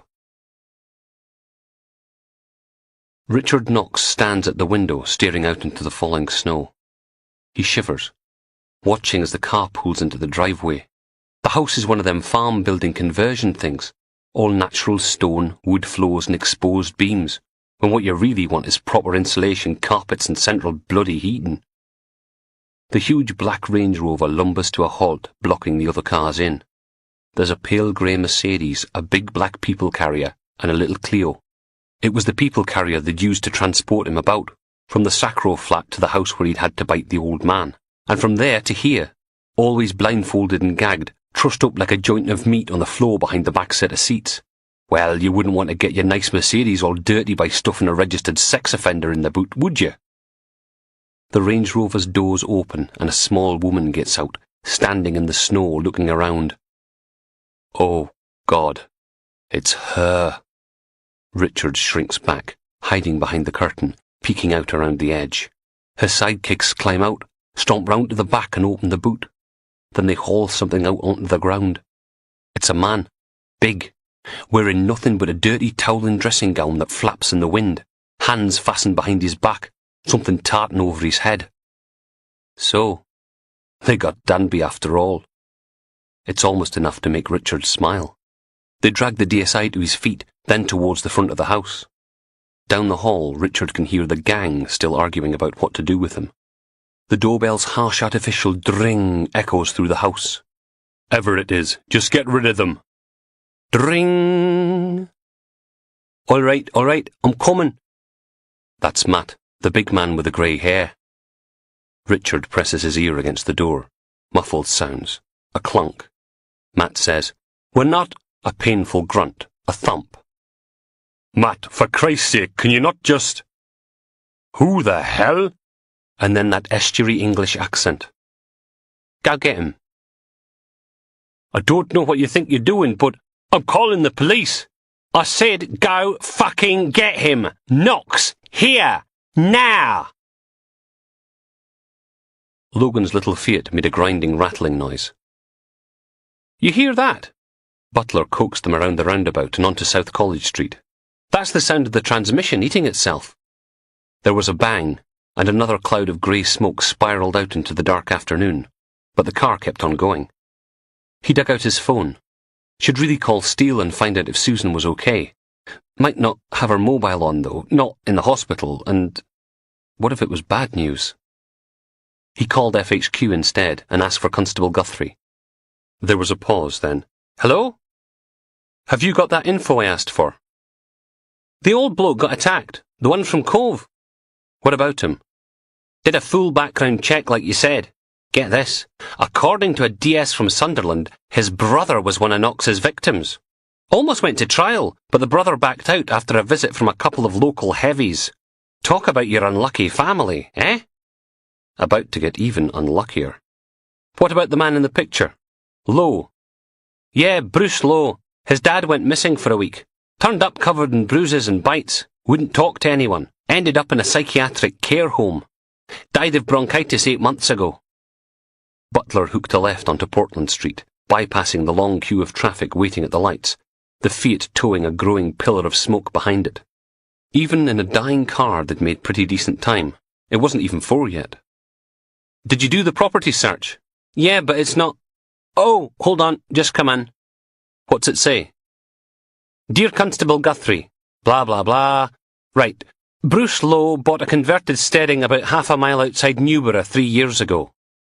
Logan smiled. Finally something was going his way. Richard Knox falls to his knees on the cold, hard kitchen tiles. Tries not to cry out. The kitchen's all rosewood units, green marble worktops and stainless steel appliances. A big enough room, but it's already pretty crowded, you know. The gang that snatched him from the Sacro flat are standing behind him, down the end with the cooker, where there aren't any exits. Matt, a tall, thin man with grey hair. Bruce, pale leather jacket, even paler skin, and a plain, dumpy woman called Ellen. On the other side of the room are the three people Richard really hoped never to see again. Julie and her pet thugs. Not that she really needs help, know what I mean? A breakfast bar juts out of the wall, partitioning the kitchen in two. Danby slumped over it. He doesn't move, doesn't say anything, just lies there shivering, his legs a deep angry pink, that tartan bag still over his head. Richard gathers the quilt around himself, hiding his shriveled naked cock. Julie smiles at him. "Hey, babe, you miss me?" Matt steps forward. "Look, I don't know what you think you're playing at, but—" Neil, the Elvis impersonator, takes a step forward and slaps Matt hard enough to send him crashing against the working surface. A mug shatters on the tiles next to Richard. He flinches, can't help himself. Neil grins as Matt struggles upright, with tears in his eyes, one hand clutched to his scarlet cheek. "Anyone else fancy a go?" Silence. Bruce takes a small step forward. Dumpy old Ellen puts a hand on his arm. "Don't." He raises his pale chin. "This is my home." "Good for you, sweetheart. Love what you've done with the place." Julie perches on a stool at the breakfast bar. "Now, you all know why we're here, so why don't we act like grown-ups and no one else needs to get hurt?" Bruce balls his fists. "He raped my father. And you want revenge, correct?" Bruce nods. "And you're going to, what, kick him to death? Have yourself a lynch party? Batter his brains in with a hammer?" A voice from the doorway says, "We're going to hand him over to the police." They all turn to look at the old man standing there in his fleece and jeans. Face is a right mess, you know, all covered in bruises. He purses his lips, raises an eyebrow at Julie. "Who the hell are you?" "Well, well, well, if it's not Mr. Jimmy Evans. We were reading all about your terrible ordeal in the papers this morning, babe. Feeling better?" The old man's chin comes up. "We're handing him over to the police." "I see." Julie smiles. "And then what? They believe you trumped up charges and he goes back to prison for the rest of his sordid little life? That the idea?" "They won't have any choice. He's out, sweetie. He'll be out in 6, 7 years tops. Then it'll all start up again." She sighs. "Now, your young friends here have the right idea. Mr. Knox needs to pay a much darker price for his crimes." "We won't." "She's right." Ellen looks down at Richard, then backhands him across the face. The blow snaps his head around, smacking his cheek into a cabinet door, hot stinging pain on one side, dull throbbing on the other. "They're going to kill him." Richard bites his bottom lip, tries not to cry. "It's a test. It's all a test. Oh, God, they're going to kill him." Julie winks. "That's more like it." Ellen straightens her shoulders. "He raped my granddad. An 80-year-old man, and this piece of shit tied him up in the basement and raped him. Tell you what, why don't we make it nice and simple?" Julie thumps a huge handbag on the breakfast bar, like a leather mop cap with rope ties and big handles, and digs about inside. 4 pairs of 3D glasses go on the worktop, followed by a big bunch of keys, a packet of tissues, and a moulded leather holster. She unfastens the restraining strap and pulls out a black slab of metal. A semi-automatic pistol. Oh, God. Richard blinks, tries to look away, but the gun's like a magnet. She pulls back the slide and peers inside, then lets it go with a clack. Ejects the magazine and puts it in a pocket. Julie places the gun down in front of her. It clunks on the marble worktop. "One in the breech. All you have to do is shoot him in the back of the head." She looks at Neil. "Show them, babe." He makes a gun of his thumb and forefinger and marches over. Matt, Bruce and Ellen shrinking back as he gets close. Then Neil takes his position behind Richard, grabs a handful of hair and forces his head down. The big man jabs his finger into the dip at the back of Richard's skull. Bang! Oh, God. He lets go and Richard scrabbles sideways against the cabinets, knees drawn up to his chest, hot tears dribbling down his cheeks. Oh, God. End of Disc 9. Disc 10. Isn't that fun? Julie smiles.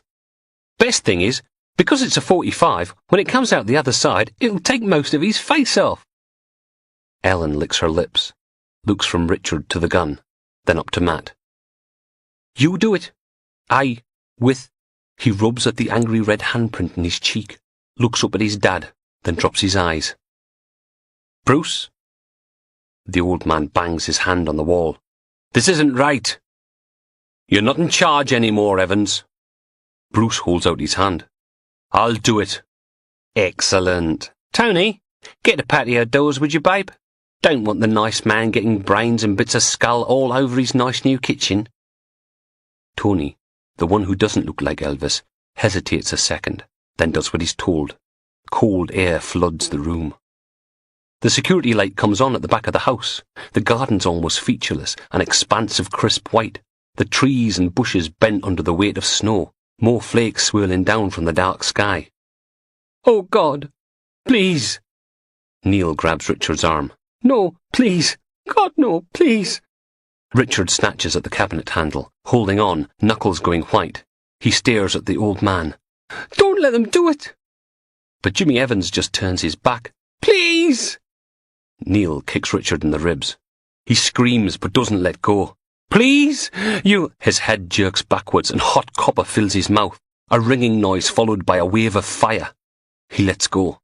Neil drags him across the kitchen tiles, over the lip of the patio doors and tumbles him out into the snow.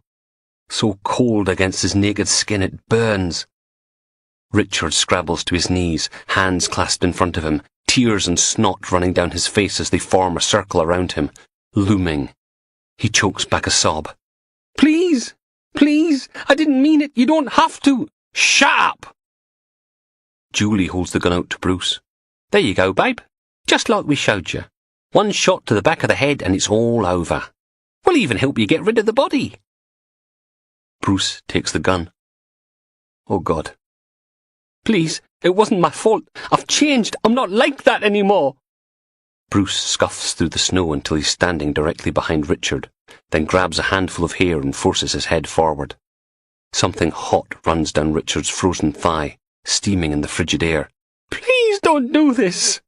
The gun barrel presses into the skin of his neck, right where Tony's finger was. Richard closes his eyes. Father, why have you forsaken me? Now the only noise is the roar of the wind, the groan and creak of the trees. Neil sighs.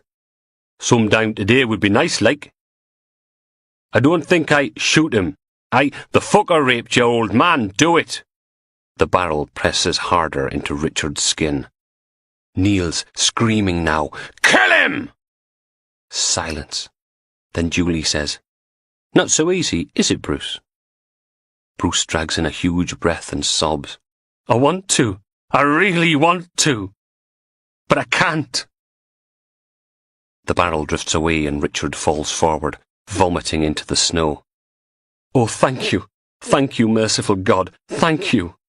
You want me to do it, sweetheart? I can if you like. It's no problem. Richard stares at her, warm bile cooling on his chin as she reaches out and takes the semi-automatic from Bruce's limp fingers. Takes a step, so she's standing in front of Richard, the gun barrel a supermassive black hole, sucking everything into it. Any last words, babe? All Richard can think of is, Please. She straightens her arm and pulls the trigger.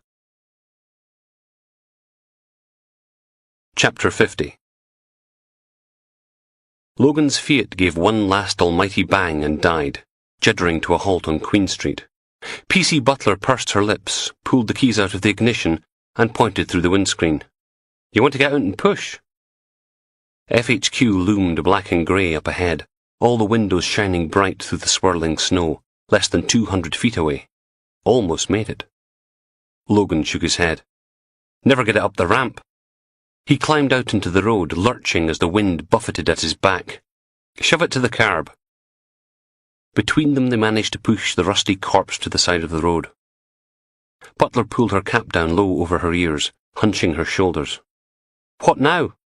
Logan checked his watch. Just after 4, still an hour to go before he had to face Finney. Or he could just avoid it altogether. "Fancy some overtime?" He jammed his hands deep into his pockets and crumped through the snow towards FHQ.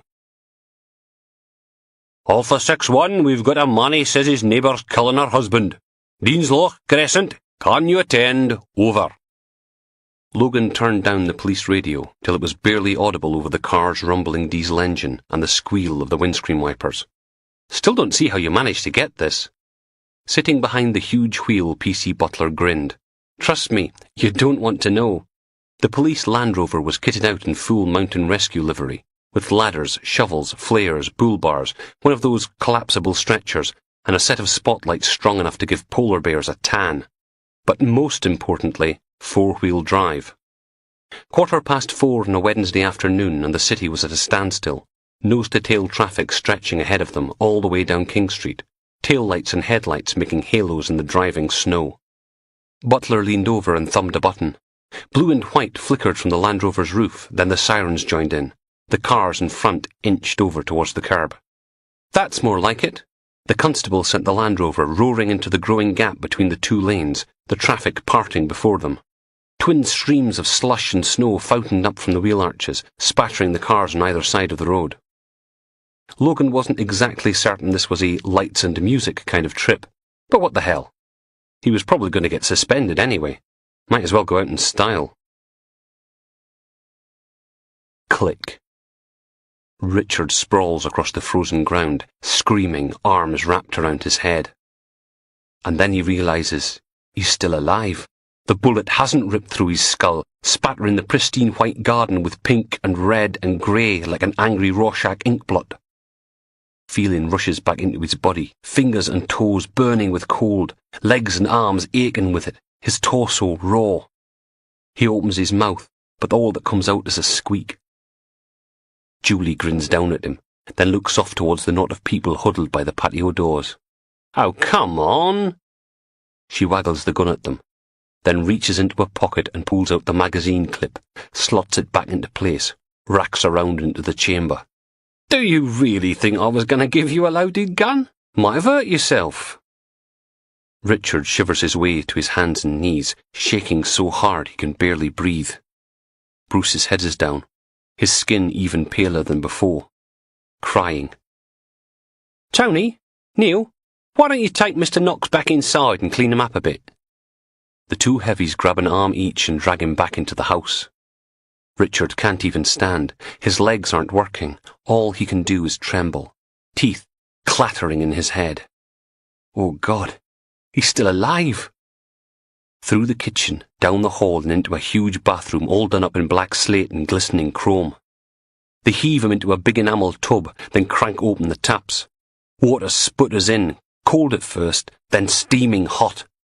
Richard scrabbles back, his pink toes going bright red, the skin throbbing and groaning. "Fucking hell!" Neil grabs the big mixer shower head above the shiny taps and thumps his hand down on the chrome button. "Don't be such a bloody puff!" The shower head judders and hot water spurts out. He curls his top lip and holds it over Richard. "Stop wriggling! Your own fault for being a filthy little shit, isn't it?" Needles, broken glass jammed into his cracking skin. And slowly the feeling fades, the warm water leaching its heat into his bones. It's just starting to feel good when Neil twists the tap again, shutting it off, leaving Richard shivering in the bottom of the tub. Tony, the quiet one, settles on the toilet lid and stares at Richard's pink naked body. "We had a deal, Knox." Richard doesn't say anything. "We had a deal and you fucked us over." I wasn't. Neil slaps him hard across the face. "Where's the money?" Richard's mouth tasted blood, sweet against the bitter tang of vomit. I don't have it. Another slap. "Bad time to get a sense of humour, Knoxy. Where's the fucking money?" Richard wraps his arm over his head. I don't have it. Mr. Maitland made me split it between his kids before he died. This time it's a punch right in the stomach. Where's the money? He curls up in the bath, sobbing. I don't have it. I don't have it. One in the kidneys. Where's the money? Please, I don't have it. Then the door opens. Hey, sweethearts, how's it going? Tony sighs. Says he hasn't got the cash anymore. Mental Mikey willed it to his kids. That's a bit of a pain. She squats by the side of the bath and looks into Richard's tear-filled eyes. I'm disappointed in you, babe. We bought you all that lovely Rohypnol and you used it a day early to disappear on us. You promised to give us Danby. You didn't. And now you don't even have the money. You're no use to me, darling. She stands. Neil. What do you want us to do with him? Not the gun again. Please, not the gun again. Tony. Sell him. They all turn to look at the man sitting on the toilet. Sorry, sweetheart. Sell him. They're all scrabbling to claim Mental Mikey's empire back home, aren't they? Cunningham, Dawson, that violent prick Smithy. Bet any of them would pay good money to get their hands on Knox, especially if we don't tell them he's not got Mikey's cash anymore. Oh God, no. Smithy'll kill him. And not quickly. Richard knows because he's seen it. Julie smiles. Excellent idea. Might even give us a bit of leverage down south. Can't do it direct, though. Too risky. But we could go through an intermediary, someone local. What about that little weasel you've been getting info off? Who? Paulmont? She shakes her head. Silly bugger went and got himself killed, didn't he, babe? But I might know a man. She pulls out her phone and steps out of the bathroom, leaving him alone with Neil and Tony again. Richard scrubs his hands across his damp, swollen face. Please, you can't. Wouldn't fucking like to be you. Neil throws a towel into the bath. Dry yourself. I can get more money. I can. The slap sends him crashing against the black and silver tiles. I said dry yourself. Richard keeps his mouth shut and does what he's told. Tony sits there on the bog watching him. Not the luckiest, are you? No cash, no mates, no one to protect you. Know how long Danby held out before he told us where you were? 5 minutes. Neil curls his top lip. Didn't even have to show him the pliers, like. Can't believe you thought he'd get you out the country. How thick are you? Julie comes back in, snapping her phone shut. All sorted. Shall we? They drag him, limping back through to the kitchen. He stands there, both hands cupping his balls.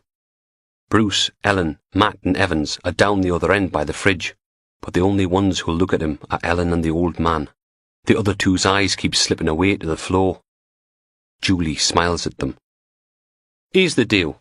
We're going to sell Knox's scrawny, trembling backside to some really nasty Edinburgh gangsters. That way, he gets what's coming to him, and you lovely people get some compensation for what he did to your families. We split it 50-50. Sound fair? No one says anything. Well, she's got that gun, hasn't she? Richard sniffs. A tear falls to the tiles at his feet. Ellen bends down, scoops up the quilt Granny Murray made, and flings it at him. Here, you can take your shit with you. Richard grabs it, bottom lip trembling, breathing in the smell of the old lady and her house. If they're going to sell him to Cunningham or Smithy, he'd be better off out in the garden with a bullet in his brain. At least that way it'd be quick. He wraps himself in the quilt, and then Ellen snatches something off the working surface, a tatty Asda carrier bag. All of it! Richard catches the Bible before it hits him, clutches the crackly plastic to his chest, closes his eyes and thanks God. Evan steps forward and dumps the old suitcase on the kitchen floor. I didn't want it to end like this, but you deserve whatever's coming to you, Knox. I hope you rot in hell. Then Neil and Tony march Richard down the corridor and back out into the snow. They flip open the locks on the big Range Rover, haul the boot open and shove him inside. They're back 2 minutes later with Danby, the bathrobe flapping open in the eddying snow. After the warmth of the shower, Richard's hands and feet throb with the cold. Probably got frostbite or hypothermia or something like that. Tony throws the battered leather suitcase in on top of them. Don't go getting sexy with your roommate, okay? And then he slams the boot shut. Danby still has that tartan thing over his head. His skin's cold, pale and pebbled like a supermarket chicken. His hands cable-tied behind his back. They haven't bothered to do that to Richard. Don't think he'll put up a fight. Don't care if he sees their faces either. Because they know he won't live long enough to tell anyone. And he knows they're right. Richard sniffs, wiping away a tear with his sore hand. The doors clunk open, then closed again. A big petrol roar as the engine fires up, and something cheery burbles from the radio, then fades out so a DJ can say, "Wasn't that great? We'll be having the news with Lorna Knight in 8 minutes. But first, here's a reminder from the Met Office. We've got a severe weather warning for the whole northeast, so only travel if your journey is completely necessary, okay? In the meantime, curl up somewhere comfy cozy and grab yourself another mug of hot chocolate. And speaking of hot chocolate, here they are with You Sexy Thing." Richard lies down on the plastic boot liner and wriggles in close behind Danby, pressing chest to back, legs to legs, then wraps an arm around his chest, holding him close, sharing what little body warmth he has as the car lurches away into the snow.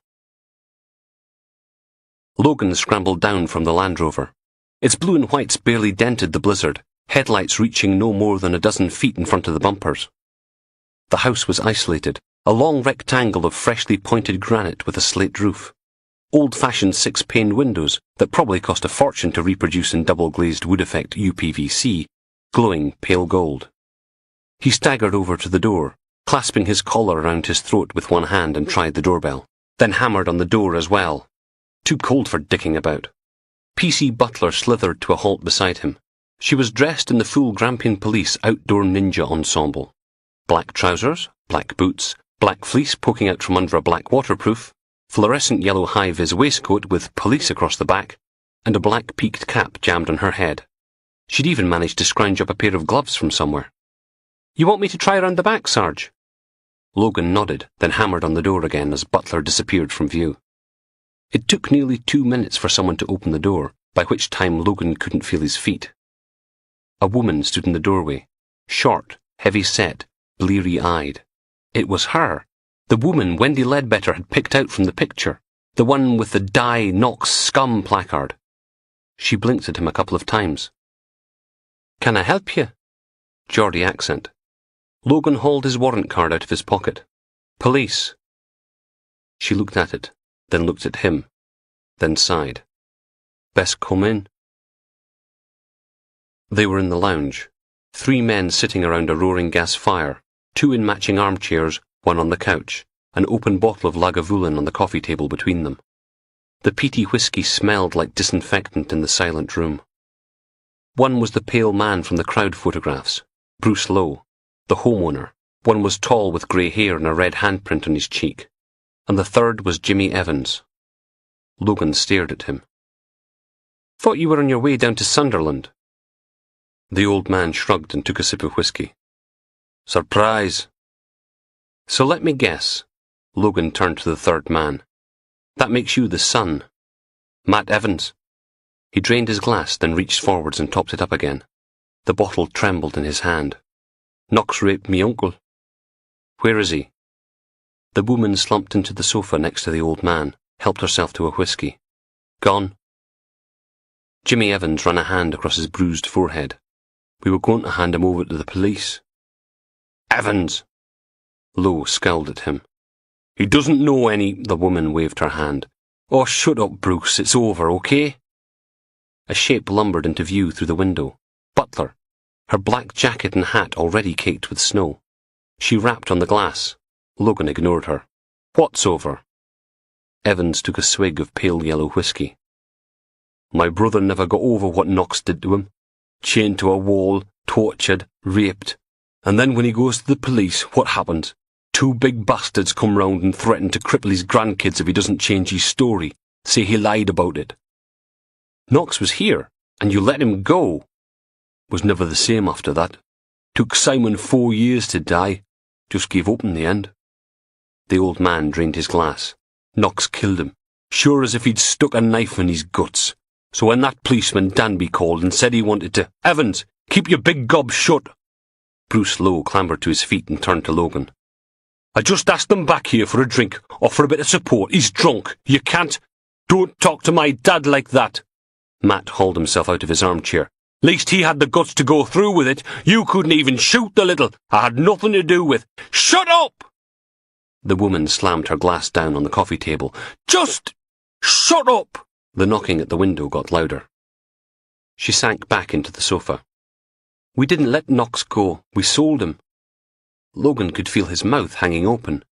You sold him? Who the hell wants to buy? Some bossy cow turned up with 2 thugs. She said she could sell Knox to some gangsters who are after him.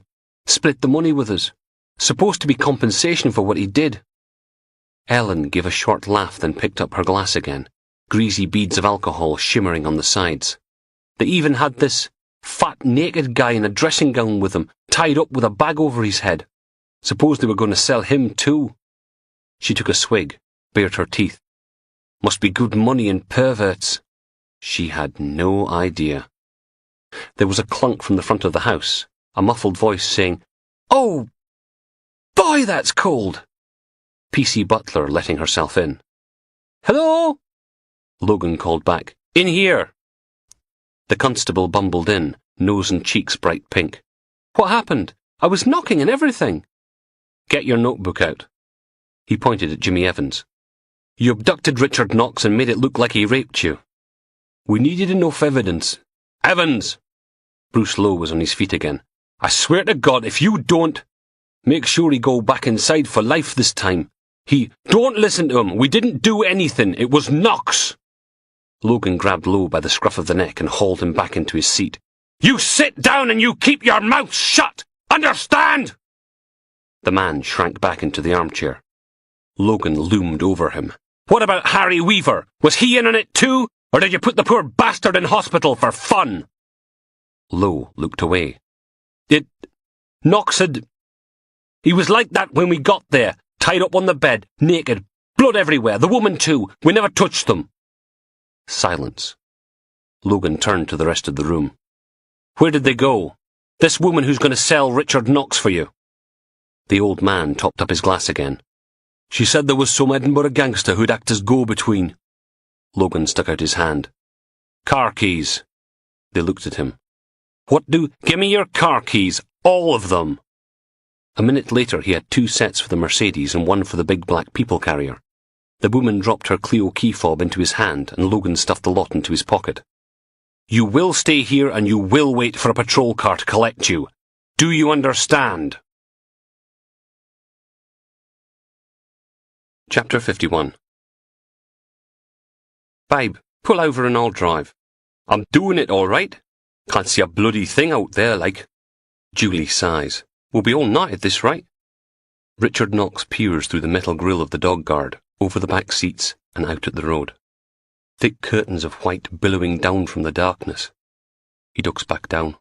The big car thumps over something, and Danby groans. Turns out the tartan bag's just a pillowcase, held in place by a thick cable tie round his throat. Richard's hands are stiff from the cold, the left one barely working at all. Every time he moves his fingers it's like being stabbed, but he manages to ease the pillowcase out from under the cable tie and up over the big man's head. Danby's face is pale, well, except for the bruises, the black eye and the swollen lip. Richard strokes the superintendent's face, feeling the stubble scratch beneath his fingertips. Poor old soul. Then the big man coughs, his whole body rattling, face going bright pink. A deep, ragged breath and he slumps back. A thin stream of spit dribbles out the side of his mouth. Richard takes a corner of Granny Murray's quilt and wipes it away. You sold us out. Said I could go away on me own, live me life somewhere. Danby closes his eyes, breath coming in deep wheezes. You raped him.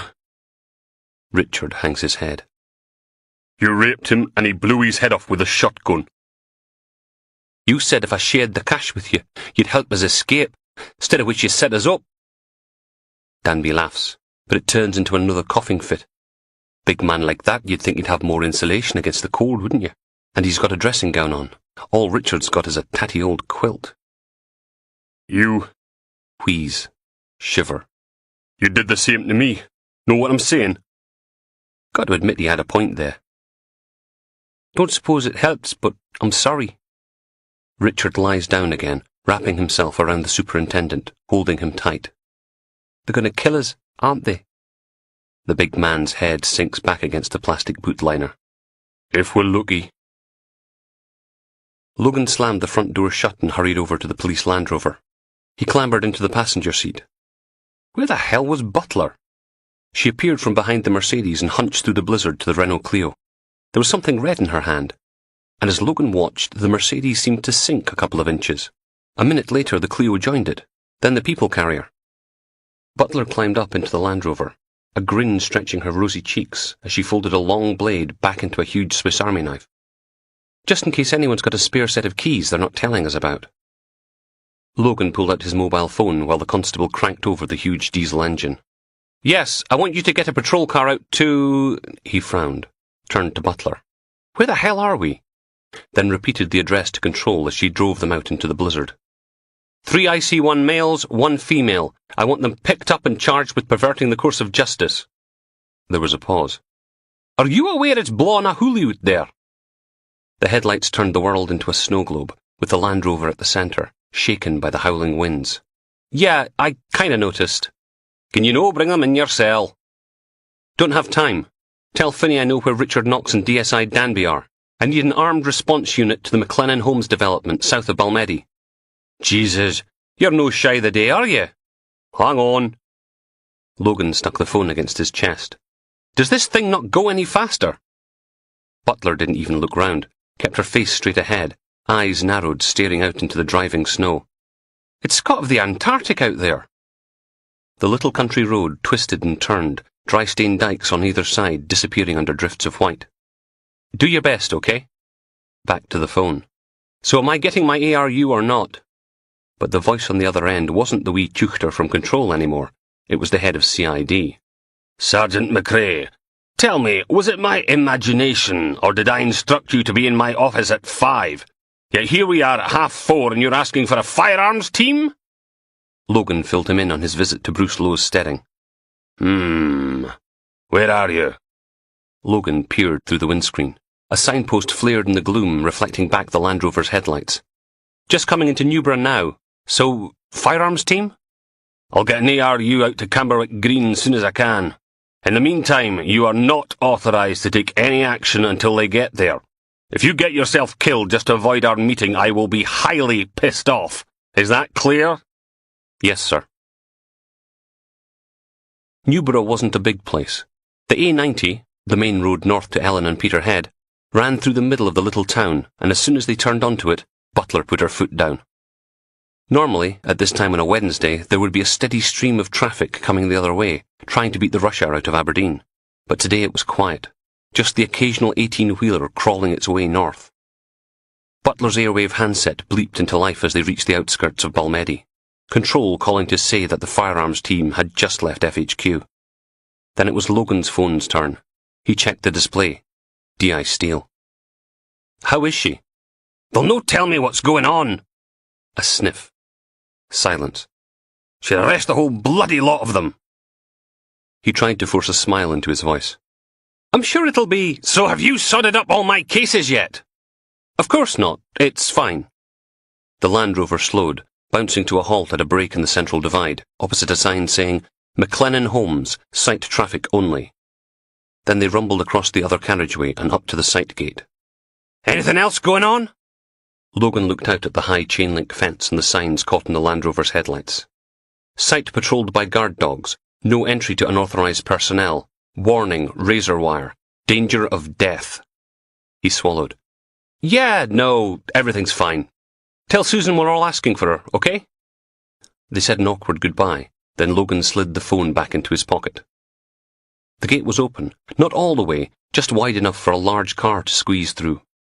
Butler drove the Land Rover in. On the other side, the road was virtually invisible, a set of rutted tyre tracks disappearing into the gloom. Logan turned and peered into the back of the vehicle. We got any weapons? Sarge? I thought we were meant to wait for the cavalry. If this was America, they'd have shotguns and tear gas and riot gear and ammo, instead of which they had a big first aid kit, some road flares, and enough rope to build a bouncy bridge over the River Dee. Fat lot of good that was going to do. The car lurched to a halt, throwing him backwards against his seatbelt. Oi, careful! Butler tapped him on the shoulder.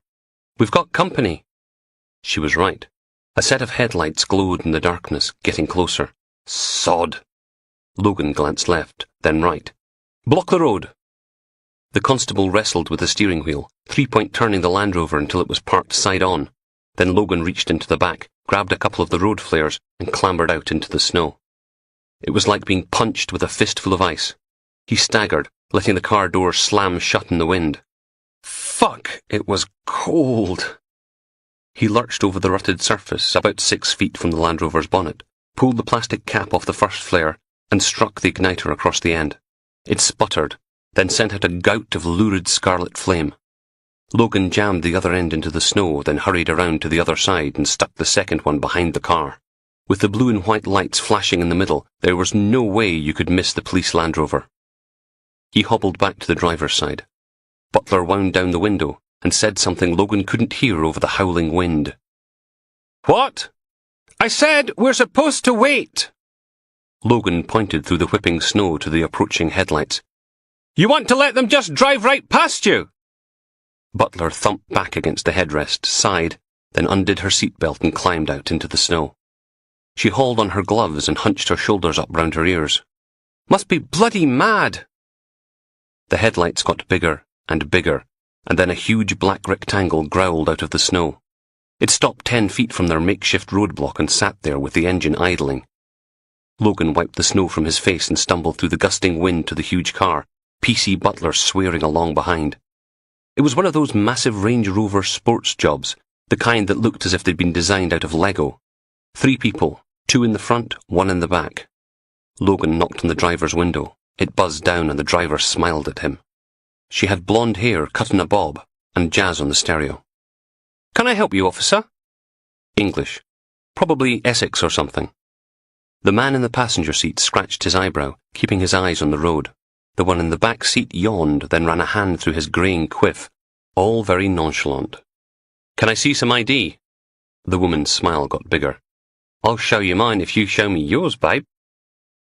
Logan gritted his teeth, unzipped his jacket and pulled out his warrant card, trying to stop his pink fingers from shaking. Nice one. She reached down between the seats, rummaged, then produced a black leather card holder, handed it out of the window. Logan flipped it open. It was a warrant card just like his, only where his said Grampian Police, hers said Soccer. He checked it twice before handing it back. Care to tell me what the Serious Organised Crime Agency is doing on a building site north of Aberdeen, Sergeant... Bultitude, was it? Nope. Logan stared at her. In the back seat, Elvis shifted from one buttock to another. Close the window, eh, Julie? Getting a draft, like? The woman went to buzz the window back up again, but Logan slapped his hand on the sill. We're not finished here. Yes, we are, babe. He stared at her. It was you, wasn't it? 2 men and a woman. You're the ones who took Richard Knox from Bruce Lowe's place. Where is he? And where's DSI Danby? The man in the passenger seat sighed. Not again. The woman's smile became sharper. That's neat to know, Sergeant. Don't screw me about. Where are they? She raised an eyebrow.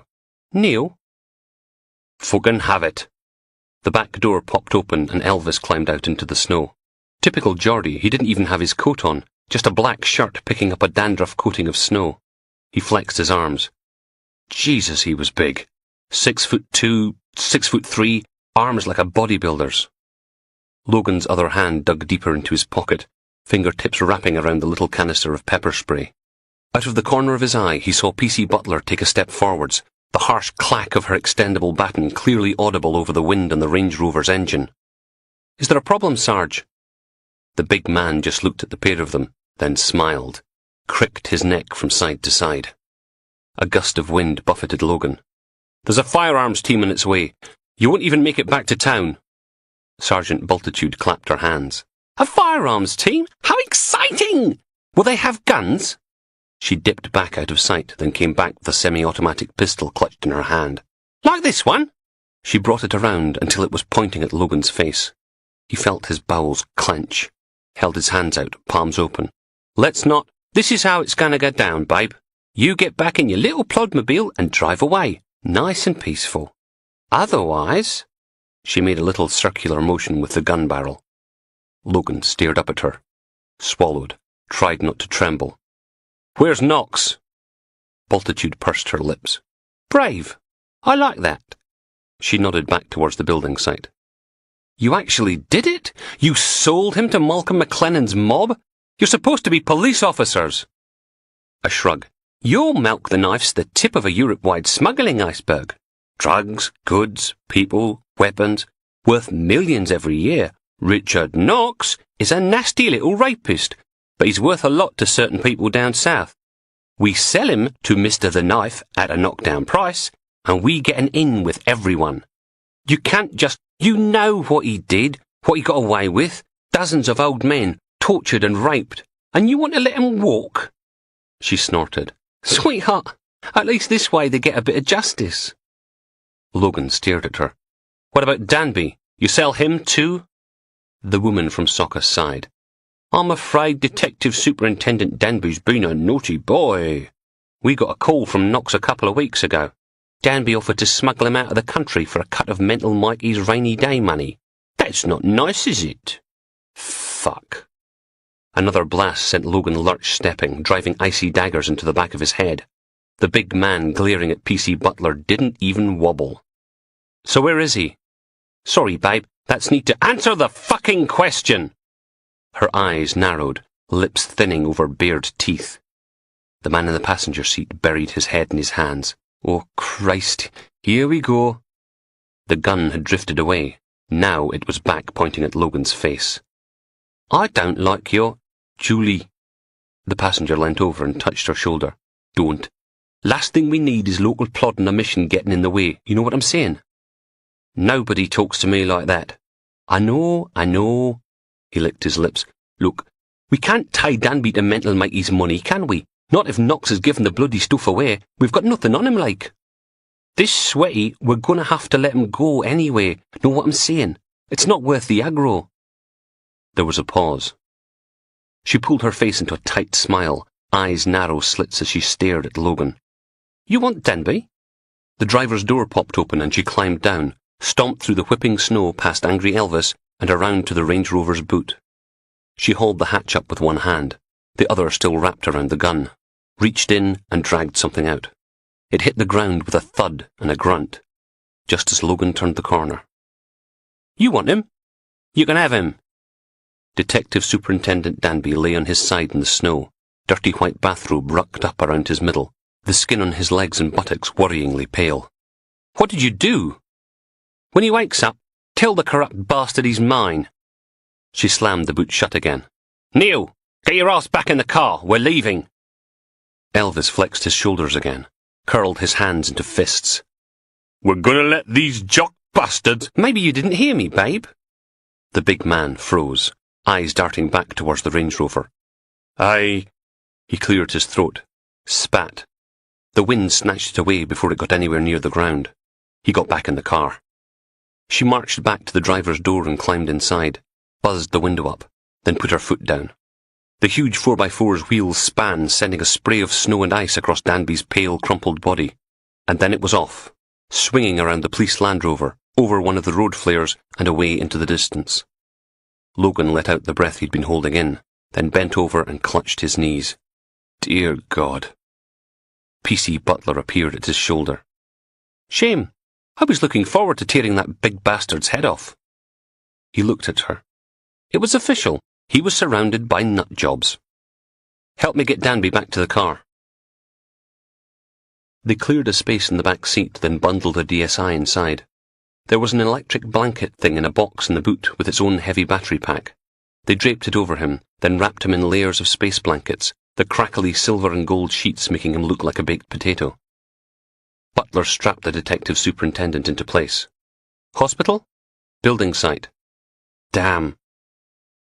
They left the road flares burning, and Butler did another slithering three-point turn to get the Land Rover facing the right way. Then Logan told her to kill the blue flashing lights as they drove deeper into the development. "You sure about this, Sarge?" "Nope." Logan pulled out his phone. No signal. He reached over and plucked the airwave handset from Butler's shoulder. Control still didn't have an ETA for the firearms team. The whole Bridge of Dawn was gridlocked after a bendy bus slid sideways across all 4 carriageways between the bridge and Balgownie Road, trying to avoid a 3-car pileup. They were having to divert via Grantham in snow-laden rush hour. The message from DCI Finney was to sit tight and not do anything stupid. Logan hit the disconnect button.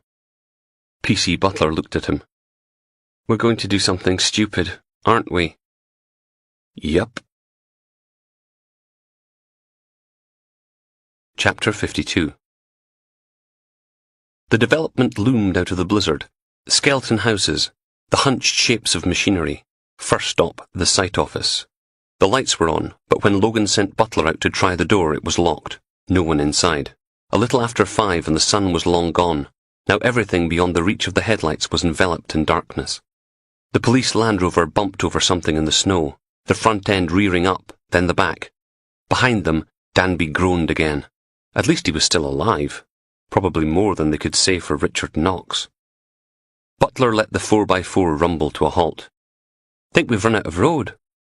Logan peered into the whirling white and inky black. Last time he was here with PC Martin and her cadaver dog, Wardrobe, the further away from the site office they got, the more complete the houses were. Assuming they hadn't just staked Knox out to freeze to death in the great outdoors, he'd be in something that at least had a roof on it. The Land Rover was fitted with a roof-mounted spotlight. Logan grabbed the handle and flicked the switch. A crack sounded above his head, and the harsh white beam leapt out through the snow. He fiddled with the handle, swinging the spotlight about, trying to get a feel for it, then did a slow sweep left to right. Didn't matter how strong the light was, it could only penetrate so far before the whirling flakes consumed everything. He pointed towards the nearest property with a roof. "That way." The Land Rover bumped and rolled its way slowly through the drift-covered landscape. The first house was dark, so was the second one, blue and white police tape snapping and writhing outside it. The third was dark too, but a pale glow oozed out from the downstairs window of house number 4. "There!" Logan snapped off the spotlight. Butler killed the engine and the headlights. Darkness. Now the only sound was the howling wind and the creak of springs as the Land Rover rocked with each blast. "Right." They both stayed where they were, in the dark, watching the house through the windscreen. Butler cleared her throat. "We got any sort of plan?" "No." Logan licked his lips. Melting snow plastered his hair to his head, trickling down the back of his neck and into his collar. I'll take the front. You go round the back." He pulled his damp sleeve back, exposing his watch. "What time have you got?" She checked. "1:15. "Right. We go in at 20 past. Quietly, understand?" Butler nodded and they synchronized watches. "You sure about this, Sarge?" "Nope. You?" The constable pulled out her extendable baton, undid her seatbelt, took 3 deep breaths, opened the door, and jumped out into the night. Logan gave her a couple of minutes to get into place, then climbed into the darkness, sinking up to his knees in a drift of soft grey. He waded his way forwards, clambering upwards until the snow only came as far as his ankles, leaching the heat from his damp socks, making his trouser legs stick to his skin. His whole head burning with the cold. The front door was painted some dark colour, indistinguishable in the gloom, but the little portico offered a bit of shelter from the whipping snow. Logan checked his watch. 20 past in 3, 2, 1. He grabbed the handle. Thank God it wasn't locked. He threw the door open and stumbled into the house. A tiny hallway, door leading off to one side, probably a toilet, stairs leading up to the first floor, set of glass doors to the right. That was where the light was coming from. He looked through into a small lounge. They were obviously still finishing off the property. A stack of skirting boards lay beneath the front window, 2 or 3 boxes of bathroom tiles, a table-mounted circular saw, rolls of silver-backed rock wool, a nail gun, drums of thick grey electrical cable, some stuff for fitting carpets, a toolbox, a plastic bag of screws, the shiny thorns of metal glinting in the glow of a big battery torch that lay on the floor.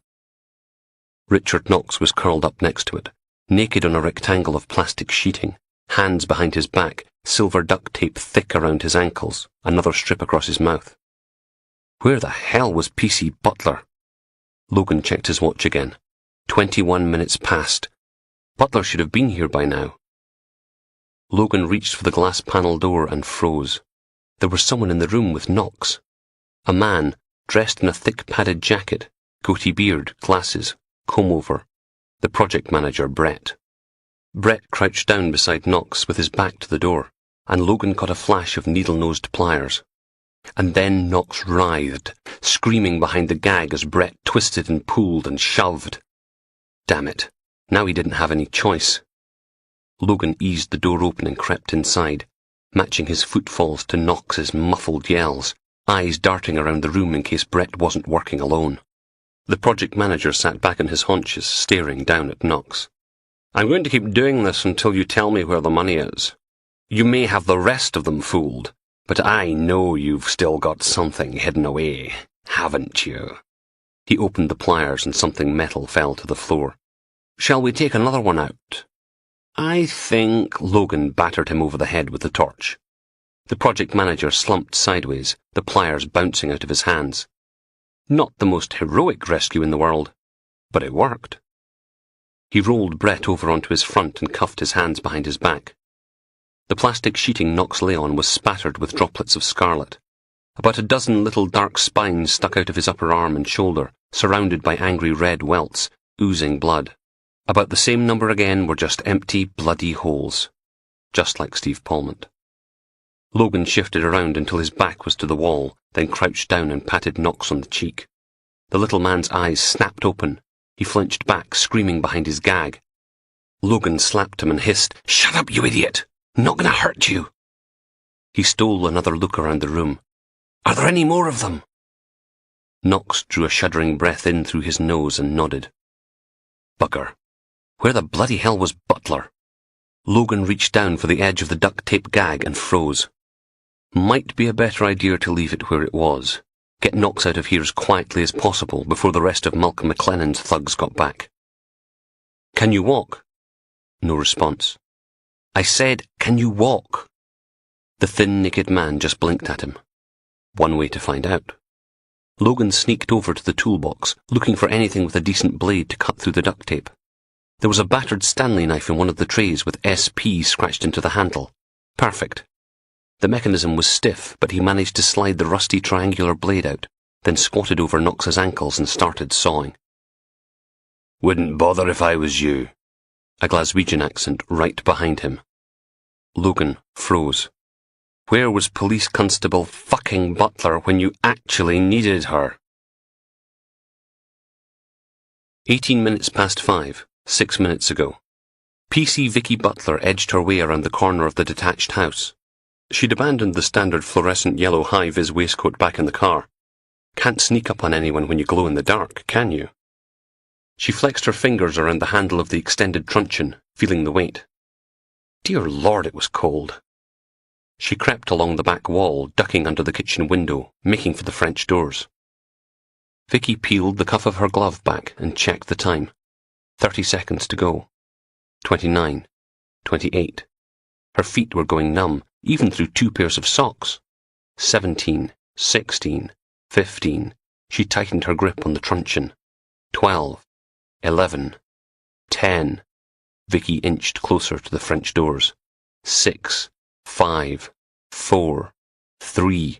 She placed a black-gloved hand on the door handle. 0. And then she heard it. A low growl coming from right behind her. Oh, crap. She turned, slowly. There was a dark shape slinking through the snow towards her. Big, muscular, snow sticking to its black fur. Jesus, that was a big dog. Vicky backed off, nice and slow. Good doggy? The growl became a snarl. Fuck. Andy Connolly, a.k.a. Mr. Big and Bald, wiped his hands in a wodge of blue paper towels. From above, Logan could hear the sound of a cistern filling up again. Completely missed the flush. Connolly dropped the towels on the floor as Logan stood. Andrew Connolly, I am arresting you on suspicion of the murder of Steve Palmont. He doesn't have the money anymore. Logan pulled out his pepper spray. Face down, on the ground. Do it! That's what you're after, right? Mental Mikey's little £18 million nest egg. 18 million? Shrug. So they say. Well, little shite's frittered it all away, hasn't he? On the floor. Transferred into the offshore bank accounts of Mikey's successors. Connolly frowned. Shame. Could have done with a couple million, you know. Set me up somewhere warm and sunny till the heat dies down on that Palmont prick. Connolly nudged the unconscious project manager with his foot. Course, this crawly wee fuck wanted to give it all to the boss, didn't he? Wanted to make up for all the dodgy goods and drugs you bastards seized. I'm not telling you again. On the floor, now. See, if Knox doesn't have the money anymore, he's fuck all use to nobody. You want him? You can have him. Lying on the floor behind him, Knox mumbled, kicking the floor. Yeah, I want him. Shrug. Connolly turned and walked through the lounge door. He's yours. Logan frowned. That was a lot easier than he'd been expecting. He glanced back at Knox lying trussed up on the floor, opened his mouth to say something, and then Connolly hit him, a side-on rugby tackle that sent them both crashing against the wall, hard enough to crack the plasterboard. They went down in a tangle of limbs, Logan gasping for breath as his scarred stomach screamed at him, swinging fists, elbows, knees, anything to get the bastard off. Only Connolly was bigger, heavier, and a hell of a lot stronger. Less than 30 seconds and he had Logan pinned to the chipboard, face down, with his knee in the middle of Logan's back. The big man grabbed a handful of Logan's hair, hauled his head up off the floor, then slammed it down again. Logan threw an elbow back, but all he got from Connolly was a grunt. His forehead battered into the chipboard again.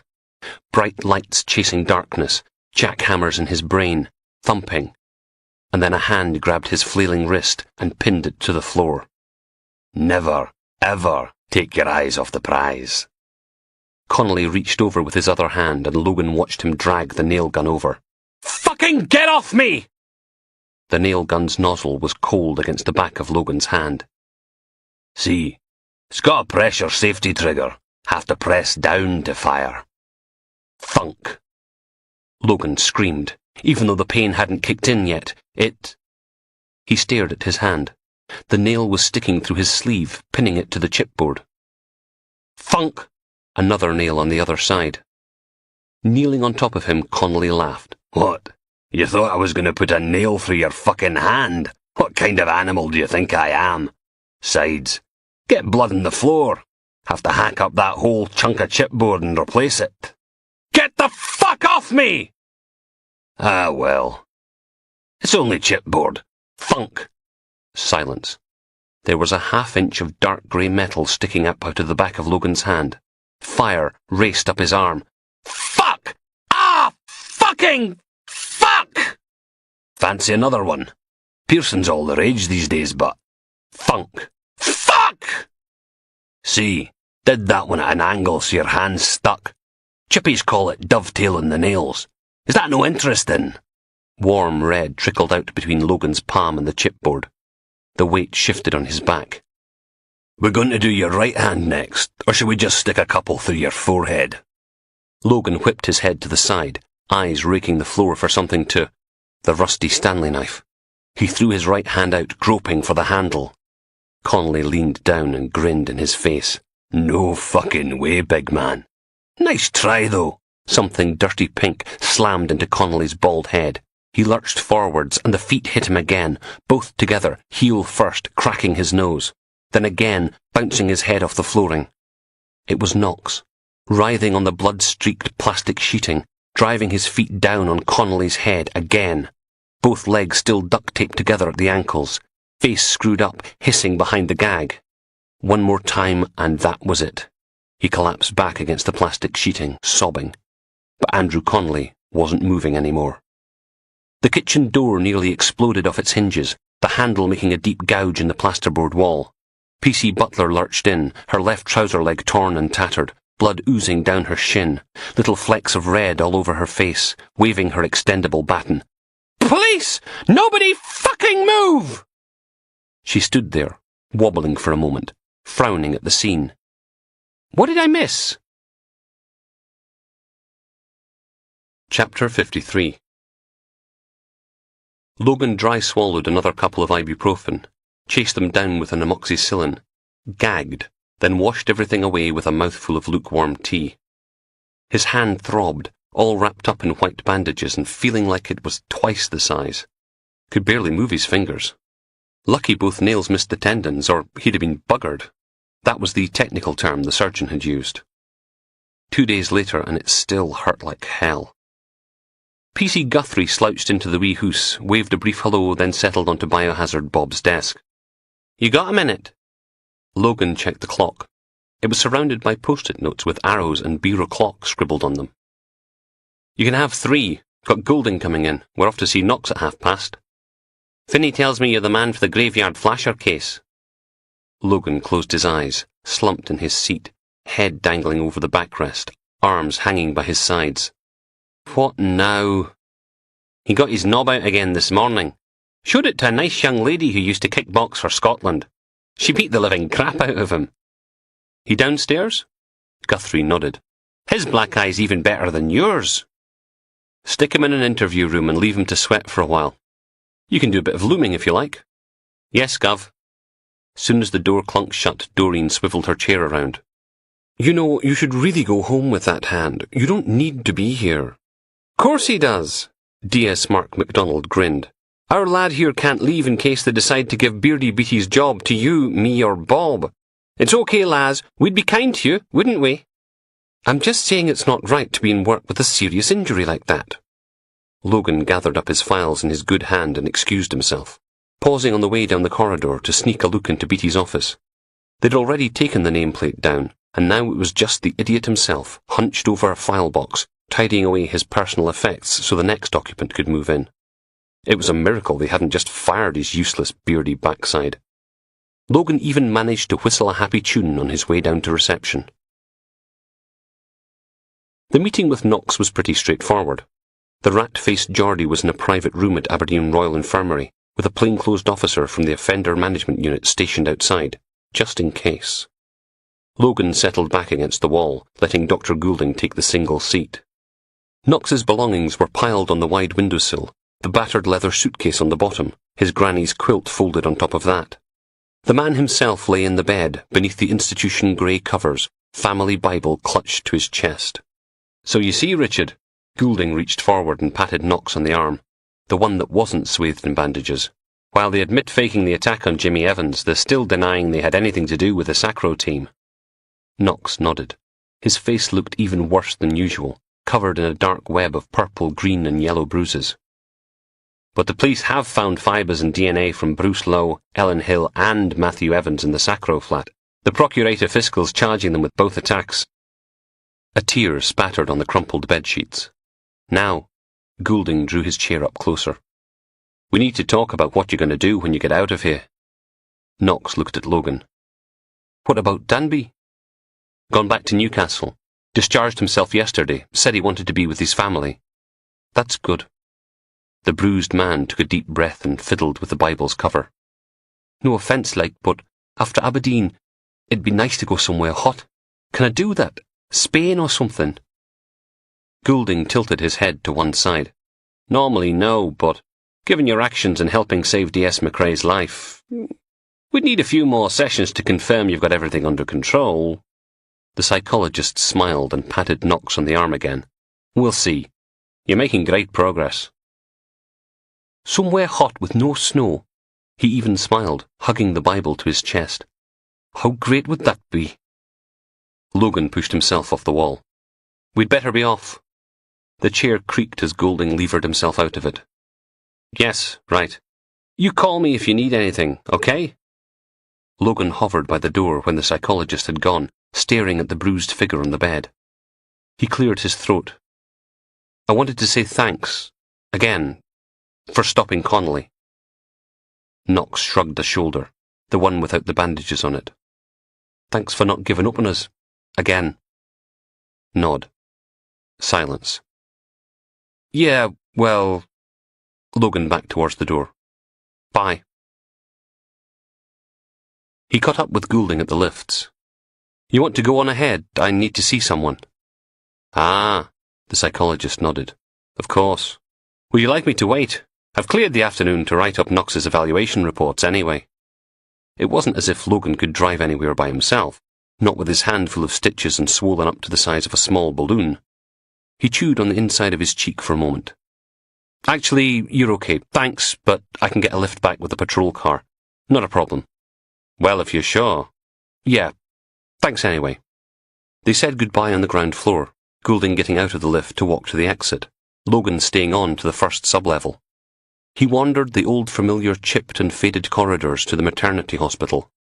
It wasn't visiting time for nearly 2 hours yet, but a flash of his warrant card and some puppy dog eyes got Logan through the security doors and into the postnatal ward, where a chubby nurse with squeaky shoes escorted him to a little double room. The curtains were drawn, leaving just the flickering light from a TV mounted above one of the beds, a worn-looking woman staring dark-eyed at the screen. D.I. Steele was sitting beside the other, empty bed, one of those plastic nicotine inhaler things clamped between her teeth. How is she? Off having a pee. Steele looked up, her face a road map of wrinkles and creases, dark purple bags under her eyes. You look like shite. Logan sank into the chair next to her with a grunt. Everything ached. Not exactly page 3 material yourself. Cheeky wee shite. But she was smiling as she said it. Any news? Been on the phone to Soccer.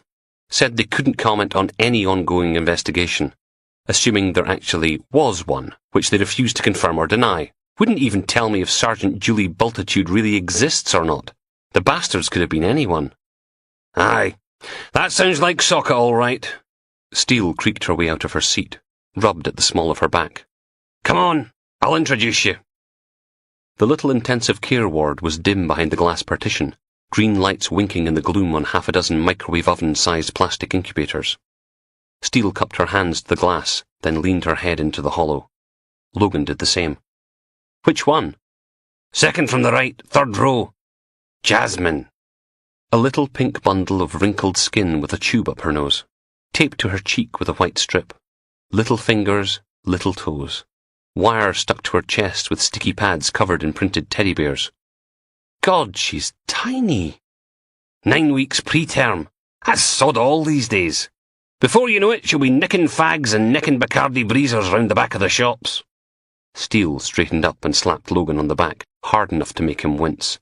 Who knew your knob would turn out useful for something, eh?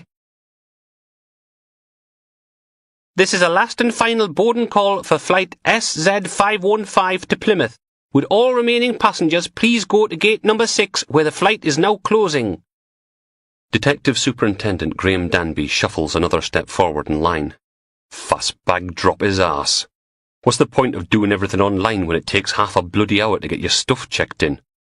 He leans left, favouring his gammy leg, and peers around the two chavs in Nike tracksuits. Looks like the only exercise this pair get is waddling to the door to pay for their home delivery pizza. Know what I'm saying? Graham checks his watch. 20 to 3. Plenty of time. He shuffles forwards another step, teeth gritted, even after half a dozen painkillers. Should really be flying business class, bypass all this standing in line crap. Still, it's a lot of money. Hard to break the habit of a lifetime. Even when he's got 4.6 million split between various offshore bank accounts. That bitch Julie and her thugs tried to beat it out of him, get him to fess up to taking the cash, but he kept his mouth shut, didn't he? 4.6 million's worth a couple of broken ribs. Mr. and Mrs. Athletic get to the front of the queue with their overloaded trolley. Graham checks his watch again. Always like this when he's got to fly somewhere, especially if he's got to make connections. Newcastle to Charles de Gaulle, Charles de Gaulle to Shanghai, Shanghai to Auckland. Over 30 hours sitting in economy. He tries not to think about it. Bad enough flying anywhere. That's why he's got sleeping tablets. Pop 2 when they board in Paris, wake up in the Far East 11 hours later. Valerie and the kids meet him at the airport in Auckland. Tearful reunion, and they all live happily ever after. The tracksuit twins are arguing with each other about who's got the passports. Morons. Should have a couple fake ones stashed away, shouldn't they? Never know when you need to get out of the country without those bastards from the Serious Organised Crime Agency finding out. You know what I'm saying? Preparation, that's the key.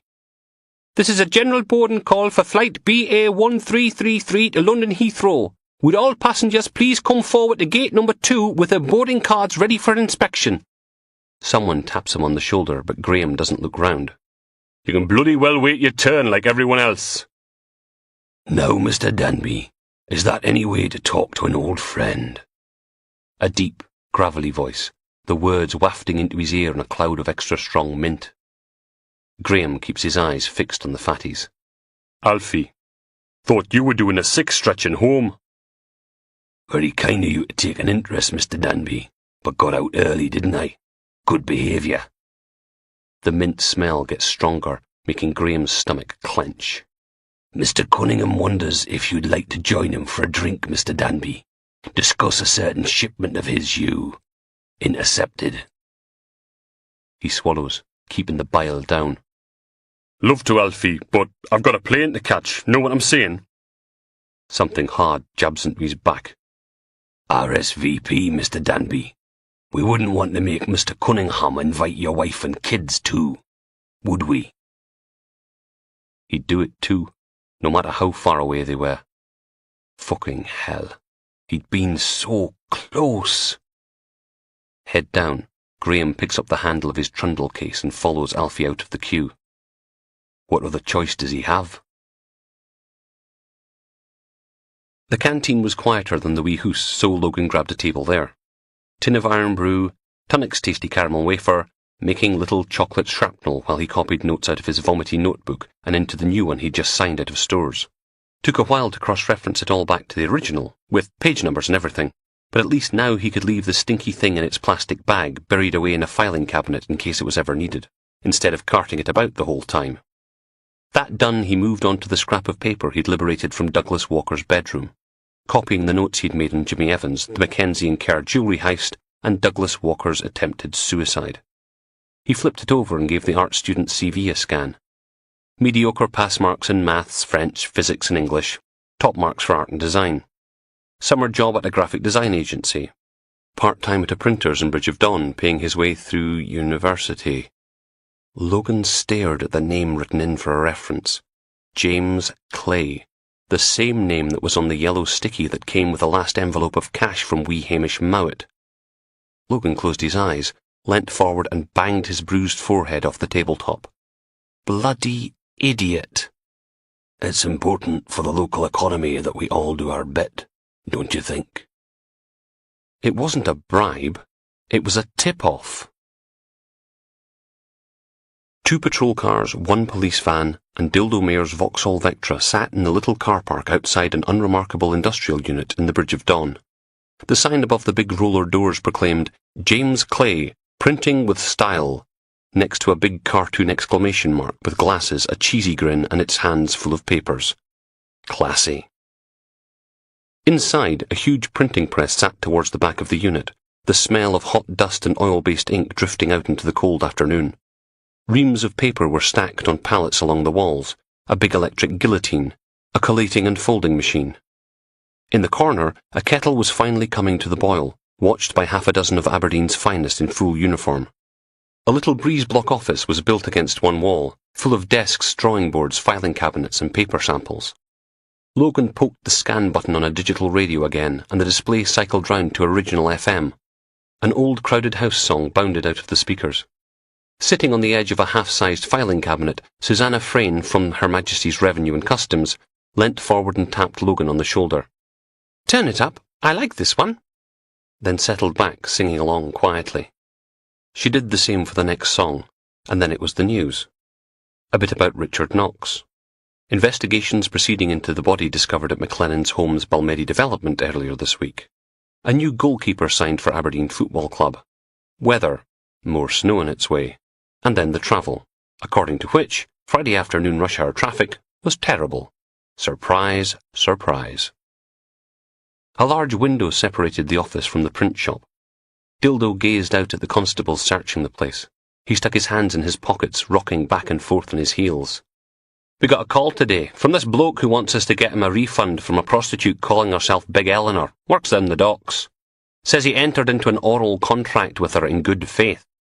Dildo made hand and mouth gestures, poking his tongue into his cheek to sell the mime. Only now he's heard a rumour that she's really a man. Thinks he's been a victim of misrepresentation and fraud. Susanna smiled. What does he want? His deposit back? Logan shook his head. Thanks for lowering the tone. Hey, could be worse. Dildo grinned. At least I didn't tell you about the DVDs we seized last week. There was this one with 2 midgets, a redhead, a jar of Vaseline, and a Shetland pony. Dildo! The man from Trading Standards sighed. You were a lot more fun before you became a dad. Remember that time we... Dildo drifted to a halt. There was a constable standing on the other side of the window holding a sheet of A1 paper against the glass. It was covered in a rainbow of banknotes, pink, purple, brown and blue, 50s, 20s, 10s and 5s. Had to be 300 or 400 quid's worth on the one sheet. The constable stuck his head around the door. Found a huge stack of them under a pile of annual reports. We're millionaires! Wah ha ha ha ha! Susanna was staring at him, with one eyebrow raised. We'll, start loading them into the van. Dildo wrapped an arm around Logan's shoulder. Laz, my man, I may just have to buy you a pint tonight. Can't. He held up his bandaged hand. Antibiotics. And by the time he was off them, it had been 3 weeks without a single drink. One by willpower, the rest by doctor's order. Now, if he could just cut out the cigarettes and learn to eat meat again, he'd be back where he was 2.5 years ago. Still, it was better than nothing. Richard Knox stands at the window of his hospital room, looking out at the snow-covered world. The car park's busy, so are the roads, gritted from pristine white to glistening black. Richard smiles. Been a while since he's had a good day.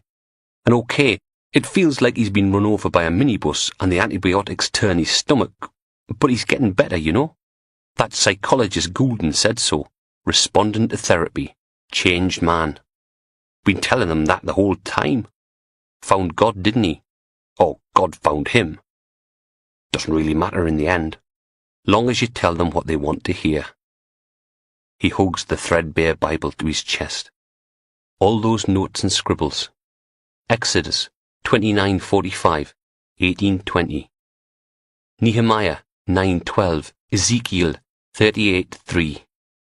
Doesn't take long till you've got bank account numbers, sort codes, authorization passkeys, everything you need to hide large sums of money. £10 million worth, even after expenses and buying that double-crossing bastard Danby off. Jet off to Spain, disappear after a couple of months, start a new life somewhere exotic. Aberdeen's ruined the Northern Hemisphere for him. He wants somewhere warm to get back to God's work. Richard smiles down at all the little people scurrying about beneath his hospital window. He'd been telling the truth when he told them getting caught was a lesson. It taught him he wasn't ready. Danby only found him because Billy Adams went crawling into him, covered in bruises, his pants full of blood. Stupid mistake. He'd let Adams live. Simple. And that was God's real lesson. He'd been sloppy, lazy. So God sent him to prison with all the killers and perverts and pedos and rapists. People who could teach him how to break into houses, how to dispose of bodies, how to kill and torture and rape, and not leave any traces for them CSI bastards to find. A 7-year masterclass in how to get away with murder. And Richard Knox is a fast learner.